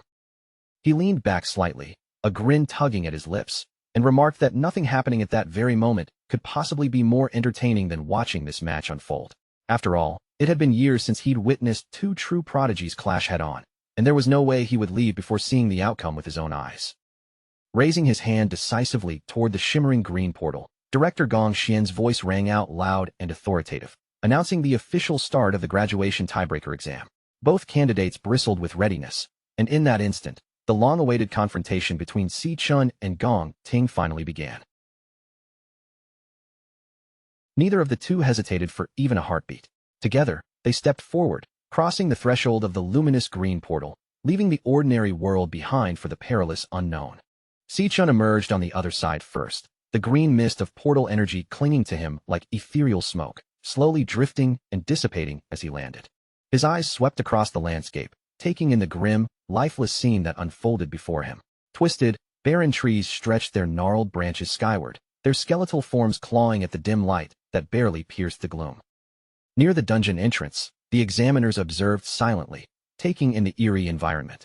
Yasmin tilted her head, noting that the area resembled a flower-type dungeon. Beside her, Ivan casually offered a cigarette to Sato Woda, who promptly hushed him with a warning. They were on duty, and the camera drone overhead was recording every moment. Then, abruptly, a sharp buzzing erupted inside Si-chen's mind, slicing through the oppressive silence of the dungeon like an electric scream. Si-chen's eyes widened as a brilliant red hologram flashed violently from his chest. The warning pulses illuminated his face with an ominous crimson glow, casting deep shadows across his sharp features. A massive system alert appeared before him, signaling that an extremely dangerous creature was in close proximity. Si-chen froze, the weight of the warning sinking in. It was the first time his demon heart had ever issued such a grave alert. Yet, almost as suddenly as it appeared, the warning vanished, leaving Si-chen staring into the murky forest. A creeping doubt filled his mind. Could a high-ranking monster really be lurking within what was supposedly just a D-rank dungeon? Undeterred, he and Gong Ting pressed forward along the barren path, which twisted between enormous, interwoven roots and crooked branches that formed a cage-like barrier overhead, suffocating the narrow passage with their thick, gnarled presence. Gong Ting led the way with measured confidence, moving through the fog-drenched terrain as if he owned every step. Si-chen followed quietly, observing the path and gauging the battlefield with a calm, calculating eye. From a high ridge above, Yasmin surveyed the candidates, noting how the fog had thickened to nearly oppressive density. Beside her, Sato Woda issued strict orders, commanding the examiner team to maintain full alertness and to keep their eyes locked on every movement of the students below. Suddenly, the tense silence shattered with a sharp, ear-piercing crack. Right before the candidates, the rocky ground split violently, sending jagged chunks of earth flying skyward in a chaotic display. From the ruptured ground, a grotesque, massive insectoid creature emerged with terrifying speed. The system immediately identified it as a poison cage ant, a D-rank flower archer, poised and deadly. Gong Ting reacted without hesitation. His katana shot from its sheath in a flash, and he surged toward the colossal insect with aggressive precision, every movement sharp and purposeful. Ivan's eyes widened in admiration at the young man's reaction speed, but Sato Woda interjected quickly, warning that monsters from wild dungeons were far more cunning, faster, and brutal than anything encountered in controlled school exercises. The poison cage ant initiated its attack, launching a barrage of glowing green toxic projectiles. Gong Ting moved fluidly, his blade arcing through the air to deflect each strike in a seamless dance of steel and precision. Then, with a single fluid motion, Gong Ting vaulted into the air, katana raised high, and brought it down in a devastating strike that cleaved the monstrous insect completely in half. The upper half of the ant crashed heavily onto the ground, shattering the earth beneath it. Simultaneously, Gong Ting's blade erupted with intense golden energy as he thrust it straight through the fallen creature, leaving nothing to chance. Tapping into the raw power of his nuclear warrior class, Gong Ting unleashed his signature Blaze Blade Barrage. The attack detonated with unimaginable force, reducing the monster to a fiery explosion that scattered debris in every direction. Watching from above, Yasmin lifted her wrist device, and a glowing green tin materialized above it, signaling flawless execution. She awarded Gong Ting a perfect score for his field response, praising how effortlessly he had neutralized the monster's ranged attacks with near-perfect efficiency. Ivan also displayed a 10, commending Gong Ting's tactical logic. He highlighted that cutting off the venom-launching organ first was a brilliant move, stripping the creature of its offensive capability. Sato Woda proudly added another perfect score, applauding the decisive finishing blow. Gong Ting's final strike was clean, swift, and executed with absolute confidence. Every action purposeful and precise. Standing calmly with his glowing sword, Gong Ting's poise drew admiration from all three examiners. They marveled at his battlefield control, flawless positioning, and cold, calculated composure, noting that maintaining such ice-cold calm against a wild creature was extraordinary for someone his age. Then Sato Woda shifted his focus to Si-chun, who wandered casually to the side with his hands tucked in his pockets, seemingly indifferent to the chaos unfolding just meters away. He immediately criticized Si-chun, declaring that such complete inaction at the appearance of the monster was unacceptable. To Sato, this relaxed, almost casual demeanor appeared as total disinterest, a glaring failure in the exam. Gong Ting, on the other hand, said nothing. He simply observed Si Chen's unusually relaxed posture, studying how calm and unbothered his rival remained, seemingly unaffected by the unfolding events. Back in the VIP observation room, Carl Cavendish and Principal Yuan Long monitored Si Chen closely on the live feed, their attention fixed on every subtle movement he made in the fog-laden dungeon. Carl asked casually what the principal thought Si Chen was attempting out there, his tone laced with curiosity as he gestured toward the swirling fog that cloaked the dungeon floor. Principal Yuan Long allowed a faint, knowing smile to play across his lips, as if he had already deduced the answer. He inferred that Si Chen wasn't wandering aimlessly. Rather, he was methodically hunting for a specific target within the treacherous terrain. Inside the dungeon, Si Chen came to a sudden stop near a dense tangle of giant tree roots. He tapped his foot lightly against the gnarled surface, testing the structure beneath, feeling for weaknesses and hidden potential. After assessing the subterranean formation, he realized that this central node offered a unique opportunity. A single, decisive strike could eliminate the entire threat in one sweeping, calculated motion. Golden lightning flared around his hand, arcs of energy crackling sharply as they condensed into a jagged, radiant dagger that hummed with destructive power. With his target finally pinpointed, Si Chen's voice was calm but deadly as he declared that he had located the source. Without hesitation, he drove the lightning dagger straight down into the massive roots, showing no mercy. The instant the blade struck, a titanic shockwave of golden lightning surged through the underground, tearing apart the earth in a violent, explosive eruption that ruptured everything in its path. Hidden within the roots, a nest of poison cage ants was caught entirely within the searing electrical blast. The monstrous swarm was obliterated in a single, catastrophic surge of power. The examiners broke into nervous sweats as they grasped the magnitude of what Si Chen had just done. He had deliberately targeted the monster nest itself, provoking a horde of D-rank creatures, a reckless move that could have ended disastrously for everyone. Gong Ting watched the chaotic destruction with his usual calm faltering for the first time. A flicker of shock crossed his features, betraying his uncertainty as he wondered exactly what Si Chen might be planning next. Si Chen shifted his weight, channeling intense electricity into his boots until golden arcs danced around his feet. With explosive force, he propelled himself skyward, energy crackling around him like a storm contained within his body. Invoking the full might of his lightning assassin class, he activated Flash God, rocketing into the sky as a blinding streak of golden light, almost too fast for the eyes to follow. In midair, he intercepted the swarm of poison cage ants flung upward by his own explosive trap. They had no time to react before he descended upon them with lightning-quick precision. A relentless barrage of rapid slashes rained down, each cut precise, tearing through the airborne monsters one by one, leaving no chance for counterattack. He weaved between the targets with incredible agility, golden lightning tracing his path in sharp zigzags. Within moments, the entire cluster of beasts was reduced to shredded fragments, and Si Chen descended smoothly back to the dungeon floor.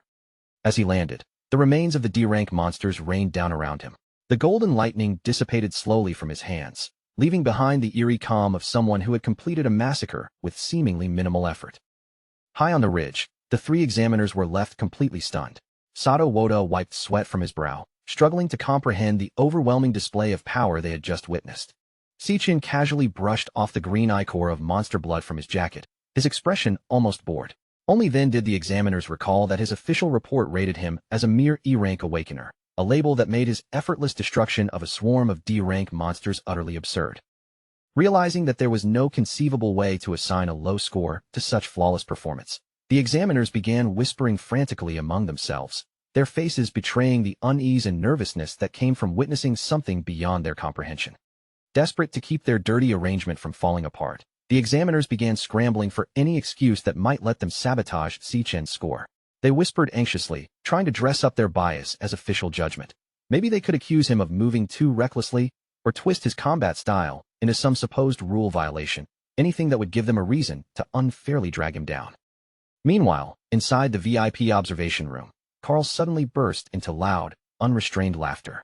His voice echoed through the room as he openly praised Principal Yuan Long, admitting with obvious excitement that the principal had been right all along when he said Si Chen was still hiding his true strength. Carl could barely hold back his excitement as he stared at the live footage, saying it was almost unbelievable to see this kind of explosive power so early in the exam. With the match only just beginning, his interest only grew stronger, and he became even more eager to see how Gong Ting would respond when faced with such overwhelming force. Behind him, Gong Lin remained completely silent. He did not say a single word, but his expression kept growing darker and colder by the second. His eyes locked tightly on the monitors as the situation slipped further out of his control. Then, without the slightest warning, the live footage on the massive monitor suddenly began to break apart. Thick bursts of harsh digital static tore across the screen, swallowing the image in violent flashes. The picture flickered again and again, warping so badly that the scene became impossible to follow.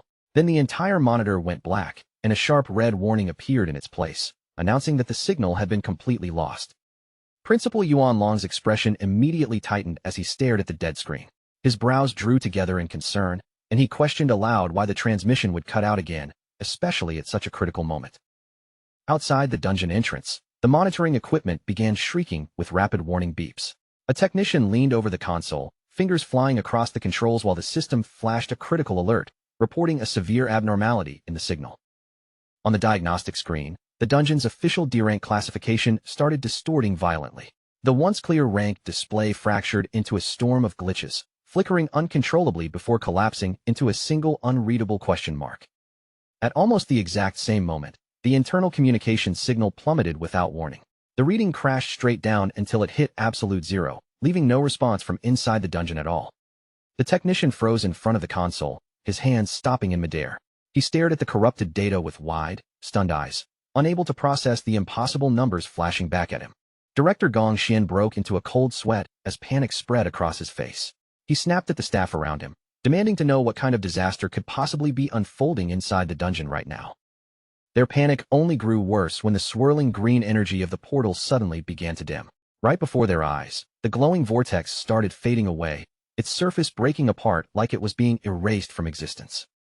In the next instant, the luminous gateway vanished completely. What remained in front of them was no longer a portal at all, but an ordinary, empty cave entrance, leaving the candidates trapped inside with no visible path back out. Far deeper within the now isolated dungeon, a sinister and unnatural melody began drifting through the darkness. The sound did not merely echo through the air. It seemed to take physical form, turning into glowing pink and green musical notes that floated eerily through the gloom. Sichin stopped moving the moment he heard it.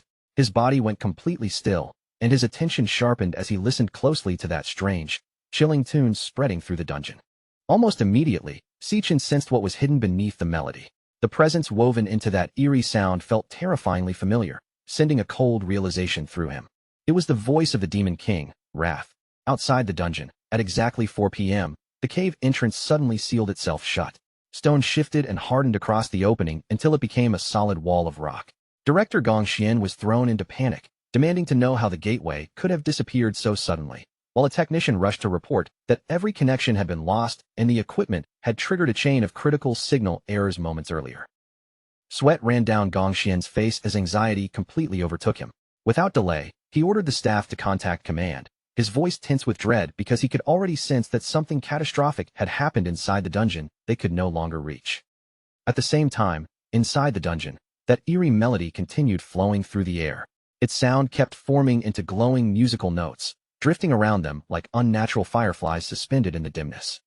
Si-chun and Gong Ting both paused, their eyes drawn toward the bizarre sight surrounding them. For a brief moment, neither of them moved, watching as those strange notes hovered silently through the dark air. The examiners were just as confused by the sudden shift in atmosphere. Yasmin Kai looked around with unease and asked whether the others could hear the sound too, while Sato Woda confirmed it, saying it really did resemble some strange kind of music. As the heavy rhythm began thudding through the dungeon, Si-chin's expression turned deeply alarmed. To everyone else, it may have sounded like music, but to him, it was something far worse.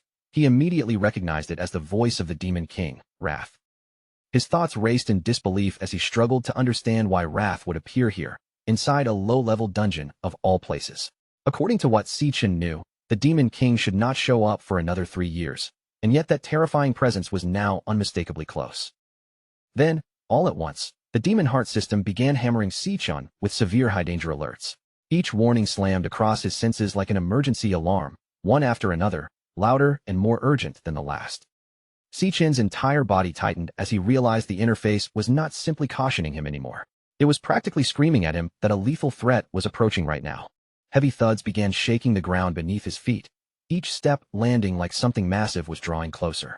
Through the fog behind him, Sichin suddenly understood that something enormous was standing there, hidden just beyond the reach of his sight. A sinister laugh rolled through the cavern, echoing from within the mist like a voice crawling out of a nightmare. Then a towering shadow began moving closer, its massive outline slowly becoming clearer through the thick fog. Sato Woda visibly trembled under the crushing pressure of that presence. As he stared into the haze, he wondered what kind of monster could possibly be hiding there, just as two glowing eyes suddenly pierced through the darkness. The creature finally stepped forward, revealing its horrifying shape.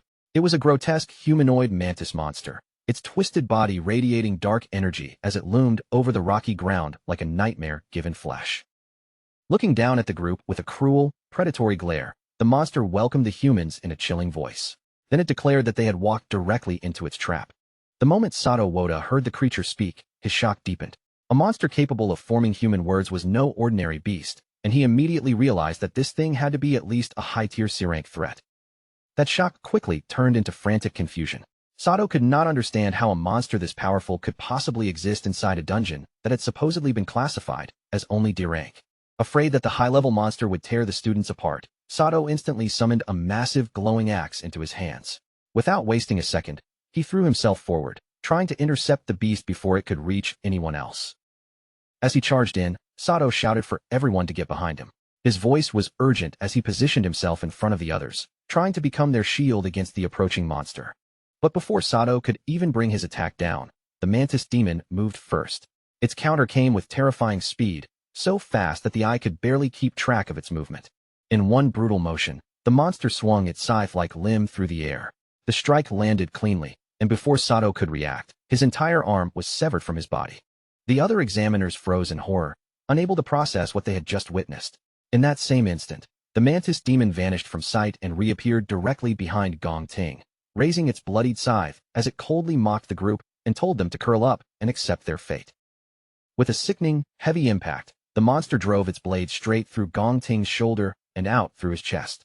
Its voice turned ruthless as it commanded the young man to die. Even with his body impaled, Gong Ting did not collapse. He clenched his teeth against the unbearable pain, and instead of showing fear, a fierce, almost crazed grin spread across his face. Using the monster's close range against it, Gong Ting swung his flaming golden sword downward with vicious force. The blade cleaved through the trapped scythe arm and chopped it clean off, leaving the mantis demon staring wide-eyed in shock. Gong Ting did not give the beast even a second to recover. He immediately followed up with a powerful mid-air kick, sending the crippled monster flying backward across the rough rocky terrain. Blood poured from the massive wound torn through Gong Ting's shoulder, but he acted as if the injury meant nothing.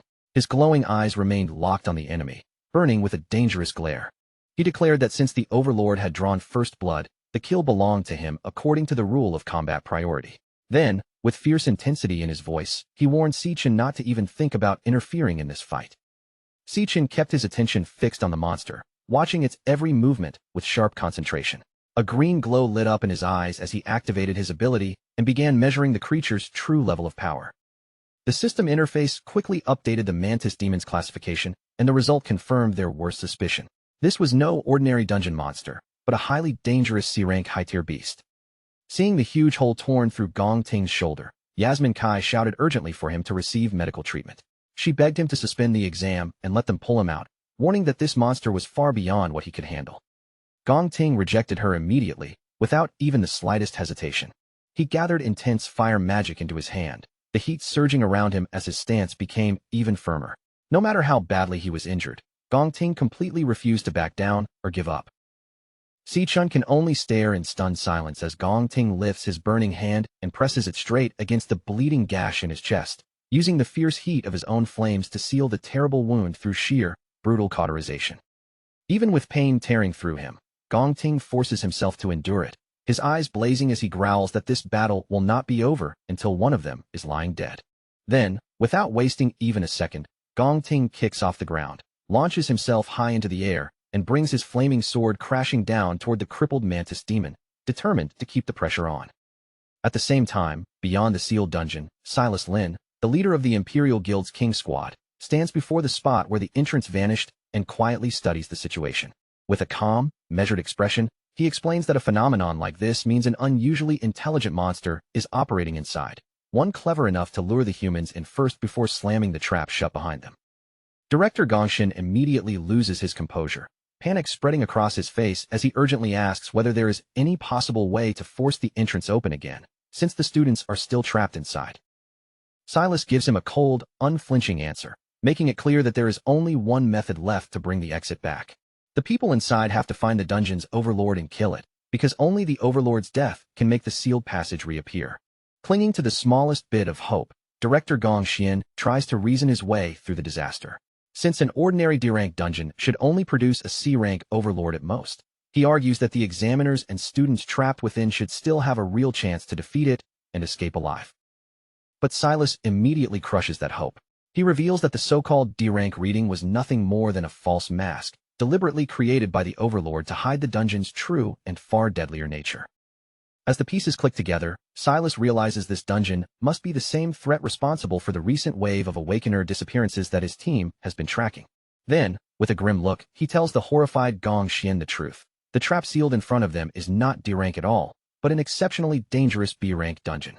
Meanwhile, deep inside the dungeon, the monstrous insect refuses to slow down, striking again and again with its long, scythe-like arms.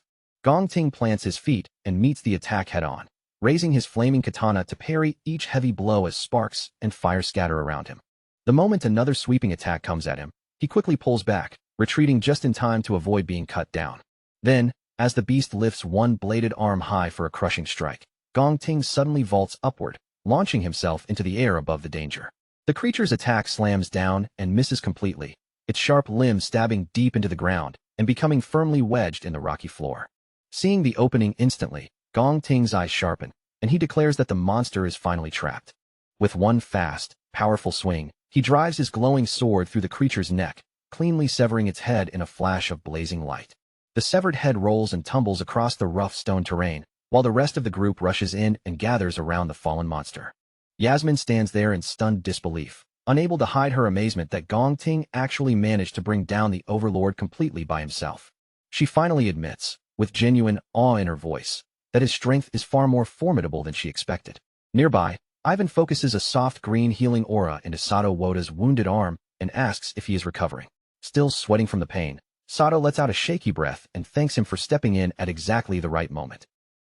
But that brief relief disappears almost instantly when Sato glances down and checks his smartwatch. His face tightens with alarm as he warns the others that the device has completely lost signal, meaning they have been cut off from the outside world. Yasmin and Ivan immediately check their own equipment as well.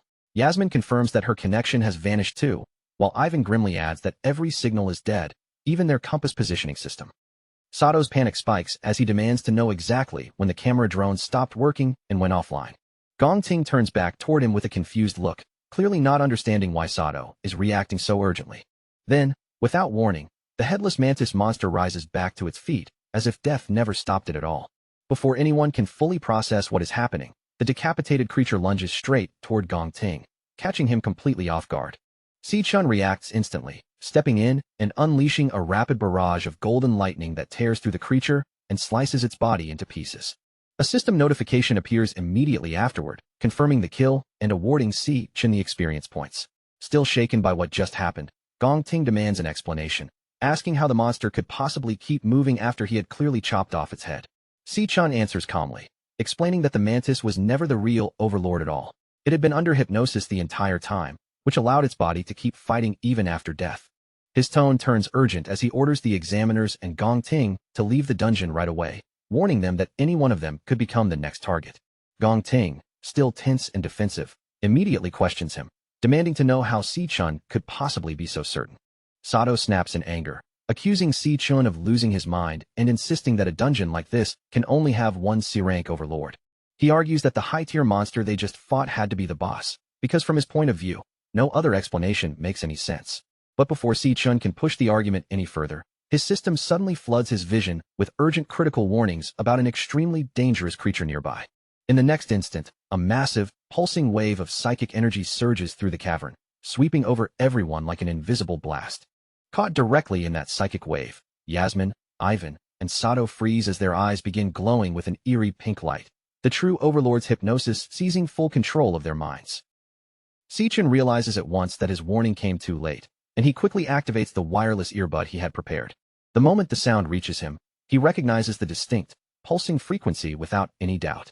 In his past life, he had seen the Demon King, Raph, use that exact same frequency to hypnotize ordinary humans with terrifying precision, slaughtering millions across the entire globe. When Si-chun turns around, Yasmin, Ivan, and Sato are already moving in perfect synchronization, marching forward like empty shells trapped in a mindless trance. Now certain that the dungeon's true overlord is directly tied to Wrath, Si-chin's expression goes cold as he resolves to confront the creature head-on. Following the hypnotized examiners deeper into the dark cavern, Si-chin keeps moving while his system relentlessly bombards him with warnings about highly dangerous creatures waiting ahead. Before long, the group reaches a vast and eerie lair, where glowing green egg sacs pulse throughout the chamber and towering dark serpents stand guard around a central figure draped in cloth. Si-chun remains completely unaffected by the monster's alpha frequency, protected by the counter-frequency audio track playing through his earbud, a safeguard he had prepared specifically because of Wrath. But with the unprotected examiners under unbearable mental pressure and at risk of dying at any moment, Si-chun decides there is no time to hesitate. He has to kill the overlord immediately. The instant they step into its territory, the sinister presence lurking in the cavern notices them. Its icy, starving voice spreads through the darkness, dripping with cruel excitement, as if it is already imagining the taste of their warm, fresh flesh being torn apart. Si-chan slowly raises his eyes toward the source of that voice, his gaze cold and unwavering. There is no fear on his face at all, only a sharp, frozen calm, while every muscle in his body seems prepared for the battle that is about to explode. Many years in the past, inside a brutal memory that still reeks of blood, a young Gong Ting stands there completely drained, his body stained red from the violence. On the ground beneath him lies his brother, Gong Cheng, beaten until he can barely move after Gong Ting struck him over and over again with a broken wooden stick. Their father, Gong Lin, stands nearby and watches the horrifying scene unfold without even a flicker of tenderness in his eyes. Instead of stepping in to stop the cruelty, he looks at 8-year-old Gong Ting with chilling approval and coldly congratulates him for winning. Later, Gong Lin sits calmly at an elegant dining table, surrounded by the polished luxury and status of the Gong family. With the comfort of a man who sees nothing wrong with cruelty, he begins laying out the merciless rules his children are expected to follow. In the Gong family, the winner is the one who earns the right to sit at the table and eat. The loser, young Gong Cheng, is not even allowed that small comfort, and instead must kneel on the ground until the sun rises. Outside, Gong Cheng obeys exactly as he was ordered, kneeling in the cold with bruises still marking his small body. Too terrified to fight back or complain, he keeps himself bent low against the ground while his empty stomach twists and growls from hunger. Unable to keep watching his brother suffer like that, Gong Ting quietly slips away under the cover of darkness. He approaches Gong Cheng in secret and, with a careful hand, offers him a small piece of bread. Gong Cheng lifts his head in shock, his frightened eyes widening the moment he sees what Gong Ting is doing. In a shaky whisper, he warns his brother that if their father catches him helping, the punishment will be absolutely terrifying. But Gong Ting does not withdraw his hand, and he does not let fear make him hesitate. Ignoring the danger right in front of him, he firmly tells Gong Cheng to stop talking and just eat before anyone notices. But that tiny act of kindness, hidden in the dark for only a moment, is not able to stay secret for long. Soon after, Gong Ting is struck viciously across the face, the slap hitting hard enough to whip his head to the side. Then he is forced down onto his knees, shaking on the floor while his father looms over him, gripping a whip in his hand. Gong Lin stares down at his battered son with a cold, emotionless expression. In that icy voice, he asks Gong Ting if he understands why the Gong family has been able to hold on to so much power, status, and influence for so long. Then, with absolute pride in his own brutality, Gong Lin gives the answer himself. To him, the reason is simple. He has never once allowed himself to lose a fight. He pushes that ruthless belief deep into his son's mind, telling Gong Ting that winners are the ones who decide the rules of the world. Losers, on the other hand, have no right to argue and can only lower their heads and obey. Even after being beaten and forced down, young Gong Ting still refuses to surrender completely. With defiance burning through the pain in his eyes, he asks his father whether that means if he beats him, he will get to create the rules too. Gong Lin merely laughs at the challenge, his reaction full of contempt, as though the very idea is nothing more than a foolish joke from a powerless child. Years slip by, and once again, Gong Ting finds himself collapsed on the ground. This time, he is badly beaten, struggling just to keep himself propped up on his hands and knees. Blood runs from his mouth as the shattered remains of his sword clatter beside him. Burning with anger and humiliation, He demands to know why his father refused to face him directly in a proper, fair duel. Still glaring upward from the ground, Gong Ting presses the question even harder. He asks why Gong Lin chose to send Silas Lin to attack him instead of accepting the challenge with his own hands. Gong Lin is not shaken in the slightest. With a faint, superior smirk, he explains that his true strength has never been limited to his own fists, his own weapons, or his own body, but comes from the power and authority he can command through others. Standing above his defeated son, Gong Lin looks down on him as if he has simply failed to understand the most basic truth of the world. In a cold tone, he tells Gong Ting that reality has never operated by fair rules. In Gong Lin's eyes, the world is driven by only one merciless law. No matter what method is used, no matter how ugly it becomes, the only thing that matters is winning. He continues forcing that lesson into Gong Ting, insisting that the process means nothing and the result means everything. As someone born into the Gong family, Gong Ting is expected to stand above everyone else, even if reaching the top means throwing away family, loyalty, and his own dreams. Gong Lin ends the lesson with one final, heartless sentence. He tells Gong Ting that winning is the only reason he is even permitted to remain alive. Those cruel words echo backward through Gong Ting's entire childhood, cutting into him like a wound that never fully closes. Over time, that scar twists into a belief that survival itself is only possible if he keeps winning. Back in the present, the group now stands directly before the enormous hidden monster overlord, the true ruler waiting in the deepest part of the dungeon. Around the creature's lair, massive snakes coil and shift through the darkness, while eerie green egg sacs glow and pulse like living things, as if whatever is inside them could break free at any moment. Sichin remains completely untouched by the monster's mind control magic. The special audio track playing through his earbud shields his mind, a countermeasure he had prepared in advance because he had always expected that sooner or later he would have to face the Demon King wrath. The hypnotized examiners, however, have no protection like that. Sichin understands that their minds could break under the pressure at any second, and because of that, he decides the monster must be eliminated immediately. But just as Sichin is about to act, Gong Ting suddenly reaches out and grabs his wrist. His grip is tight, tense, and almost desperate as he lowers his voice and whispers for Sichin to stop. To rip his mind free from the monster's control, Gong Ting drives his fingers straight into the terrible wound in his own chest. Fresh blood spills down onto the floor, while the sharp pain violently drags his fading consciousness back into focus. Gong Ting breathes hard, his body trembling from the agony, and admits that he has no idea how Sichin is resisting the trance so easily. For him, the only way to stay awake and clear-headed is to keep hurting himself badly enough that the pain anchors his mind. He warns Sichin in a low, urgent voice not to rush in recklessly. One careless movement could expose their position completely, and if that happens, everyone inside the lair could end up dead. Sweat slides down Gong Ting's face as he forces himself to stay focused. Then he points toward the countless glowing eggs gathered around the monster's throne. He explains that if they disturb the nest, those eggs will release dozens of C-rank monsters all at once. Once that swarm pours out and surrounds them, escaping alive will become almost impossible. As Gong Ting studies the traps spread out before them, he quickly understands just how dangerous this enemy really is. This intelligent overlord deliberately disguised its lair as a weak dungeon, using that false appearance to lure unsuspecting awakeners inside and slaughter them. Because of that, Gong Ting is convinced the monster will not simply leave them alone.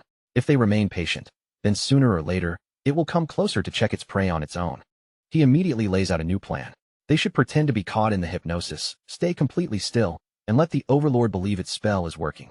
Then, the moment it gets close enough to strike, they can attack together by surprise and finish it in a single blow. Sichin looks at Gong Ting with a faint trace of surprise in his eyes, clearly a little impressed despite the danger around them. He admits that he did not expect Gong Ting to remain so calm and think this logically under such crushing pressure. Even so, Sichin immediately rejects the plan.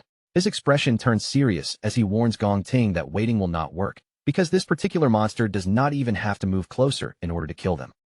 He explains that the overlord does not need claws, fangs, or any physical attack to end their lives.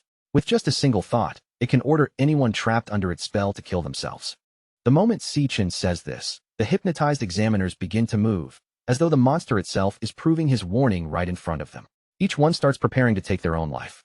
Sato pulls out a saw, Yasmin lifts her gun and points the barrel directly at her own head, and Ivan's hands lock around his throat as he begins choking himself. Sichin moves before any of them can complete the act. In a blur of lightning-fast motion, he strikes all three examiners one after another, knocking them unconscious just in time to stop them from harming themselves. That sudden burst of movement cuts through the stillness of the lair and immediately draws the Overlord's attention. Realizing that its prey is no longer obediently standing still, the monster flies into fury. To it, the humans it planned to consume have been ruined before it could properly enjoy them. In response to the threat, the Overlord activates the glowing green egg sacs scattered throughout the lair. One after another, the swollen sacs begin to rupture violently. From the burst eggs, dozens of dangerous C-rank blade arm mantises crawl out, their slick bodies unfolding from the slime. At the Overlord's command, the swarm turns toward the intruders, ready to tear them apart. As the deadly horde closes in from every direction, Gong Ting instantly understands that their stealth plan has completely collapsed. With no time left to hesitate, he decides they have no choice but to switch to an emergency backup plan. With his sword already drawn, Gong Ting steps forward and plants his feet like a wall in front of the unconscious examiners. He puts his own body directly between those helpless adults and the monsters pressing in, refusing to let the swarm reach them first.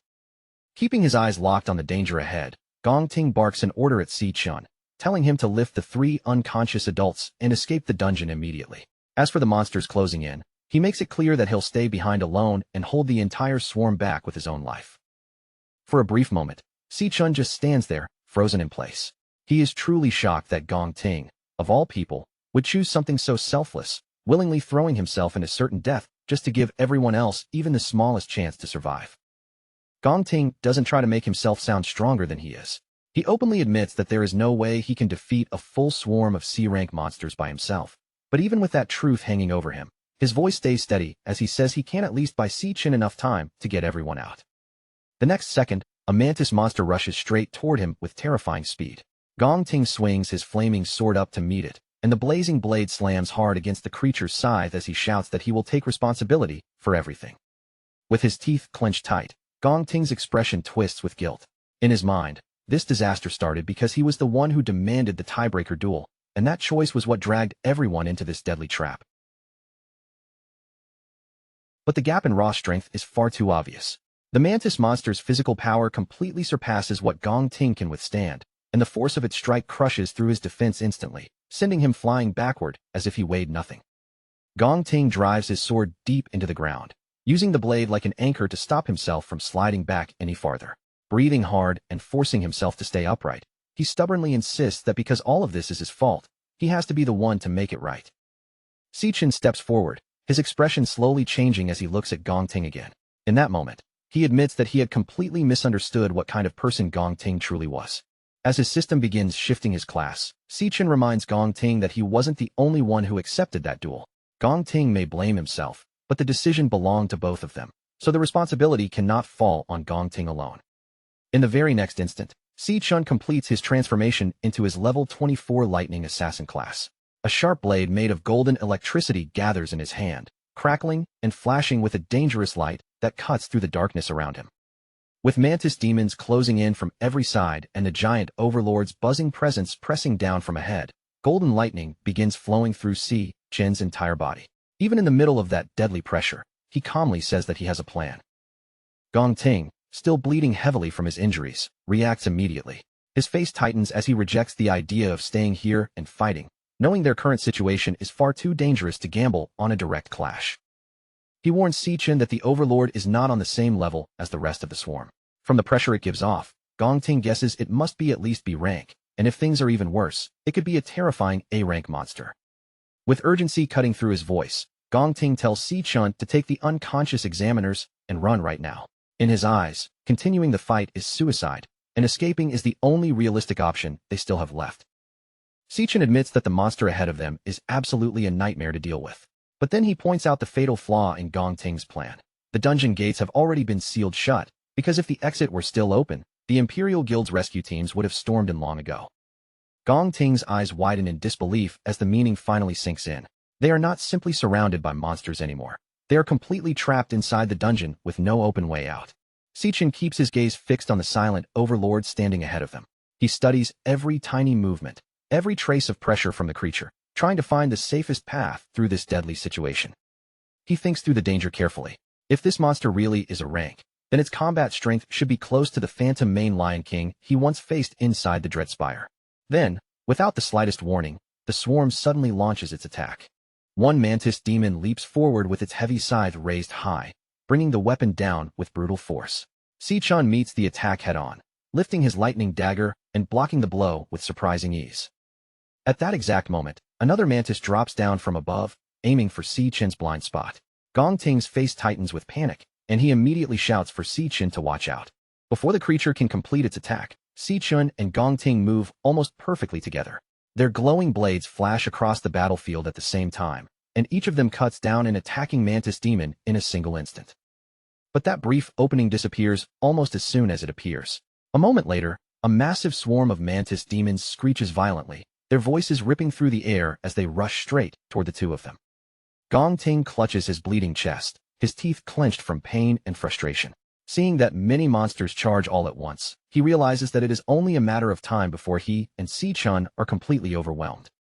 Even with the odds stacked so badly against them, Si-chan refuses to retreat or lose focus. He steadies himself in the middle of the chaos and begins gathering his energy with a sharp, controlled intensity. Drawing power from his lightning assassin class, Si-chan forms several blades of crackling electricity in his hand. Each golden blade shines fiercely, trembling with power as if it is ready to tear through anything in its path. With one swift motion, Si-chan releases a wave of golden lightning blades. The attacks shoot forward and rip straight through several charging beasts at once, cutting across the swarm before the monsters can stop their momentum. But Si-chan doesn't pause there. The instant that first wave of attacks connects, he follows up immediately and activates his Flash God skill. His speed explodes so violently that his body almost vanishes from sight. In a blur of movement, he darts straight into the swarm and slices through several monsters in one rush, sending their heads flying before they even have time to react. Gong Ting stares at the scene with his eyes wide open, completely stunned by the unbelievable display of power. What Si-chan is doing right in front of him feels like something that should not even be possible. Gong Ting knows very well that the assassin class is naturally weak in base strength, which should make it terrible when surrounded by large groups of enemies. And yet, right before his eyes, Si-chan slips past a massive side swing with effortless precision. Then Gong Ting notices something even more shocking. Every single time Si-chan strikes, his blade lands cleanly on a weak point, as if he can read the monster's bodies perfectly. That is when Gong Ting finally understands what Si-chan is doing. He is covering the assassin class's lack of raw power with overwhelming speed, flawless technique, and a level of precision that is almost frightening to watch. As Gong Ting watches those blurred afterimages flash across the battlefield, he can barely keep up with Si-chan's movements. The sheer speed in front of him leaves him completely amazed. And while Si-chan tears through the rest of the swarm in a storm of lightning slashes, Gong Ting reaches a shocking conclusion. His rival's speed has already reached A-rank level, and it might even be beyond that. Seeing Si-chan fight with such incredible skill lights a spark inside Gong Ting's chest. He tightens his grip around his glowing sword, and for the first time in this battle, he realizes that they may actually have a chance to survive. But the Overlord, clearly irritated by their stubborn resistance, finally begins to move. A massive wave of dark pink energy gathers around the Overlord's body. The power swells violently in the air, growing heavier and more dangerous as the creature begins activating a powerful boost. That dark energy spreads outward and washes over the remaining mantis demons. It wraps around their bodies like a sinister aura, sharply increasing both their strength and the pressure radiating from them. Filled with rage, the Overlord gives a brutal command to the newly strengthened swarm. It orders them to tear Si-chan apart immediately and chop his body into pieces. Si-chan remains where he is, refusing to take even a single step back. Electric blades burn brightly in his hands as the strengthened enemies begin closing in around him. One of the buffed mantises lunges forward, trying to crush him with its newly enhanced power. But Si-chan springs over the attack in one clean motion and slices the monster apart while still in midair. Seeing the battle grow even more intense, Gong Ting's fighting spirit surges again. He raises his own blade and shouts for Si-chan to hold on, preparing himself to jump back into the fight. Si-chan pushes himself right to the edge, unleashing a relentless storm of golden slashes. Again and again, he cuts into the supercharged swarm, forcing his way through the enemies with everything he has. Then, all of a sudden, a mantis demon appears directly behind him. Trusting completely in his insane speed, Si-chan vanishes from that spot just in time. The deadly strike cuts through empty air as he slips away before it can connect. He reappears almost instantly and launches a rapid barrage of close-range slashes. But this time, his blades fail to cut through the creature's newly strengthened armor. The enraged mantis wastes no time retaliating. It swings back with a heavy, brutal blow, pouring its enhanced strength into the attack. Si-chan raises his blade and blocks the strike head-on, but the impact is still overwhelming. The sheer force drives him far backward, forcing him to give ground as the blow pushes him across the battlefield. Breathing hard from being forced back, Sichin quickly takes in the change around him. The Overlord's boost has amplified every single monster's stats, pushing the entire swarm up into terrifying B-rank territory. The air itself seems heavier with their newfound menace. His eyes narrow, scanning their reinforced shells. The monster's carapaces now gleam like solid iron, almost impervious to direct attacks. He knows that to land a true strike, he must first find a way to shatter this armored barrier. From behind, Gong Ting's voice rings out, laced with gratitude. He shouts that Sichun has already done more than enough. His efforts bought exactly the time needed for what comes next. Without hesitation, Gong Ting sacrifices every ounce of speed, every fragment of stamina, even the delicate control of his elemental power. He channels all remaining energy into sheer strength. Instantly, flames erupt around his sword, coiling upward like a colossal, blazing pillar as he unleashes his ultimate move, Liue. Later that evening, in the warmth of the rental apartment, Ju Tong finally arrives, juggling bags of groceries in both hands. She steps inside, apologizing for taking longer than expected to buy the drinks, her voice tinged with fatigue. CC Yun, Leo perched quietly on her shoulder, smiles gently and reassures her, saying not to worry, their brother still hasn't returned yet. Ju Tong blinks, surprised, asking in disbelief if he's really still outside. Curious, Ju Tong asks whether CC Yun's brother already knows about her success at the art academy. CC Yun shakes her head, admitting she hasn't revealed the result, only mentioning that she has big news. Since he's likely just running late, she suggests they begin celebrating without him. Just as they prepare to start, CC Yun lifts an empty jar and frowns, realizing the garlic sauce is completely gone. She instructs Ju Tong to stay behind while she and Leo make a quick trip to the store.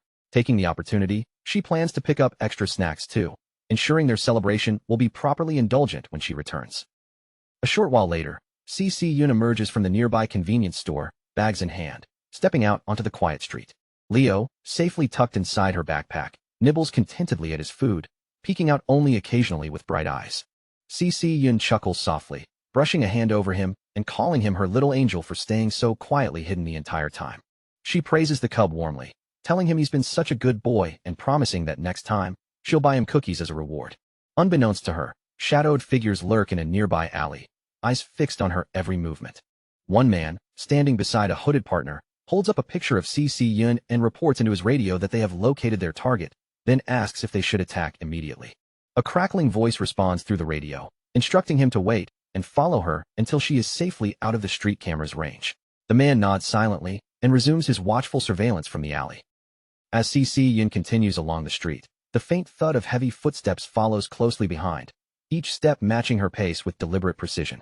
The stalkers inch closer, steadily closing the gap as the tension in the air thickens. CC Yun, aware she's been trailed since leaving the store, quietly wonders what these men could possibly want from her, her grip tightening on the backpack strap. Inside the backpack, Leo emits a low, warning growl. Gently, she steadies him, whispering to see if he senses the danger too. She lowers her voice further, instructing Leo to remain hidden for now, keeping his presence secret. Casting a sharp, fearless glance over her shoulder at the men behind her, she murmurs softly, almost with thrill, that her night has suddenly become far more interesting. Deep within the dungeon, Si-chun pants heavily, fully aware that the monster boss's dark energy has now transformed the bug swarm into an even deadlier threat. Seeing the insect's shells gleaming like solid iron, he realizes his blades can no longer slice through them as before. To strike their weak points, he must first find a way to shatter their armor. At that moment, Gong Ting shouts from behind, gratitude and determination lacing his voice, thanking Si-chun for buying him precisely enough time. Throwing caution aside, Gong Ting sacrifices his speed and every remaining ounce of energy, transforming it all into raw strength. Flames explode outward, forming a towering inferno that swirls violently around him. With his body pushed to its absolute limit and eyes blazing with fury, Gong Ting raises his flaming sword and announces, a voice full of resolve, that this is his final move. He swings with all his might, the sword trailing waves of scorching fire, declaring that no matter how formidable the monster is, he will burn it to ashes. The enormous inferno crashes into the charging swarm, engulfing the bug monsters in violent, roaring flames, tearing through their ranks with unstoppable force. The blazing blade cleaves through the mass of enemies, surging past the swarm and heading straight for the calm, waiting boss behind them. The strike connects with the boss, detonating in a blinding explosion that wraps the monster in a massive wave of roaring fire. Gong Ting can barely remain on his feet, his knees buckling as he leans heavily on his sword, utterly drained of both physical energy and magical power. Exhausted, he wipes the sweat from his brow, letting out a long, relieved breath. As the flames slowly die down, revealing the charred remains of the swarm, Gong Ting exhales with relief, muttering that the grueling battle is finally over. But then, slicing through the fading smoke, a sinister, mocking laugh echoes. The boss's voice sneers, questioning whether that pitiful attack was truly all they could muster. Gong Ting freezes, struck by shock, while Si-Chin remains calm, his eyes narrowing as he assesses the source of the voice. As the smoke clears, the boss is revealed completely unharmed, enveloped in a massive, glowing green shield. It gazes down at them, voice dripping with disdain, calling their attack disappointing. Pure terror spreads across Gong Ting's face at the sight. The monster hasn't been harmed at all. All hope collapses instantly. He has expended every last ounce of power, yet failed to even scratch the creature. Si-Chun remains silent, his gaze fixed on the enemy's formidable defenses, carefully analyzing the shield surrounding the boss. He quickly pieces together what has happened. The boss absorbed the life force from the remaining monster eggs just before the fire attack landed, using that energy to forge an impenetrable barrier. Gong Ting trembles, barely standing, panting heavily from exhaustion. Feeling utterly defeated, he wonders if this is where they are going to die. Then, Si-Chin steps past the broken Gong Ting and calmly extends a deal. As he begins shifting his combat class, he tells Gong Ting he can take first place in the exam, but only if Si-Chun keeps the entire cash prize. He lays down one strict condition. Gong Ting must never reveal a single detail of what he is about to witness. Si-Chin summons his glowing sword, and in the next heartbeat, his form fully transforms into his hidden demonic class. Gong Ting stares, utterly dumbfounded, struggling to comprehend that his rival has been concealing not one, but two combat classes. Without warning, streams of glowing pink energy erupt from the corpses of the slain bugs, twisting and writhing towards Si-Chun. He activates a special skill, draining the residual energy and strength from nearby corpses, pulling their power directly into himself. A towering pillar of vibrant pink energy surges around Si-Chun, spiraling skyward as his power skyrockets to an entirely new level. Gong Ting throws one arm up in front of his face, barely managing to shield himself from the violent wind ripping through the cavern. Through the narrow gaps between his fingers, he stares at the unbelievable surge of power exploding before him, his eyes stretched wide with shaken disbelief. Even the boss monster falls completely still for a brief moment, its body freezing in place as it silently locks its gaze onto the boy standing in front of it. Si-Chin exhales through his sharp teeth, and a thick stream of energy spills from his mouth, like dark smoke. His body has already been driven to the edge, with both his strength and stamina scraping against their limits. But surrounded by that sinister demonic glow, he still stands with terrifying confidence and repeats the promise he made before. This monster will die by his own hands. Then, at last, the Overlord makes its next move and releases its skill, Soul Rest Enigma. A violent pulse bursts out from the Overlord's glowing green shield, spreading through the cavern in an instant and filling the entire space with a crushing wave of psychic pressure. The mental assault slams straight into Gong Ting. Already bleeding and completely drained, he grabs his head with both hands as pain twists across his face, cursing under his breath while that hateful hypnosis starts clawing its way back into his mind. But Si-Chun, now fully transformed, doesn't even shake beneath the weight of that psychic pressure. The Overlord stiffens as Si-Chun begins walking toward it, his massive sword resting calmly across his shoulder. Unable to hide its confusion, the monster demands to know why its hypnosis has no effect on him at all. Desperate to stop him before he can close the distance, the Overlord unleashes Sonic Hell, sending a brutal shockwave blasting through the cavern. The force tears across the stone chamber like a raging storm.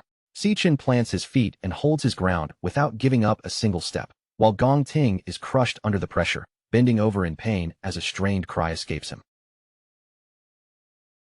The Overlord's gaze stays locked on the boy, watching him closely as unease begins to creep into its expression.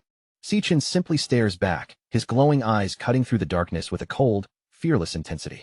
Then he takes another step forward, followed by another, continuing straight toward the shielded monster without even the slightest hesitation. Panic finally flashes through the Overlord. Its voice breaks into a stammer, unable to understand how its attack could have failed so completely. The Overlord roars for its summons to tear Si-Chin apart, and in response, a massive shadowy serpent lunges toward him with its jaws stretched wide open. Si-Chin tightens his grip around his glowing sword. Then, with one savage swing, he cuts straight through the serpent and splits its head cleanly in two. The giant beast instantly loses all strength, its massive body crashing down hard against the cavern floor. Before the dust can even settle, two more enormous serpents drop from above, diving at him from the darkness overhead. Si-chan braces his stance, draws his blade back, and sweeps it out in a wide, merciless arc. With a single cut, both serpents are beheaded at the same time. With nothing left blocking his path, Si-chan surges forward and charges straight toward the Overlord. The monster bursts into arrogant laughter, loudly declaring that its barrier is impossible to break. Si-chan looks up at it and asks if that is really true. Then he launches himself high into the air, rising above the glowing shield as his next attack begins to take shape. The system announces the activation of his Stellar Warrior skill, Ossuary Collapse. Power begins draining from the monster corpses scattered across the cavern, their remaining strength being pulled into Si-chan's body to fuel his strike. With that borrowed force surging through him, Si-chan lets out a fierce roar. He brings his sword down with every last bit of force he can gather, and the Overlord's barrier explodes apart, shattering into countless glowing fragments. The Overlord can only stare in place, frozen in complete disbelief at what just happened. Gong Ting is just as stunned. Right before his eyes, his rival has destroyed that supposedly unbreakable shield with a single strike. Si-chan lets his weapon fall away, then pulls his fist back as blinding energy begins gathering tightly around it. The system confirms that Triple Cataclysm has activated in crushing mode. In the next instant, Si-chan drives his fist straight through the Overlord's body, and a violent surge of raw energy blasts the monster apart from the inside. That devastating punch hammers the Overlord down into the ground with overwhelming force. Smoke rolls upward from the crater. As it slowly clears, the Overlord is left as nothing more than a broken, shadowy remnant, weakly muttering while clinging to the last bit of life it has left. Si-chan stands over the shattered monster and coldly orders it to speak. His voice drops as he demands to know what connection it has to Wrath. The Overlord is stunned by the question, staring at him as it asks how a mere human could possibly know Lord Wrath's name. Si-chan doesn't back down for even a second. His stare remains cold and firm as he demands an answer. The Overlord spits the words back at him, saying that if it truly knew where the Demon King was, it wouldn't be rotting away inside this dungeon. Instead, it would already be trying to break the seal that held him. Si-chan suddenly freezes. The meaning behind those words strikes him hard. Someone in this world had actually managed to seal Wrath away. The Overlord breaks into wild laughter, warning him that Lord Wrath will rise again. It swears that the Demon King will one day reclaim his armies, return to power, and slaughter every last human until nothing remains but bones. Then the Overlord's core ruptures, cracking apart before dissolving into the air.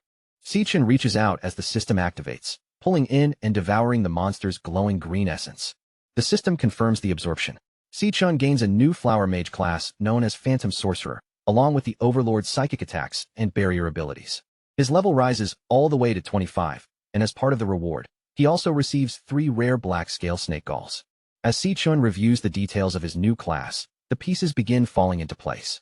Wrath hadn't simply appeared out of nowhere in the future. The Demon King had already been trapped in their world long before the invasion ever began. That means a massive hidden conflict must have happened sometime in the past, one powerful enough to seal Wrath away, and Si-chan realizes he knows absolutely nothing about it. His thoughts are suddenly interrupted when he notices Gong Ting limping toward him through the cavern. Badly injured and coughing up blood, Gong Ting admits that he never expected to end up fighting someone with dual classes. He acknowledges that Si-chan stands on a completely different level from him. With no more excuses left, he admits that Si-chan is the winner of their duel. Gong Ting then gives his word that Si-chan's secret will stay buried with him. Everything he witnessed today, he promises, will be taken with him to the grave. A moment later, the last of his strength finally leaves his body. He coughs up another mouthful of blood and collapses back against the cavern wall. Si-chan quickly tells him to hold on, refusing to let him slip away there. With the Overlord finally dead, the seal on the dungeon's exit should break open at any moment. And once that passage opens again, the guild's rescue teams will be able to rush in from outside and reach them. But before Si-chan can even let his guard down, his entire body suddenly freezes in place. His passive pact skill triggers on its own, and a sharp, urgent warning floods directly into his mind. In the next instant, the system forces a shared vision into his head. Through the eyes of his contracted beast, Leo, Si-chan sees exactly what the little cub is facing. Inside that vision, a hostile man stands ahead, wrapped in dark, swirling energy. The moment Si-chan realizes where Leo is, his expression changes completely, and he cries out his sister's name in alarm. Through the psychic link, he sees an awakener with eerie green eyes glowing in the darkness, controlling shadow-like tentacles that twist, stretch, and spread around him. The man is closing in on the terrified Si-Yun, while she clutches Leo tightly against her chest. With her own body, she shields the small cub from the creeping appendages reaching toward them. Late in the afternoon on June 24th, Siyun walks by herself through the cramped backstreets of the city, heading home as the warm daylight slowly drains away between the tall buildings around her. But the uneasy feeling starts the moment she leaves the convenience store. Something is off. No matter which narrow street she turns into, two unsettling shadows keep trailing behind her, matching her pace like they have been waiting for the right chance.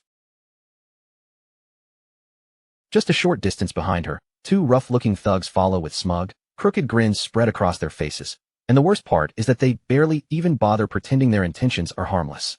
Inside Siyun's backpack, little Leo senses the danger before anything actually happens.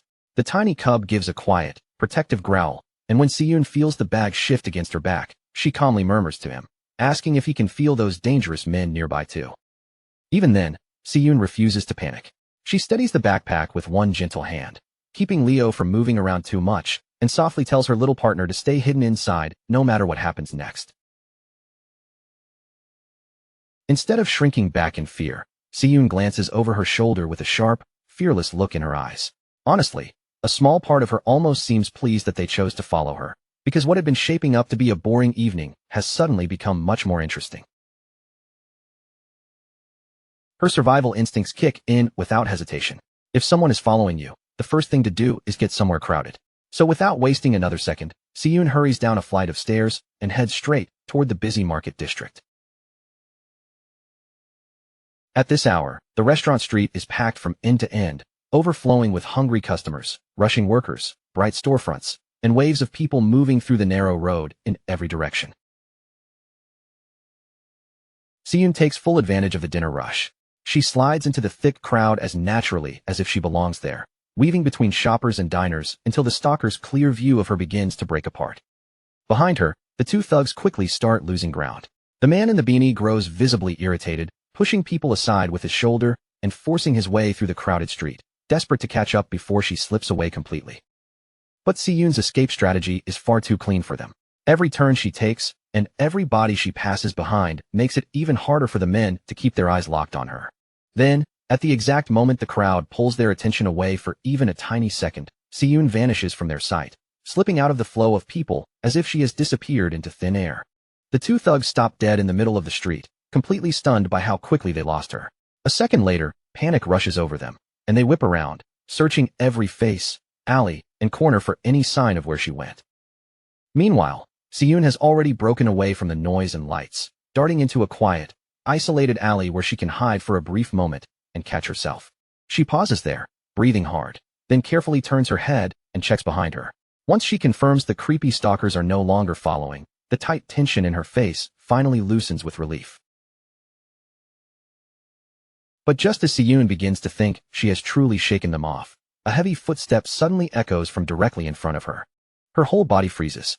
Standing right on the steps of her own apartment building is a suspicious older man with slicked-back white hair, waiting there as if he already knew she would come. The man casually smokes his cigarette with the relaxed attitude of someone who owns the place, then mockingly complains that he has been waiting too long because the front door of the building was locked. Siyun's heart drops as the truth hits her all at once. This was never some random encounter. It was a trap set up in advance. Horrified, she steps back and demands to know who they are, and how they somehow knew exactly where she lived. Before the white-haired man gives her any answer, the two thugs from earlier finally catch up behind her, blocking off the way she came while laughing about how fast this little chick can run. With every escape route cut off, Siyun realizes she is completely surrounded. Even so, she refuses to stand there and give up, so she makes a desperate dash down the corridor while the hunters behind her burst into cruel, manic laughter at her hopeless struggle. But these men are not just ordinary street punks chasing a helpless girl. They are awakeners. In the very next instant, a blast of ice magic races across the ground and locks Siyun's foot solidly in place. Her body keeps moving forward, but her trapped foot cannot budge at all. The sudden stop throws her completely off balance, and she crashes face first onto the hard pavement as her backpack is knocked away from her body. Her foot is pinned beneath a thick, broken layer of ice, the frozen shards gripping her in place. Above her, a glowing blue hand wrapped in frost reaches closer, looming over her like a terrifying shadow. The disgusting thug in the beanie stands over Siyun with a warped, drooling expression, looking less like a person and more like a deranged predator enjoying the sight of prey that can no longer run. He mocks her with a nasty grin, asking if she has already run out of energy, then tells her to take a little breather and entertain him for a while. As the creepy stalker bends down and reaches toward her, ready to put his hands on her, Siyun screams out in pure panic. But before his fingers can even touch her, a massive spectral paw crashes straight into his face with terrifying force. The blow launches him backward through the air and sends him slamming brutally onto the pavement, shocking even the white-haired leader. A heavy thud shakes the ground as the thug's body hits the pavement, and for one stunned moment, the entire alley falls into sudden silence. Standing protectively in front of the trembling Siyun is a colossal white lion, enormous and majestic, its overwhelming presence glowing through the alley like something legendary has descended. Siyun can only stare from where she has fallen, her eyes wide and her mind struggling to understand what has just appeared in front of her. As she looks up at the radiant, mythical beast, disbelief spreads across her face. This terrifying predator is not some stranger that came out of nowhere. It is her tiny Leo. The beanie thug clutches his bleeding face with both hands, screaming in horror after being smashed aside by an attack he never could have expected. He frantically shouts at his partner, whining that the client who hired them never said a single word about having to fight a giant, insanely powerful monster lion. Leo opens his jaws wide and releases a deafening roar, the sound exploding through the narrow alley with enough force to shake the air and echo off every wall. The hooded stalker is clearly terrified, but desperation pushes him to move anyway. In a panic, he charges yellow lightning around his fists, trying to prepare one last defense against the enormous beast in front of him. But for a baby cub like Leo, maintaining such a massive legendary form takes an unbelievable amount of strength. Right after that heroic entrance, Leo's energy gives out completely. His giant body suddenly shrinks back down, returning to his tiny, adorable cub form before he tumbles onto his back, dizzy and utterly drained. Seeing her fluffy little guardian collapse from exhaustion, Siyun panics instantly. She scoops her tiny champion into her arms, hugs him close against her chest, and frantically checks whether he is okay after using up all that strength. The white-haired leader watches the legendary lion shrink into a helpless, dizzy little baby, and disappointment spreads across his face. With a cold scoff, he mutters that for a brief moment, he actually thought the beast might be something impressive. Then, with a sharp snap of his fingers, he decides the game is over and finally reveals the terrifying Awakener ability he has been holding back. Massive wooden roots covered in sharp thorns violently rip through the concrete floor, spreading across the narrow alley as he sneers that the cub could not even keep its form for 10 seconds. The huge twisting vines coil and writhe around Siyun, tightening their formation from every side until she is trapped inside a living cage of thorn-covered branches. Siyun clutches the dazed Leo tightly against her chest, her whole body tense with fear, and desperately warns the man not to come any closer. But a warning like that means nothing to someone like him, a seasoned killer who has clearly heard fear shaking in people's voices more times than he can count. The leader draws the thorny branches nearer and nearer to her face, letting the sharp tips hover just beside her skin as he coldly tells her not to waste his time. Then he gives Siyun a horrifying choice. She can hand the beast over willingly, or he will gladly tear it away from her dead body. Just as the leader is about to tighten his thorn-covered trap, Leo's eyes suddenly begin to shine, and the legendary contract skill activates, Stellar Warp. As Leo's mental control is consumed, a massive warp portal opens beside them. In a flash of pink light, Sichin teleports directly to Leo's location and drives a devastating kick straight into the leader's face. The force behind that teleporting strike is overwhelming. The thug is hurled backward like a ragdoll, smashing brutally through the metal bins stacked in the alley as the impact rings out around them. Sichin turned his head toward his sister, his expression still unbelievably calm, almost as if he had not just stepped into the middle of a life-or-death mess. With that same gentle tone, he apologized for keeping her waiting, then explained like it was nothing serious that the dungeon situation had taken longer than he had planned. Only after reassuring her did his gaze shift between her shaken face and Leo beside her, quietly checking whether the two of them had managed to stay unharmed. At that exact moment, the hooded thug could only stand there, completely stunned, his thoughts nearly locking up from the absurd thing he had just seen. He had no idea where this terrifying man had come from, or how someone that strong could appear so suddenly. To him, it felt less like a person had arrived, and more like some overpowered monster had dropped straight into their ambush out of nowhere. Sichin's sister was still shaking from the shock, her complexion drained pale as the fear from moments ago clung to her body. Her words came out quickly, almost tumbling over one another, as she tried to tell him what had happened. She warned Sichin that she did not know how these people had managed to track her location, and what made it even more dangerous was that every single one of them seemed to be a high-level awakener. But Sichin only looked at her with a warm and steady smile, the kind of calm expression that made the suffocating fear around them loosen just a little. His voice stayed soft as he told her to take a breath and settle herself, because from this moment on, her big brother was already here. And as long as he was standing in front of her, there was no need for her to be afraid anymore. At the same time, not far away among the shattered rubble, the enemy leader began forcing himself back up again. The moment he understood that his carefully prepared plan had been ruined in a single instant, rage twisted across his face. His jaw tightened, his eyes burned with fury, and he cursed himself for lowering his guard even for one brief second. That tiny opening, that one careless mistake, had given Sichin the chance to cut in and destroy everything. Then thick wooden roots covered in sharp thorns began wrapping around the leader's body, twisting and tightening over him like living armor born from his anger. As the roots coiled harder, his fury erupted completely. He roared that Sichin had just made the biggest mistake of his life, then swore he would take their severed heads back to his client and demand triple the original payment for all the trouble they had caused. But even after hearing that vicious threat, Sichin did not so much as flinch. He slowly curled his fingers into a fist, and the instant his knuckles tightened, golden lightning began bursting to life around his hand.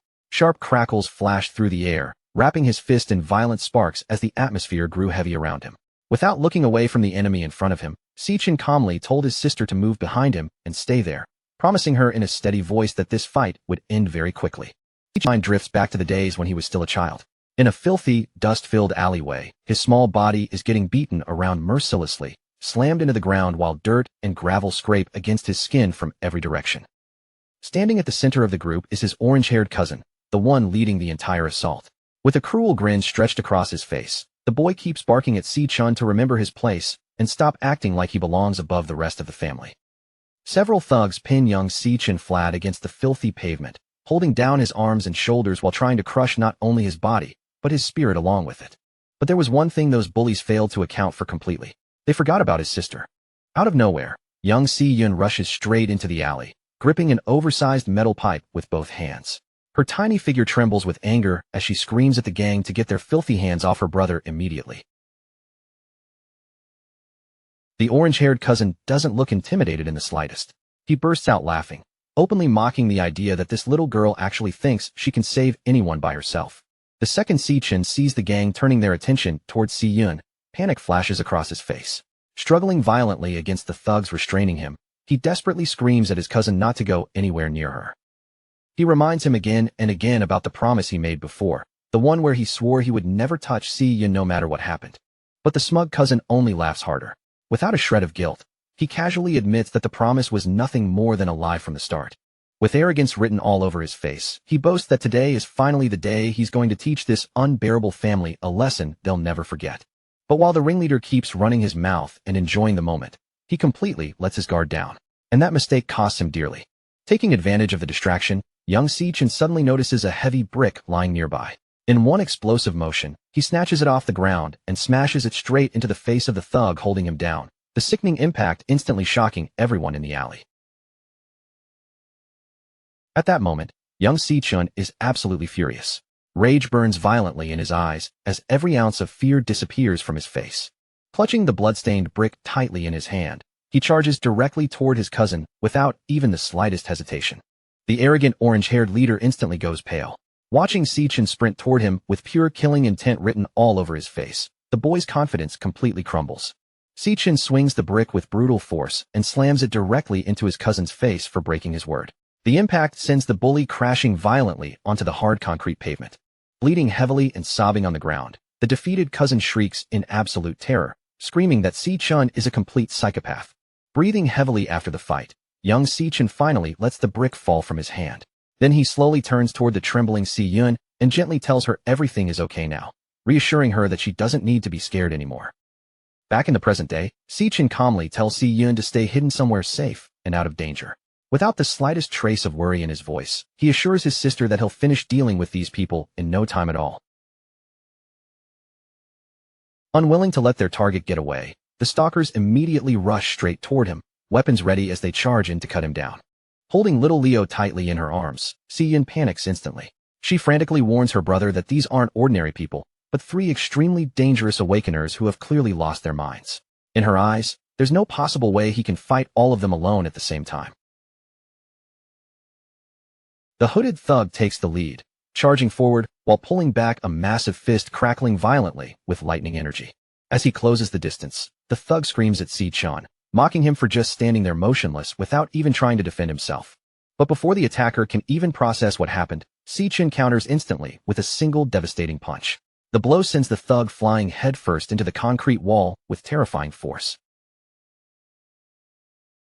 Watching her brother casually crush a high-level awakener with one hand, Si-yun's eyes widen so much that her jaw practically drops open in disbelief. Right after that, the bleeding thug in the beanie suddenly leaps into the air, desperately lunging forward with a glowing elemental dagger aimed directly at Si-chan. Without even looking remotely pressured, Si-chan calmly catches the thug's wrist in midair. Before the man can react, Si-chan drives a brutal knee straight into his face. The sheer force behind the strike blasts the beanie thug backward like a ragdoll, launching him directly into a pile of alleyway garbage bins where he crumples motionless. Suddenly, a gigantic thorn-covered root tears violently through the alley toward him from behind. But with unbelievable reflexes, Si-chan casually tilts his head aside at the last possible second and avoids the ambush completely. The massive vine misses him entirely and whips into the tiled brick wall behind him, smashing against it with explosive force. Seeing both of his subordinates get taken down so easily, the white-haired leader completely loses control. Furious veins bulge across his face as he screams that some kid wearing a school uniform is humiliating all of them. Fueled by rage, the boss unleashes his plant magic at full power. Massive glowing wooden spikes erupt around him as he roars that he's going to turn Si-chan into a human pincushion. Even facing the overwhelming barrage, Si-chan remains perfectly calm. Using his absurd speed and godlike agility, he slips through the storm of razor-sharp vines effortlessly, weaving between every deadly strike without receiving even a single scratch. Then, in one smooth and fluid movement, Si-chan suddenly bursts through an opening in the defenses and closes the distance in an instant. The white-haired boss is horrified beyond belief. Panic floods his face as he screams that this shouldn't even be possible, unable to understand how anyone could move that fast. Watching her brother completely dominate the fight, Si-yun suddenly realizes something important. She almost forgot that Si-chan didn't merely pass his graduation combat exam by luck. He absolutely crushed every single competitor there. Si-chan calmly pulls back his fist before driving a crushing punch straight into the leader's jaw, making it painfully clear that he exists on an entirely different level from the rest of them.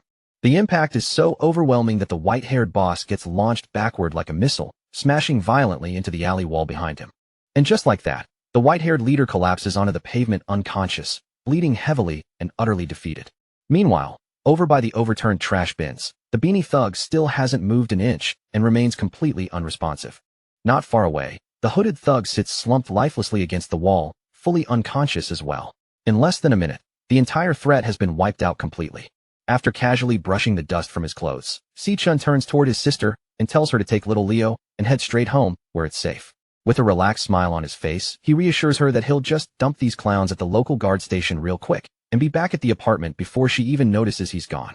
Still stunned by everything she just witnessed, but feeling completely protected now, Si-yun hugs her fluffy little cub tightly against her chest and happily agrees to head home first. Several hours pass beneath the dim glow of a crescent moon before the severely beaten white-haired leader finally starts drifting back into consciousness. Groaning painfully, the battered boss struggles to pry open his blood-covered eyes while every inch of his body aches from the brutal beating he took earlier. But the moment he fully wakes up, confusion immediately turns into pure dread.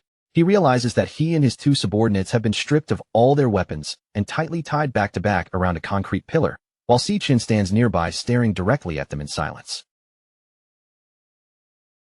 The leader instantly panics, hysterically demanding to know where they are and why they were dragged out to this isolated location. Beside him, the beanie thug whimpers miserably, complaining that his shattered skull feels like it's literally splitting apart. Completely unmoved by their whining, Si-chan coldly asks whether they work for the Black Mountain Society. Knowing people like them never move unless someone is paying, he directly demands to know who hired them to kidnap his sister. The battered white-haired boss only lets out a bloody chuckle and refuses to answer. With arrogant defiance still lingering in his eyes, he explains that in their line of work, snitching means death, so there's no chance he plans on opening his mouth. Si-chan didn't even bother reacting to their threats. His expression stayed completely calm, like none of this was worth getting worked up over in the first place. Looking at the mercenaries standing in front of him, acting tough and refusing to cooperate, he simply let out a quiet sigh. Since they were so determined to make things difficult, then fine, he'd deal with them the hard way instead. The very next second, A sinister wave of energy suddenly burst out around Si-chen's body. Thick black aura twisted violently through the air like a living storm, spiraling around him in dark layers as the system rapidly activated a class transition. The atmosphere instantly turned heavy, and even the surrounding mercenaries could feel an unsettling pressure creeping into their minds. A cold system notification rang out soon after, confirming that the class switch had been fully completed. Standing there within the swirling darkness was Si-chen's true form, the terrifying level 25 Phantom Sorcerer. The moment the title appeared, the entire mood of the battlefield shifted completely, as if something far more dangerous had just awakened right in front of them. Now armed with horrifying psychic abilities like Soul Rest Enigma and Ripple Hell, Si-chen slowly raised his gaze toward the mercenaries ahead of him. Dark mental energy quietly spread outward from his body, making the air itself feel suffocating. These people had wanted to act fearless just moments ago, but they were about to experience a kind of psychological torment far beyond anything they had ever imagined, the kind of nightmare that would stay carved into their minds forever. With abilities like Soul Rest Enigma and Ripple Hell at his fingertips, Si-chen is ready to drag these mercenaries into a kind of mental torment so deep and unforgettable that it will haunt them long after this night is over. Standing over his captured enemies, Si-chen does not waste even a single breath on empty threats. He immediately activates the Phantom Sorcerer magic he has just obtained, forcing that eerie power straight into the mind of the white-haired leader. As the hypnosis spell presses down on them, the mercenaries' minds begin to shake under the pressure, and the defenses they relied on start cracking apart piece by piece. Then, before any of them can even understand what has changed, the concrete beside them suddenly splits open, and a twisted, thorn-covered root bursts violently up from the ground. The thug in the beanie goes pale with fear, his voice cracking as he screams in complete panic, demanding to know what is happening to his boss right in front of his eyes. But Si-chen does not even flinch at their terrified cries. With a cold, steady expression, he unleashes Soul Rest Enigma and chooses the legs as the first place to begin. In the very next instant, a razor-sharp vine shoots forward and punches straight through the leader's thigh, cutting cleanly through flesh as fresh blood splashes across the floor. Si-chen watches the leader writhe without a trace of mercy, then calmly shifts his focus and marks the man's hands as the next target. Another thorny branch tears upward from below, driving itself straight through the mercenary's palm and pinning it in place. Si-chen makes sure this man will never threaten anyone again, because this suffering is the price they deserve for ever daring to touch his sister. Seeing his partner taken apart so easily, the beanie-wearing thug completely loses the last bit of courage he was clinging to, screaming helplessly at the terrifying power standing in front of him. With his eyes cold and unreadable, Si-chen turns toward the remaining mercenary and tells him that his turn has finally come, while the wooden roots around them slowly coil closer like they are hungry for more pain. That single threat destroys the mercenary's will on the spot. He breaks down sobbing, begging Si-chen to spare him, and then spills everything, blurting out that the kidnapping was ordered by the son of the first hospital's director. Terrified and desperate to save himself, the thug shouts the client's name, Jean Duishin. Later that evening, at exactly 5 o'clock, Jean Duishin is relaxing at a luxurious rooftop pool party on top of Purple Peak Tower, completely unaware that the hired men he trusted have already betrayed him. Around him, his rich friends begin laughing and poking fun at him, teasing him about how the famous campus heartthrob somehow got rejected twice by the same junior schoolgirl. Jean Duishin sits there fuming, swallowing his anger while humiliation burns across his face. In his mind, he swears that she embarrassed him in front of everyone, and tonight, he is going to make her regret every second of it. The constant teasing finally pushes him past his limit. When a girl tries to follow after him, he snaps at her in irritation, then storms away toward the restroom, clearly needing a moment to cool his head. While he is standing at the urinal, the lights above him suddenly begin to flicker and buzz, the uneasy sound cutting through the quiet restroom and immediately pulling his attention upward. Already in a foul mood, Jean Duishin growls under his breath and curses his luck, complaining that even the electricity in this building seems determined to go against him tonight. Then, without warning, a dark shadow stretches over him from behind. Jean Duishin whirls around in alarm, only to find Si-chen standing silently behind him like he has been there the entire time. Si-chen's expression stays calm as he looks him over and asks, in a flat and steady voice, whether he is Jean Duishin. Meanwhile, down in the surveillance room, the security guards are casually gossiping about the party upstairs, saying the rich kids bought out the entire top floor and even shut off every security camera so they could enjoy themselves in private. One guard lowers his voice and leans closer, whispering a much darker rumor, that quite a few of the girls upstairs may not have come by choice at all, but were tricked and lured into that place. The other guard is visibly stunned by what he hears, his face tightening as if he can barely believe such a thing could be happening right above them.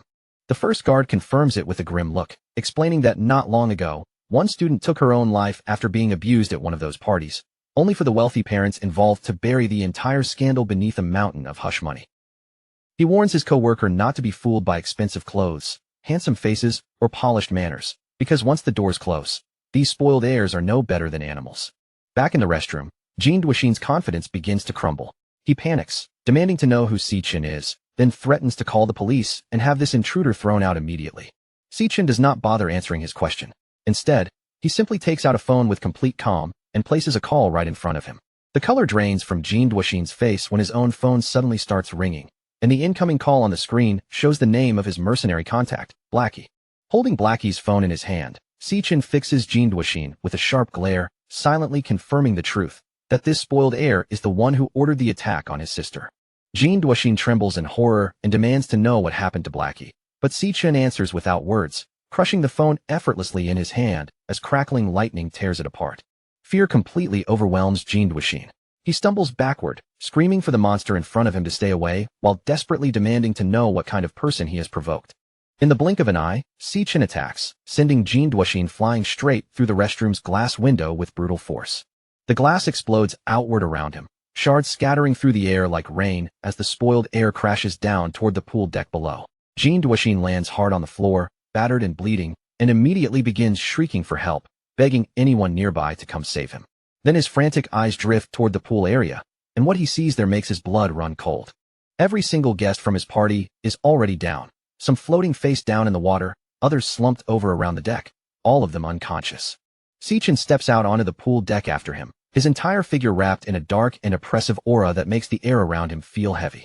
With nowhere left to run, Jean Duishin scrambles backward on his hands and knees, cursing in panic as he tries to crawl away from the nightmare, closing in on him. He looks up at Si-chin's glowing eyes and screams in terror, demanding to know who he is, what he has supposedly done wrong, and why he is being hunted like this. Desperate, Jean Duishin tries to use the last shield he has left, shouting about his father's powerful position as the director of the first hospital. He shrieks that if Si-chin so much as touches him, his father will use every bit of power and influence he has to bury Si-chin completely. Si-chin has no patience left for those hollow threats. He coldly orders Jean Duishin to shut his mouth, and in that same instant, his hypnosis spell clamps down on the heir's mind. The moment the spell takes hold, Jean Duishin's resistance vanishes, and his body drops heavily to his knees as if his strings have been cut.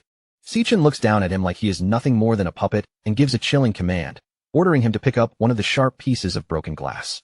Without any will of his own, Jean Duishin's hand moves automatically, reaching down to the floor and closing tightly around the jagged glass shard. In that moment, one truth becomes painfully clear. Pure evil is not something that only waits inside dungeons. Sometimes, it walks openly among ordinary people every single day. Jean Duishin and his friends had committed unspeakable crimes against a helpless student who had no power to fight back.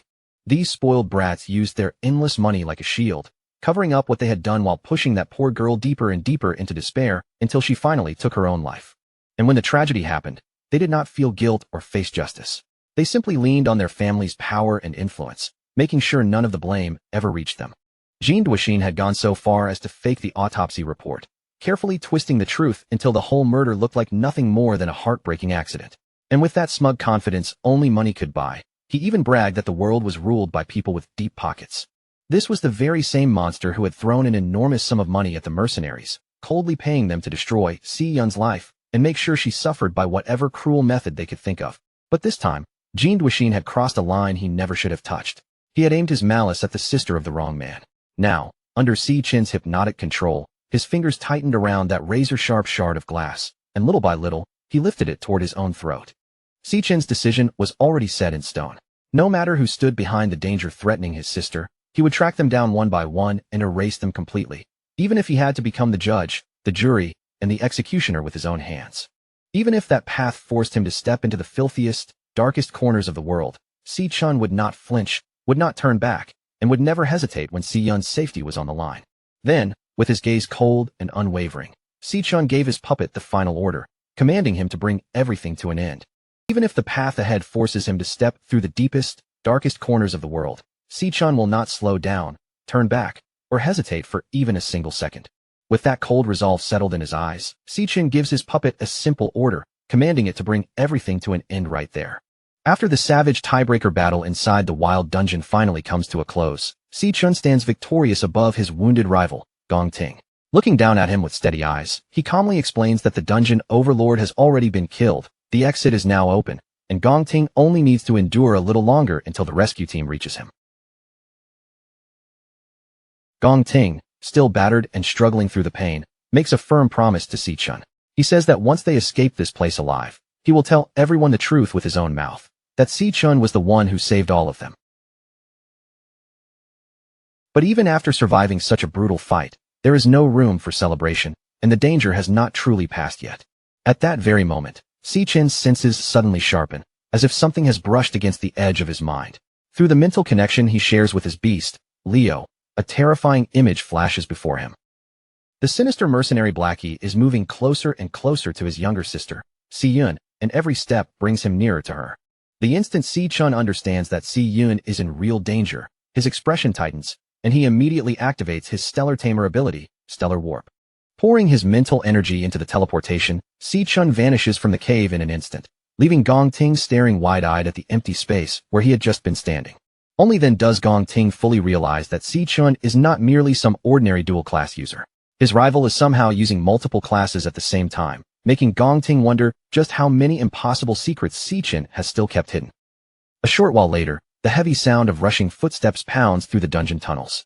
Director Gong Xian bursts into the cave with a team of emergency medics behind him, shouting urgent orders for them to save the students immediately. Without wasting a second, the rescue team charges down into the crater, pushing through the damaged ground as they rush toward Gong Ting's position. As the medics gather around Gong Ting and begin using healing magic to slow his heavy bleeding, Gong Xian steps closer, his face tense as he checks the young man's condition. Seeing the terrible state Gong Ting is in, Gong Xian breaks out in a cold sweat.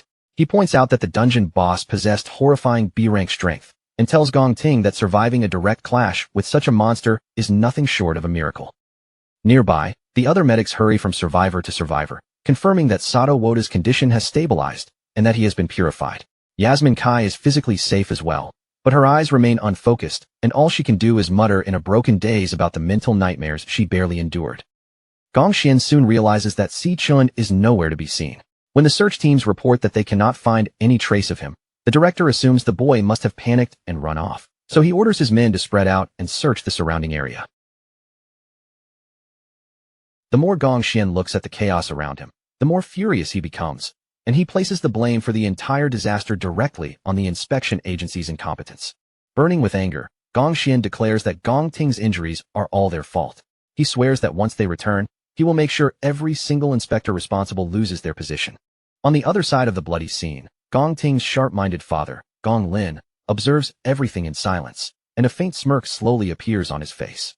In just a few moments, Gong Lin begins twisting the disaster into a convenient false story, planning to present it as a tragic beast outbreak that the examiners were simply too weak and unprepared to control.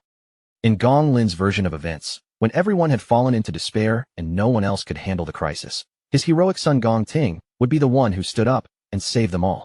Crushed by the guilt of stealing credit that does not belong to him, Gong Ting struggles to speak. He tries to tell the truth and admit that Si-chun was the one who actually killed the dungeon boss. But before Gong Ting can finish, his father cuts him off without hesitation, gripping his newly bandaged shoulder wound and squeezing it hard enough to send sharp pain tearing through him.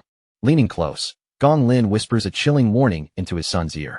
He makes it clear that Gong Ting will take the credit, while the witnesses nearby remain silent, too frightened to challenge him. Then, with a cold and commanding tone, Gong Lin orders his son to clean himself up. He says that tomorrow's graduation ceremony will be the stage where Gong Ting steps into the spotlight as the school's greatest hero. Later that evening, back inside their rental apartment, the heavy atmosphere from the dungeon has been replaced by a much warmer and happier mood. Around the table, with a hot meal in front of them, Ju Tong excitedly congratulates Si-yun for passing her exam and being accepted into the prestigious Central International Academy of Arts. Ju Tong can barely contain her happiness for her best friend. She cheers brightly, saying that Si-yun is finally chasing the dream she always wanted and is now on her way to becoming a world-class artist. Meanwhile, Si-chun sits nearby and quietly drinks his soda, his expression calm, flat, and almost too unreadable for such a joyful moment. When Si-yun notices how little excitement he is showing, she pouts and asks why he looks so bored, almost as if he had already known from the beginning that she would pass. Si-chun quickly softens his expression and smiles at her, assuring Si-Yun that he really is happy for her. But deep down, he remembers clearly that in his previous life, her acceptance letter arrived on this exact same day. Zhu Tong then admits, with obvious envy in her voice, that she is incredibly jealous. After all, getting the chance to study in the elite city of Sandhaven is something ordinary people can only dream about. But Si-Yun cannot help worrying about how far away Sandhaven is, not to mention how expensive life there will be. Seeing her hesitation, Si-Chin steps in immediately and tells her to forget about money, distance, and every other worry weighing on her mind. Setting his soda bottle down on the table, Si-Chin speaks in a calm, matter-of-fact tone and announces that once he graduates, he will also be working in Sandhaven, right there by her side. The announcement leaves both girls completely stunned. They jump up in shock, demanding to know how he managed to get recruited by a Sandhaven guild, since those elite organizations only accept the very best of the best. Si-Yun quickly breaks into a bright cheer, overjoyed that they will be able to move to Sandhaven together. Zhu Tong, on the other hand, loudly complains about how jealous she is, joking that she will have to study much harder so she can join them there someday. As Si-Chun watches his sister celebrate with such pure happiness, a gentle smile appears on his face. In his heart, he silently vows that in this lifetime, Si-Yun will never again be forced to sacrifice her dreams for anyone.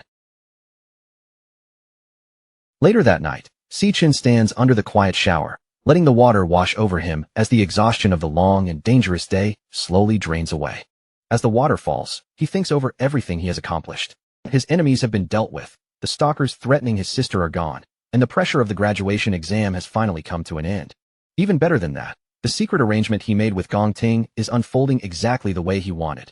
By allowing his rival to stand in the spotlight and claim the glory, Si-Chun will receive the $1 million prize tomorrow, giving him exactly what he needs to wipe out his family's debts. Later, as he relaxes alone in his room, Si-Chun knows he cannot afford to let his guard down. His thoughts turn to Demon King Wrath, and he realizes that if the Overlord was sealed the moment it entered the human world, then the timeline has already changed completely. The 3 years he originally believed he had before the apocalypse can no longer be trusted. If he knew where the seal was located, Si-Chun would break it himself and eliminate the threat early, which makes finding Wrath his most urgent priority before he heads to Sandhaven. But before he can even think about challenging a Demon King, Si-Chun understands that he needs a powerful ally he can truly rely on. Luckily, tomorrow's graduation ceremony will give him the perfect chance to recruit exactly the person he has in mind. Meanwhile, inside a quiet tea room, Student Council Vice President Ling Yu sits across from Carl Cavendish, the Vice Chairman of the World Guild Alliance. She reports that a dangerous rogue awakener known as the Glutton has appeared in Everfield County, and the name immediately draws Carl's attention. Ling Yu explains that she rushed to the scene as soon as she could, but by the time she arrived, the security camera footage had already been completely wiped clean. All that remained at the location were fresh bloodstains and deep scratch marks carved across the ground, signs that matched the killer's usual pattern of destroying his victims and then consuming them. Her expression grows more serious as she warns Carl that this killer does not choose random targets. He specifically hunts elite awakeners with rare and powerful abilities, and with each new attack, the victim's ranks have been climbing higher. That means the killer is not just murdering people, he is stealing their power and evolving at a frightening speed by devouring stronger and stronger targets. Ling Yu then gives Carl her final warning. Once the Glutton chooses an area, he does not simply stop and disappear. In her judgment, another attack is coming soon. Carl only let out a faint smirk, as if the monster's sudden appearance had arrived at a strangely perfect moment. Instead of looking alarmed, he seemed almost amused by how interesting the timing was. Ling Yu then pushed another fresh file across the table, letting it slide toward Carl as she continued. According to the newest report, the Glutton's latest attack had happened inside a narrow alley tucked within a low-income housing neighborhood. What made the case even more unsettling was the distance. The exact spot where the victim had been killed was not even 100 meters away from Si-Chin's apartment, close enough to feel far too deliberate to ignore. Ling Yu admitted that they still had no clear photo of the Glutton, not even a usable image to confirm his identity. Even so, she pointed out that Si-Chin's strength had been rising at a speed so unnatural that it almost defied common sense. But before Ling Yu could finish putting the pieces together, Carl's smirk deepened. With that knowing look on his face, he casually suggested the most dangerous possibility of all, that the power-devouring Glutton might actually be Si-Chin himself.